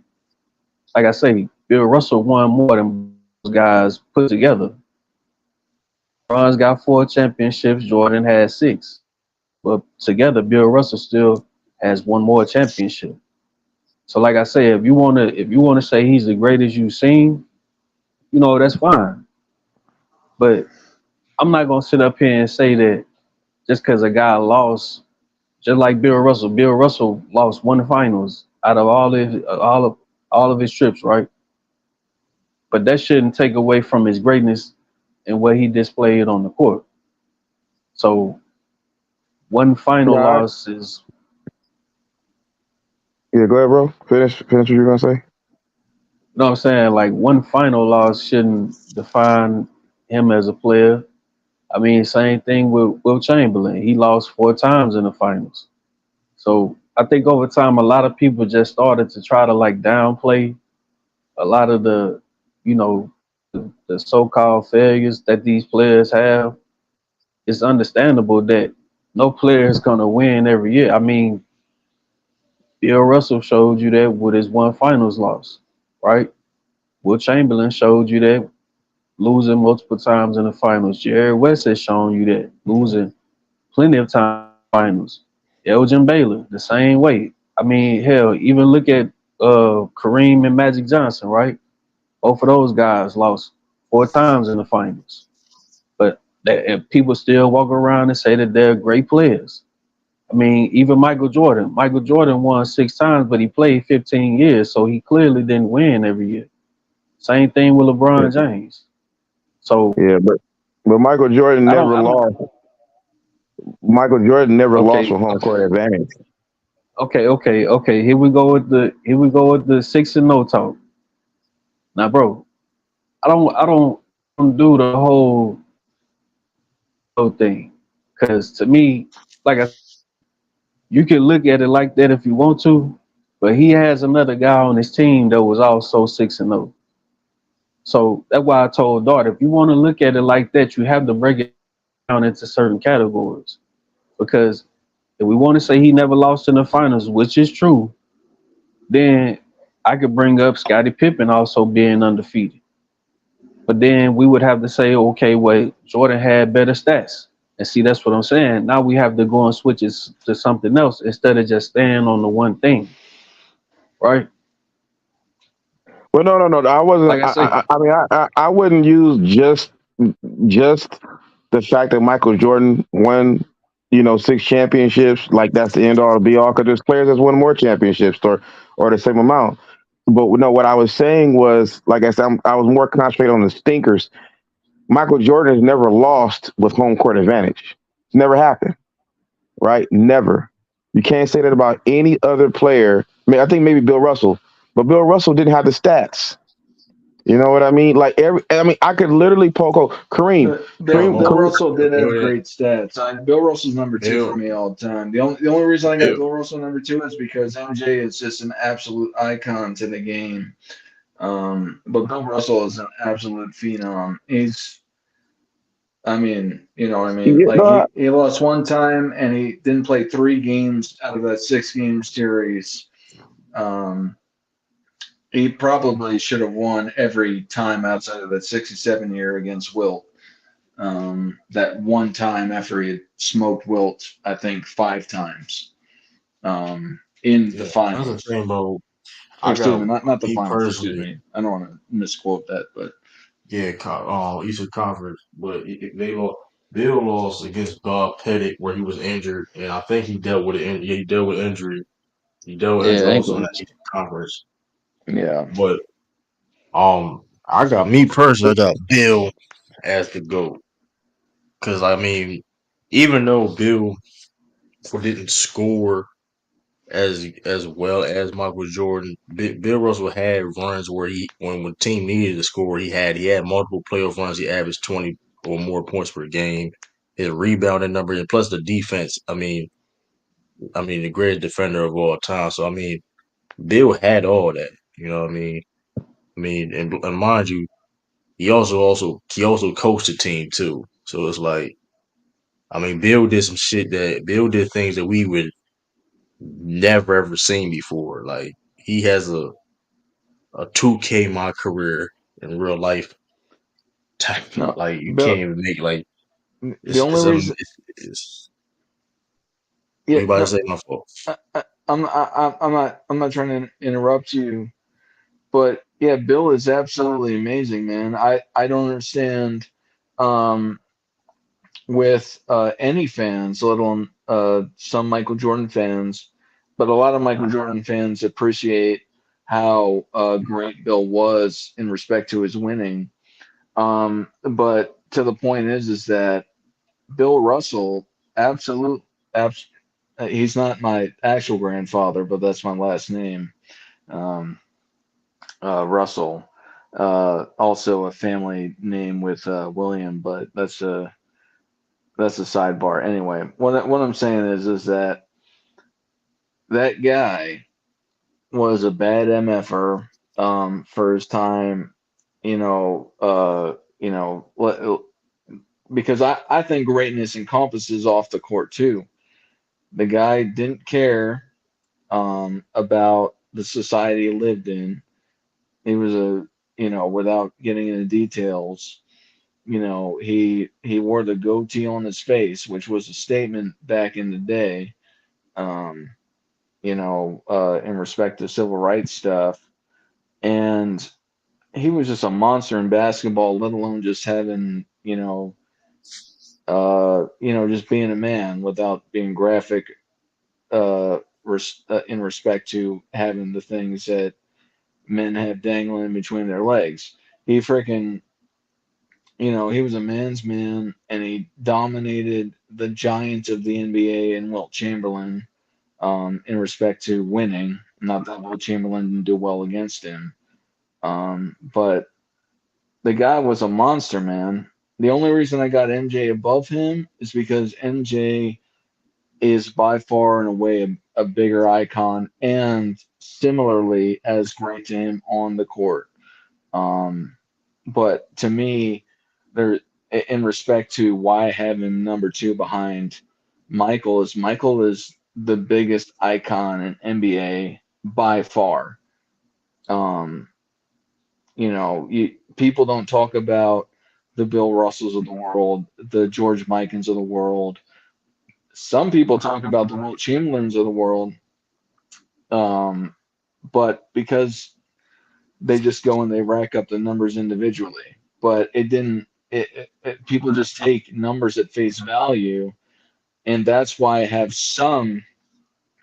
Not to say that I think it's a terrible thing, but that's why I have some gripes against the LeBron James being the GOAT aspect, is because he's got a lot of great numbers, but a lot of it has to do with longevity. And I'm not knocking him for that. It's great that he has the longevity numbers, but he still hasn't won as much as Jordan or Russell. To the point is that the whole point is to win. And why are you playing the game if the whole point is to just rack up numbers? Yeah, I apologize if I'm rambling, but to the point is that what I'm saying is I agree that Russell, for me, he's number two, um, and Jordan is number one because he's brought the NBA to the world stage. In my opinion, if you're a LeBron fan, you're a Michael Jordan fan. Um, if you're a modern NBA fan, you're a Michael Jordan fan because Michael Jordan brought the individual branding to the NBA. Um, he's that guy, just plainly, without going down the air movie stuff and just the branding and marketing that everybody knows who Michael Jordan is. That's why he's the greatest. I see to that last point you just mentioned. I see. I like that point right there, right? Because I obviously have heard this, you know, that point being said before. But to that point, right?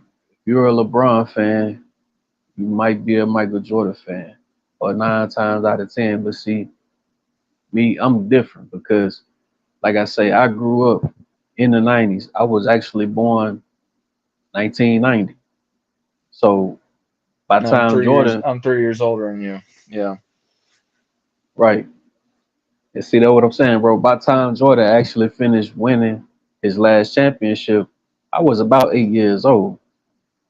So Space Jam was 8 years old for me, so it was a perfect time for me. I love Michael Jordan, man. That Space Jam, that shit was cool, man.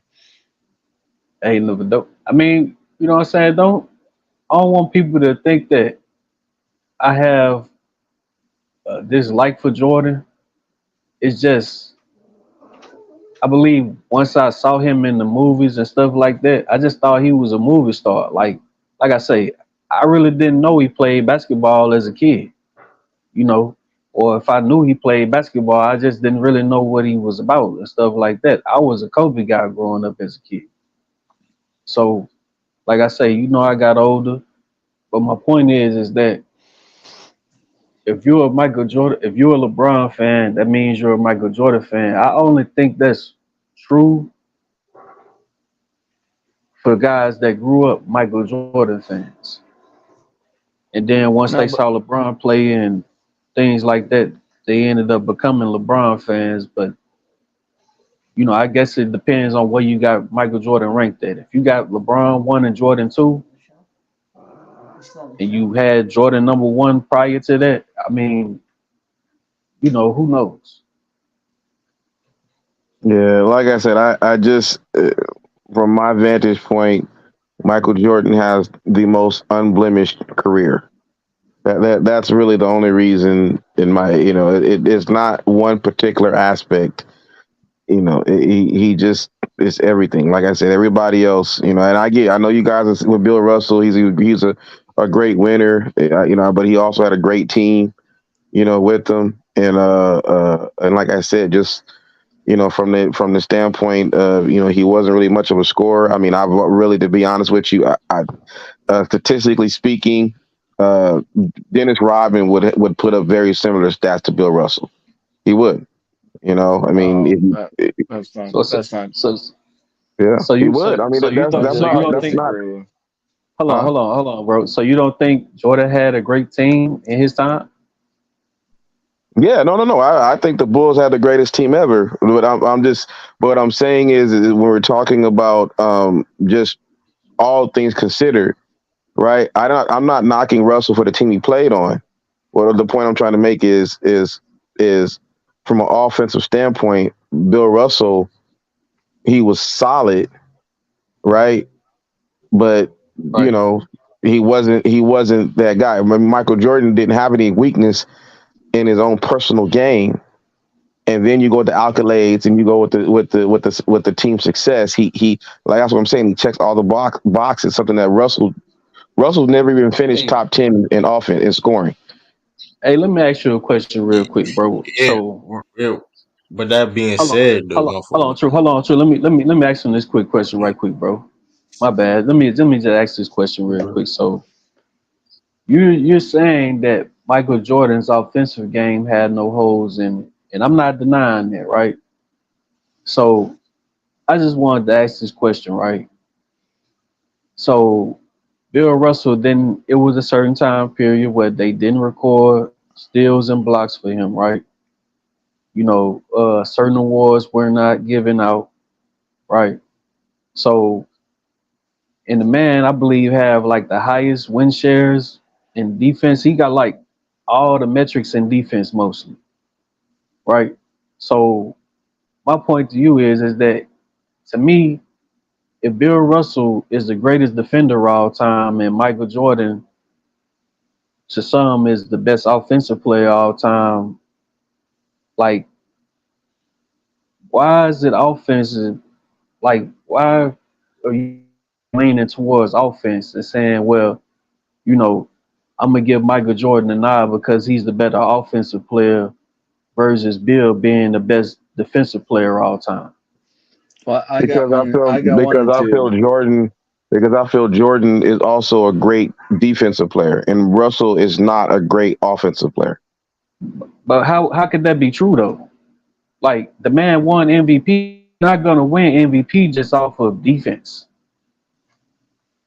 Well, I mean, I like you mean, said, I you mean, he was the captain of his team, and his team won a lot. I mean, the NBA has always set a standard that the MVP really can only come from like the best player on the best team, on the best top one or two teams, right? So, I mean, the MVP really was his to lose for the most part, you know. I mean, but the point is that again, from Jordan, when you're comparing Jordan to Russell, you know, I mean, they both have a lot of accolades and success, but you know, I mean, Russell really left a lot to be desired offensively. Where, like I said, Michael Jordan really had no holes.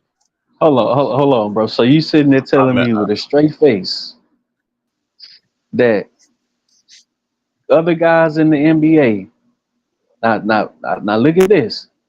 Bill Russell was on a team. But you're not gonna sit here and tell me with a straight face, bro, that a man that only averaged 15 to 17 points for any given season is gonna win MVP over who are some of the guys like John Havlicek or one of these other guys that was on the team that averaged more points, right? Like why wouldn't they look at that? Bob Cousy won MVP. The guys Right, that he won was the MVP. first one.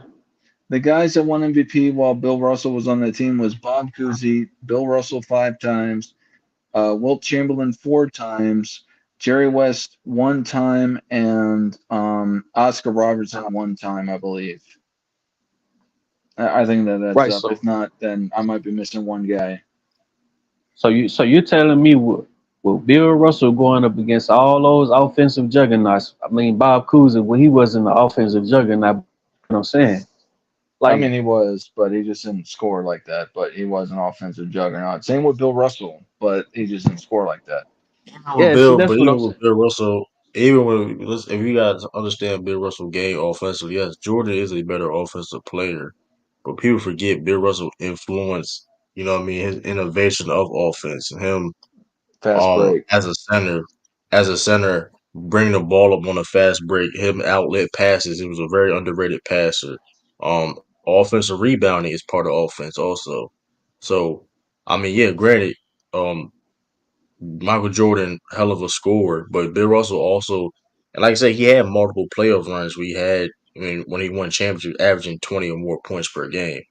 I mean, which is when he's still playing um elite um elite defense. I love what he was doing. Cause like I said, because I mean, and listen, I mean Jordan was great, but like I said before, when you look at Bill Russell when he won, and this is one of the reasons why I got him as a GOAT, he was a common denominator of winning.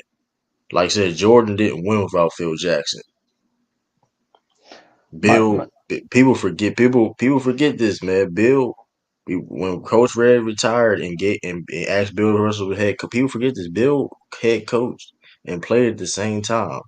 It's not easy with no assistant coaches, with no assistants.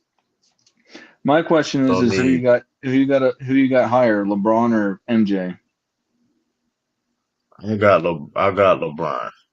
I got Jordan number 4 to be honest with you. Yeah, I Number got I Jordan four. Oh my 4. goodness, Well, I gotta hear this. I'm gonna well, tell you you my already list. know. I'm gonna tell you my You already know who I I'm gonna tell have you my number list. one. Go Now ahead. the I got four Jordan people number one, but now I'll defend Bill I'll Russell all say day because a lot of people say Wilt Chamberlain is better for no yeah. reason. Now No, that I don't being have said, Bill over. I mean, I got Bill over with. I mean, my bad. I got I got I got Bill, I got I got Bill, LeBron, Kareem, and Jordan. I don't. I okay. All four of those dudes I got in the GOAT tier That's category where yeah, that's fair, man. in my opinion, those are the only four that should be in the GOAT conversation. In my opinion, only those four. 4 or and I got 5. Jordan number 4. I got Tim Duncan number 5. Okay. Um, the reason why I got Jordan 4, the reason why I got those three guys over Michael Jordan is because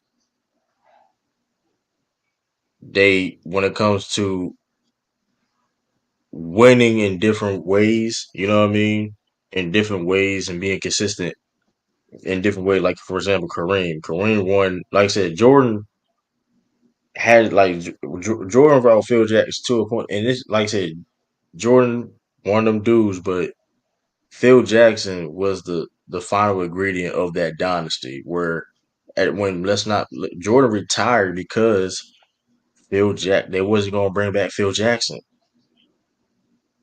So I mean, I'm just saying they didn't. Hey, mind you, there's other coaches you could hire. I mean, I could have bet they could have got another great coach, right? Or whatever. But Phil Jackson was that much important where Jordan was like, you know what? I'm done playing. I mean, little things like that. And that's you can say that's a nitpick per se, but when it comes to like being as a team player also, 'cause I also one of my criteria is too is being a team player. Those other three guys also were better team players than Michael Jordan was. When it comes to even roster construction wise, those Kareem, Bill, and LeBron had to sacrifice to a certain type of degree of their play during their careers at certain times. So Jordan, like I said, if you really look at Jordan, listen, Jordan had one of the best roles in NBA history. He gonna take all majority of the shots. You know what I mean? So hey, that's my reason why I got number 4. But I mean, if you think Jordan's the GOAT, I have no problem with that. But those were like my GOAT tier guys. Kareem, of course, Bill and LeBron. Like But if anybody, my opinion is just, you know what I mean? no, I think that's fair. My question is though, within the triangle offense, where it's a bunch of, and again, I'm not trying to act like a basketball head in respect to that. I'm a pro player or anything like that. But uh, the gist, what I understand of the triangle offense is that you keep passing to the guy that's able to make the shot. So if you go and you look at, in contrast with that same system with the Kobe Shaq system, you had two guys that scored a lot, and it was the same triangle offense system where it's a lot of passing to somebody on the wing or somebody in the low post. Um, what I'm getting at is that can you really blame Jordan for his dominance in a system that worked well for him? And to reiterate, if you think that Bill Russell, like even if you want to say LeBron or other guys, Kareem, like for me, I got LeBron and Kareem outside of my top four. Um, but what I'm getting at is that um, I just don't think it's fair to say that because they didn't have a strong low post presence, that Michael Jordan was just a system player altogether when you had Shaq and Kobe that won three in a row, just like Michael Jordan did twice, in the same system with the same coach. I just don't think that's always fair. Um, No, he definitely not a system player. I'm not gonna say he's a system player, but I do say like we all know when it comes to winning championships and stuff like that, especially at that level, you gotta do some type of sacrificing. You know what I mean? And for the most part, Jordan really didn't have to sacrifice. Like other guys that played with Jordan had to sacrifice way more. Of course, I understand Jordan's the best player, but I mean, even you look at the greatest players of all time, like even like a Bill Russell. People forget before Bill Russell went to the Celtics, he was a leader. He was a leading scorer in all levels of he played from high school, college, and Olympics. You know what I mean? He goes to the Yeah. NBA.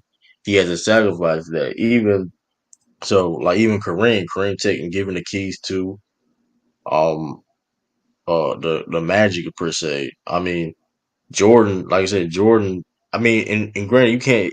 I mean, like I said, you can't. He has no. He can't control that. He can't control the fact that the Bulls legit build around him Like, very like nicely. I mean, let's be. I mean, now you can't control that, but like I say, that's why it's like it's really just nipping. It's really just like nitpicking. Because when we have these conversations, you do got nitpick. You know what I mean? But like if you have George as a goat, then sure. But like Jordan, I mean, hey, true, like I said, yeah, because what you about to say, Chris? bro. I ain't gonna lie, you just put some shit on my mind just then, though. Like the whole sacrifice thing, right? Yeah, That's that's really crazy because you think about this shit, man. When I was just asking, like, okay, if Jordan's the better offensive player and Bill's the better defender, like, see that just truly shows you how these players have to sacrifice something, right? Because, like I say, you're gonna have like Bill Russell, like you say, he was the leading scorer on every, you know what I'm saying, on every level he played up until the pros. But then when he gets to the pros, now he's obviously in the ranks of being the best defender all time. But then a lot of people they'll try to downplay his offensive game. But then you look at a guy like Jordan, many people consider him the best offensive player of all time. But I don't know if you can really consider him the best defender of all time. And see, that's what I'm saying. Like, it's never gonna be such an even thing when it comes to both sides of the ball for any player. Because if LeBron is maybe considered the best offensive player of all time, he's most definitely not considered the best defender of all time by most people. Same thing for any other player. But like I say, bro, I say my list obviously is LeBron one. I got Bill Russell number two. And if I would have had a chance to see Bill Russell play, he obviously would have been number one for me because he won more and he was a dominant player, but I didn't get a chance to see him play. So, you know, I'm not gonna put him at number one. Not saying that's a knock to him. I have I have yeah, Kareem three, you know, I have Wilt number four, and I have Shaq number five. yeah. Okay, Can I, even and that's the thing about LeBron thing.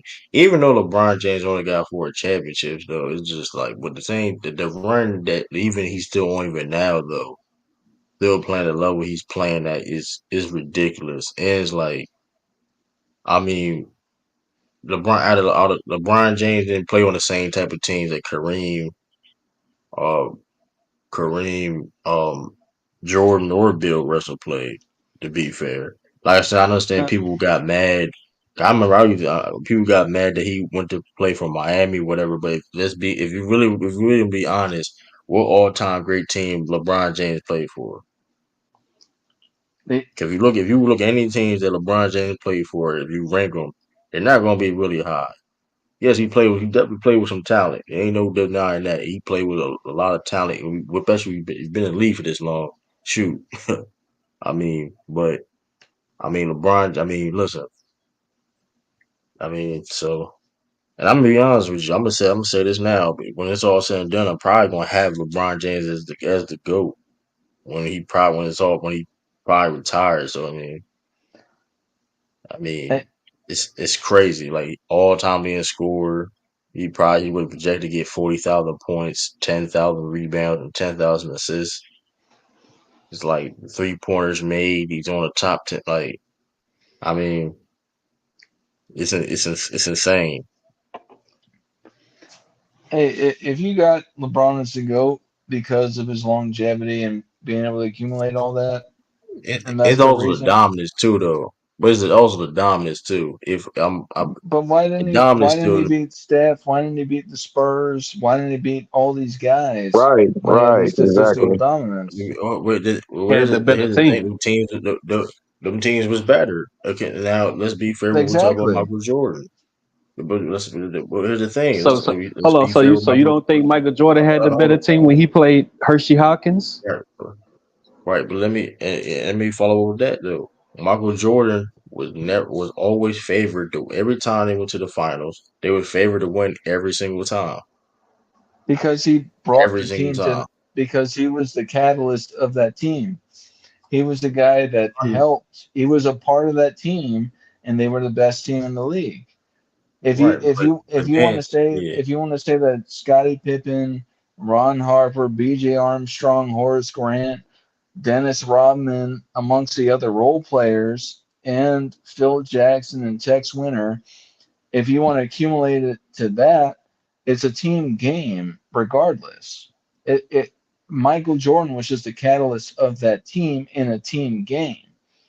I don't think anyone would deny that Michael Jordan was the leader of that team.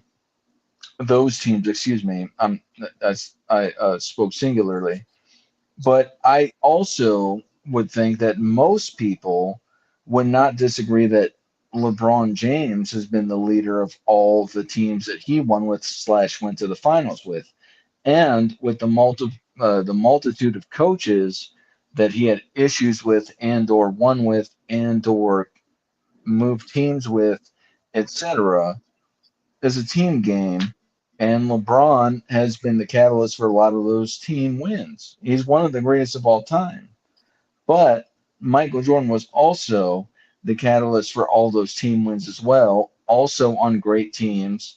The difference is that those teams were better. And it's not that, if you think that Scottie Pippen was an individual better player than Dwayne Wade, Chris Bosh, Kevin Love, or Kyrie Irving, then that's fine. If you think so, I think that's fair to say.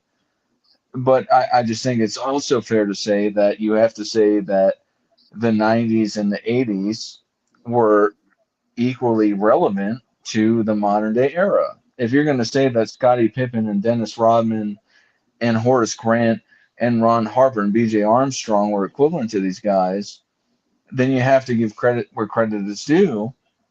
Where the guys that Michael Jordan played against in the 80s and 90s were also great players, because a lot of the time, and I'm not saying you guys say this, but a lot of the time, a lot of LeBron James fans say that anything before LeBron James came into the league, where the guys that they were playing, that Michael Jordan played against, were plumbers, like the Dan Harleys of the world, the Kevin Johnsons, the Magic Johnsons, and respect to guys that, other guys too. I don't want to go down the list, but uh, you get what I'm talking about. Is that a lot of the time is that they say that Michael Jordan played against guys that just couldn't compete, and he was just far and above anybody else. For one, if you say his teammates were better, it doesn't equivocate.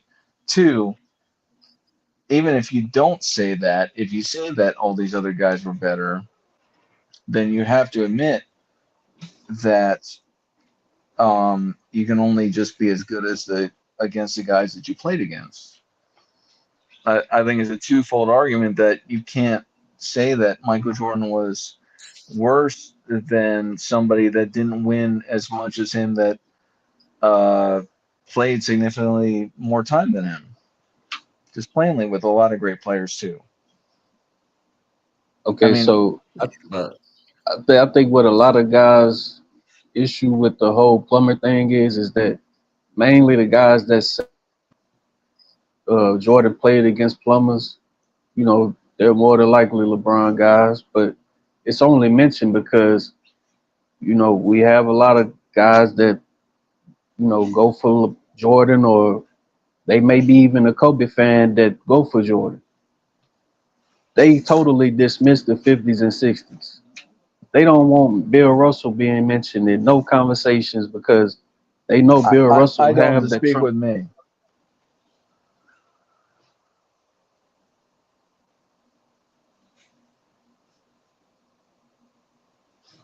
But no, Y'all hear though, me? what's the name?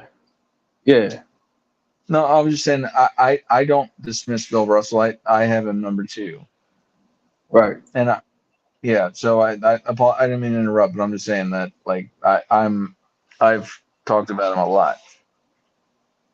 right.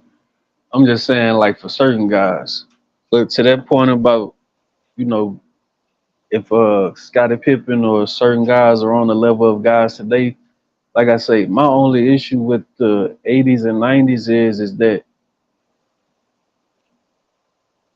they basically merged with the ABA before the '80s, and I kind of mentioned this in your chat the other day that Jordan sort of played in two different expansion leagues, right? Now, of course, he drafted in the '80s. He didn't actually play when they first merged the ABA and the NBA. But to me, the league was sort of watered down just a little bit. And I'm not saying that in a bad way, but we saw the same teams making the finals every year in the '80s, right? Magic and Kareem made it 9 times in the '80s, right? The Celtics, they made it 5 times in the '80s. Philly, they made it a few times. Detroit, it's just the same teams over and over making it every year. Then obviously the late '80s, I mean the late '80s, early '90s, mid '90s, they brought in more teams. So like I say, I don't know how much the expansion could play into that. And like I said, it's the same thing with LeBron. They talk about his finals. They get played. They get downplayed or watered down because he made it so many times, but he lost so many times. And see, like I say, all of this stuff can go, hand to hand with each other. It just can go back and forth. But like I say, to me, I don't really care about the whole losing thing because it's only going to be one team that's going to win at the end of the day. It's not going to be just determined by one player. So knocking the guy because he lost the finals or he lost in the first round or whatever round he lost in or he didn't lose, that's not going to sway me because some guy 6-0 in the finals or what I'm saying, this other guy won all these times and all this stuff. Like I say, if I actually had the chance to see Bill Russell play, he without a doubt would be the number one player for me. But I never got a chance to see him play live. So to me, it's unfair to just say, well, I'm gonna rank him number one, and then I have other guys come behind me and say, well, hey, you didn't see him play, so you need to have Michael Jordan number one because he's the most popular player of all time and most recognizable. So mostly everybody else is gonna have him number one. I don't do it like that. Like I say, if I got a knock, it's the expansion draft. It's the expansion league. That's my only knock on him because, like I say, that's the other brother question. Do you think he had the best team all time, or was his team the best team in the league when he started winning? Because what I'm saying, like I say, you can't sit here and tell me the dude had, what I'm saying, multi-time all defenders on his team. I mean, him and Scottie Pippen were making all NBA and all defensive teams the same year when they was winning championships. Like I say, you didn't have many teams that had guys on their team like that. I mean, if they were, it was only maybe one guy making all, or like with Malone and Stockton, you had two guys making all NBA. But then you had on the other side Jordan and Pippen, they're making all NBA and all defensive teams, right along with Dennis Rodman, all defensive. So, like I say, to me, it just Yeah, comes down to the level of competition.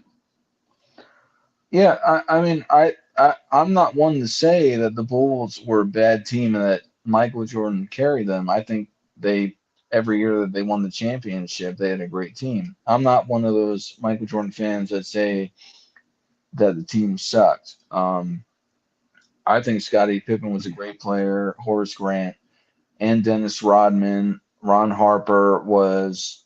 still great in his own way, but he was, kind of a value, uh, you know, addition to the team because he did get his injury and all of that. But to the point is that um, I don't think that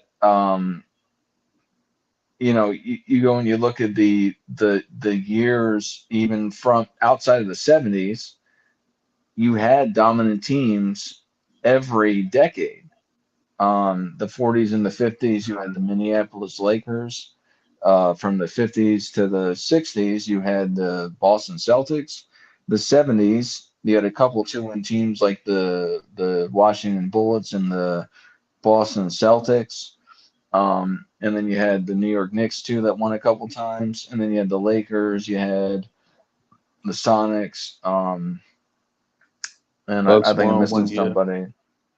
But what I'm getting at is that I don't have to go through the 80s, 90s, 2000s, 2010s. I don't think I have to do that. But you had dominant teams, um, you know, throughout every era. And to say that just because an expansion era happened in the 90s and the 80s, which it did happen from, I think, 23 teams to eventually 30 teams into the mid 90s, you still had predominantly three dominant teams. And if you want to include a couple other teams, you can say the Rockets and the Pistons, and then the Sixers won one time, but the Rockets and the Pistons won two times. Otherwise, you had three or more championship teams and the Spurs the one time, but um, in the 80s and 90s. So, like to say that it was just based on expansion era, that just doesn't go to term outside of these last couple of years, with the Lakers, the Warriors winning again, the Bucks winning, and the Nuggets winning. I think in respect to competition, this has been the most competitive, quote unquote, since the 70s. Otherwise, there's always been a dominant team. Um, and I don't that to me that's frankly not up for debate. I mean, if you want to debate that, I just don't think you really have a lot of ground to stand on. There's always been dynasties, quote unquote, or super great teams, and it's not because of an expansion era. That's happened throughout the entire history of the NBA, generally Right. speaking, outside of the 70s, which until the merger happened with the ABA in, I believe, 1976, um, uh, it was just absolutely dominated by one team or another, and it just expanded otherwise. So I don't think it's fair to say that Michael Jordan, and I'm not saying you're saying this absolutely, but I think there's some indentation with it. I'm just saying that I relate it to the rest of the history of the league. That's not fair to say. There's been dynasties throughout the entirety of the NBA for the majority of the NBA history. And I Right. mean, So go if you ahead. Go look ahead. Go back ahead. on it, it's undisputable. I mean, I don't know how you can dispute that. Okay. So I'm pretty sure you've been. You know what I'm saying? You've been around the YouTube streets for a while. You know, I see you on. You know what I'm saying? A few channels, and I'm sub to your channel. You know, Well, thank you. I and appreciate it. yes, sir. I'm just saying, like, to me, the things I just mentioned basically is in response to certain Jordan fans. You know, like I said, it's this one guy named Liddy. He loves to say that LeBron is 3-6-1 in the finals and stuff like that. Like, to me, it's not so much of an issue with them saying things about LeBron because I can care less. My whole thing is that you know, and it's not just him. It's certain other guys like SFM. You know, he was on a platform a week or two ago, basically Who's saying, who's SFM? um, it's just it's a certain guy that he's a Kobe fan slash Jordan fan. I guess he's more of a Kobe fan though. But you know, he be I mean, I'm around. legit asking. I don't know who it is, but if you're, yeah, I don't mean to interrupt. I just don't know who it is. Yeah, that's just like his YouTube handle, SFM. I don't know Okay. what his real name is though. But the guy legitimately said that there's no need to bring Bill Russell up in any discussions. And like I say, if you got guys that are running around and say things like that, you know, he played against 6'9" or 6'6" white guys and stuff like that. Like to me, that's just a bunch of nonsense. And like I said, the things that I may say or other people may say about the expansion league or something like that, the expansion draft, is only in response to guys like him who are Kobe Bryant fans or certain Jordan fans like Liddy, right? They try to dismiss the actual facts or things that actually happen. It's sort of like people sort of like question the 100 point game, right? Like a lot of people say that it actually happened because they have records of it. But then you got people that don't really too much care about that time period and they say, well, hey, I don't believe it actually happened. I don't believe it actually took place. And like I say, it took me a while to learn to respect the older generations of basketball. So, like I say, I don't just run around here saying that Jordan is a bad player or I don't respect the 80s or 90s or whatever like that. Like I said, it's more of a response to certain guys like that. You want to disrespect the older generation, right? You don't want to respect certain guys from the current generation. You just want to only talk about Jordan or, you know, you're a Kobe Bryant fan. You just want to disrespect certain eras of basketball. Like I say, well, I can disrespect the time period that you loved in because, like I say, people got to learn to stop going around doing these things. You know, like I say, for the most part, now I just stay quiet about it because it's really no need for me to, you know, go back and forth with certain people about it because it's just no need for it. But then, you know, guys want to take it to a certain level where, he played against some plumbers and stuff like that. Well, hey, it is. You know, what about Michael Jordan? Who did he play against? And like I say, that's why a lot of those guys now start to question LeBron. You know, they can't really question who he played against. All they can say is that he lost in the finals or he played against weak competition, going to the finals and different stuff like that. Like I say, it's just, it's just about who you know what I'm saying, who guys want more. Now, I have to retort to that because I generally agree to everything you're saying. Is that um, you just got to respect to who people played uh, in general, and I'm not saying that um, Kevin Durant or other guys that have gotten these monster stats or that they're bad or anything like that. I'm not saying that. All I can say is that within history, this is all recency bias. Kevin Durant, I believe, is a great player. Allen Iverson is a great player, but I feel, in respect to what I'm trying to get the point of, um, is that Allen Iverson at his time was regarded, I believe, a lot higher than he is now. Even though I believe he was a four-time scoring champion, and I'm not saying he was bad.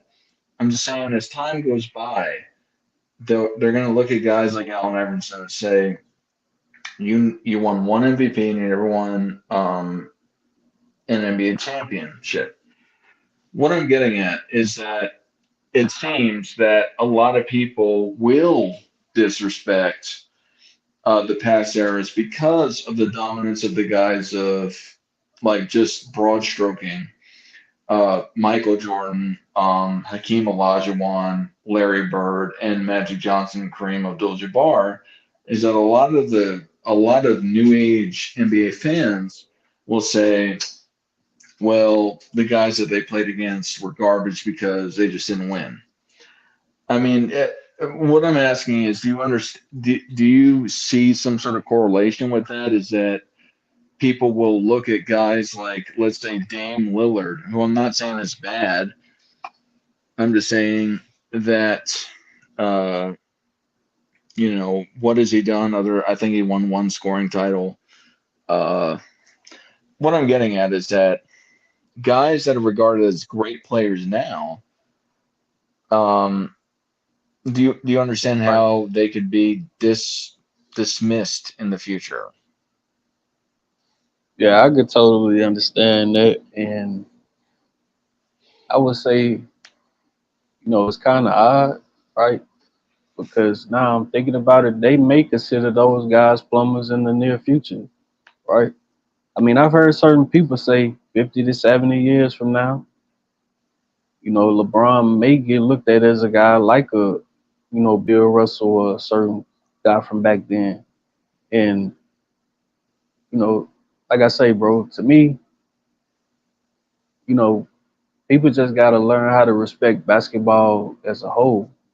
Because, uh, trying to think, it was something that was said the other day about the playing style back then. But, that's why I said a lot of guys, once they once they kind of start to look into the 50s and 60s, or maybe even also, and they see certain things that they don't like because they watch so much of, like the 80s and 90s and 2000s and, what I'm saying, present time, the game is vastly different, although it's basically the same game. Like guys back then couldn't palm the ball or some certain things like that. They could only dribble the ball with their hand on the top of it. They couldn't do Yeah. crossover moves and different things like. So, like I say, bro, it's just basically about you know the guys that are the pioneers, the engineers of the game. Those are the guys that they need to show the most respect to, not these guys that they you know uh maybe what I'm saying, they've grown up watching or something, or certain things like that. And I'm not saying there's anything wrong with it, but if you got a guy, like I say, certain guys are Jordan fans. If you grew up watching Michael Jordan, what I'm saying, that's fine. If you got him at number one, that's also fine. But then don't say that guys from back then couldn't play in a certain time period, or all of them were trash or whatever, or you trying to go back and adjust their stats because they had 120 possessions and stuff like that. Like that's totally disingenuous, right? And then if I'm a LeBron guy and I got him at number one or something, I can't sit up there and dismiss what happened in the past. 'Cause like I say, that's what I believe is going on now. Most guys that are caring about the game today are in their 30s or 40s. Some are even in their 50s. So most of these guys now, they never got to see George Mikan. They never got to see Bill Russell and Will Chamberlain and those guys play.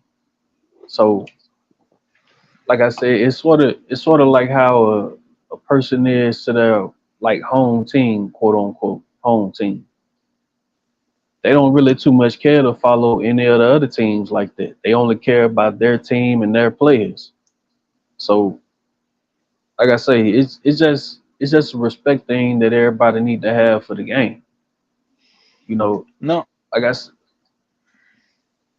no, keep going. I was essentially agreeing with you, but I don't want to interrupt you if you got more to say. like I say, bro, it's just you know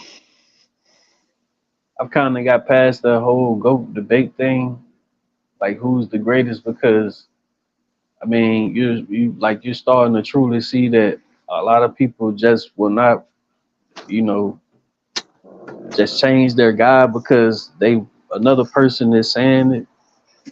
Like I say, to me it's totally fine because like I say, to me, I don't look at one guy saying that he just got the case over other guys. It's a lot of guys out here with cases. It's not just one guy. And I think that's what a lot of people, you know, that leaving out.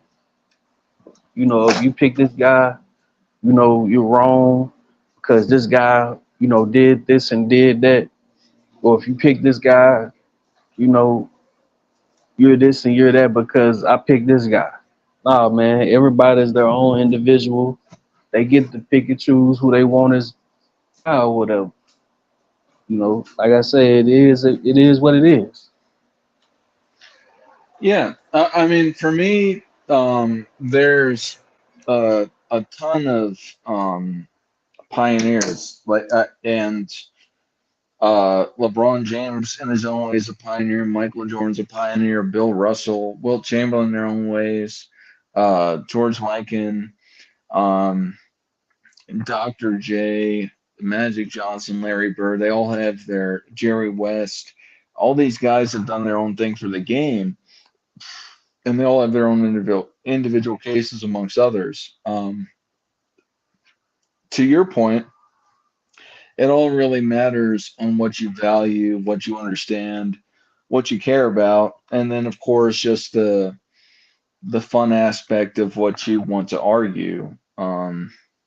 Uh, if you're being real, some guys just have better cases in certain aspects than others, whether it's the numbers or the time or the dominance, whatever. Um, you can't say that LeBron James is the most, in my opinion, I'm sure somebody will argue this, is the most dominant NBA player of all time. I think that I've heard people say that. I think that's a stretch. You can make an argument, but I think you're really stretching yourself with that. But if you go and you say that, um, Michael Jordan had the most impact on the NBA, I think there's a real argument for that. Um, there's no argument to say that Bill Russell is the greatest winner of all time. In my opinion, there's no argument to say that Wilt Chamberlain has the best statistics and accolades, etc., of all time.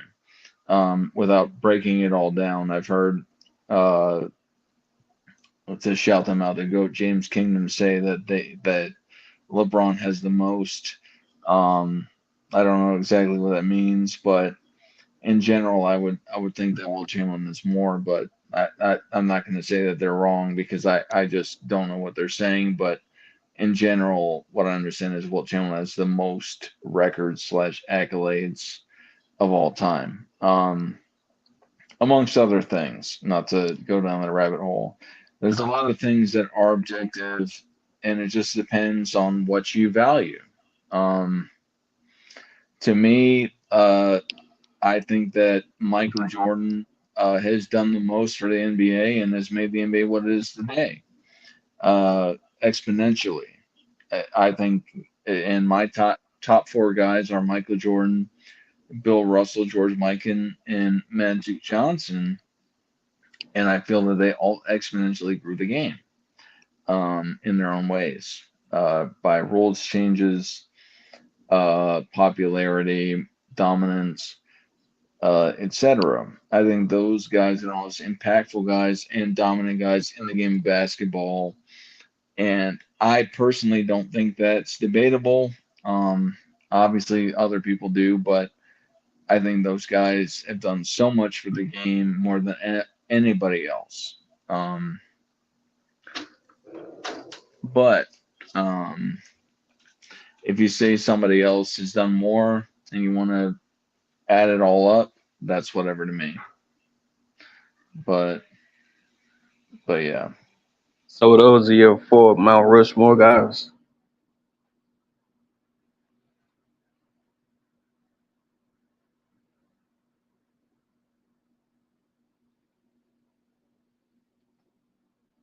Oh shit, he fell out.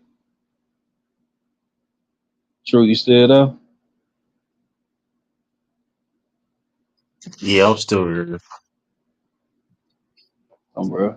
You hear me? Yeah, I'm still Yeah. here. Yeah. Um, shoot, what time is it? I ain't gonna lie, probably. Not too I'm about to soon. end this stream. Uh, It was a great stream, though. I ain't gonna lie, great conversation, man. Appreciate you coming on, Chris. Anytime, man. You know how we do. Um, For sure. shout out to MJ. You know what I mean? Shout out, hey, new subscribers. I mean, I'm seeing the notification. Um, what My up? bad. I pressed the wrong button. I saw somebody was saying something to me, but You good? You good? Though. I'm about to end this stream, though. I appreciate you coming on. Um, it was a great conversation. Shout out to you, Chris, too, coming on. Everybody, to Sean, Kenneth. Shout out to you, Jay, in the comment section. I see you. Nicholas Brown, everybody, MC Robinson, everybody. Appreciate everybody for tuning in. I'm gonna holler at you though, Um, bro. I have All right, deb- dog. I am yeah, debating. I am debating tomorrow on FOF channel. So you want to see me in debates and other people debate? Go check out Lamar's channel, FOF Sports Debates. If you like to see sports debates, you know what I mean. So it's gonna be fun tomorrow. And so yeah. Um, I got a question with that because FYF, I don't know him. I haven't talked to him other than a quick conversation on a live chat. Um, I know he came on a live stream on one of the guys that debate on my channel.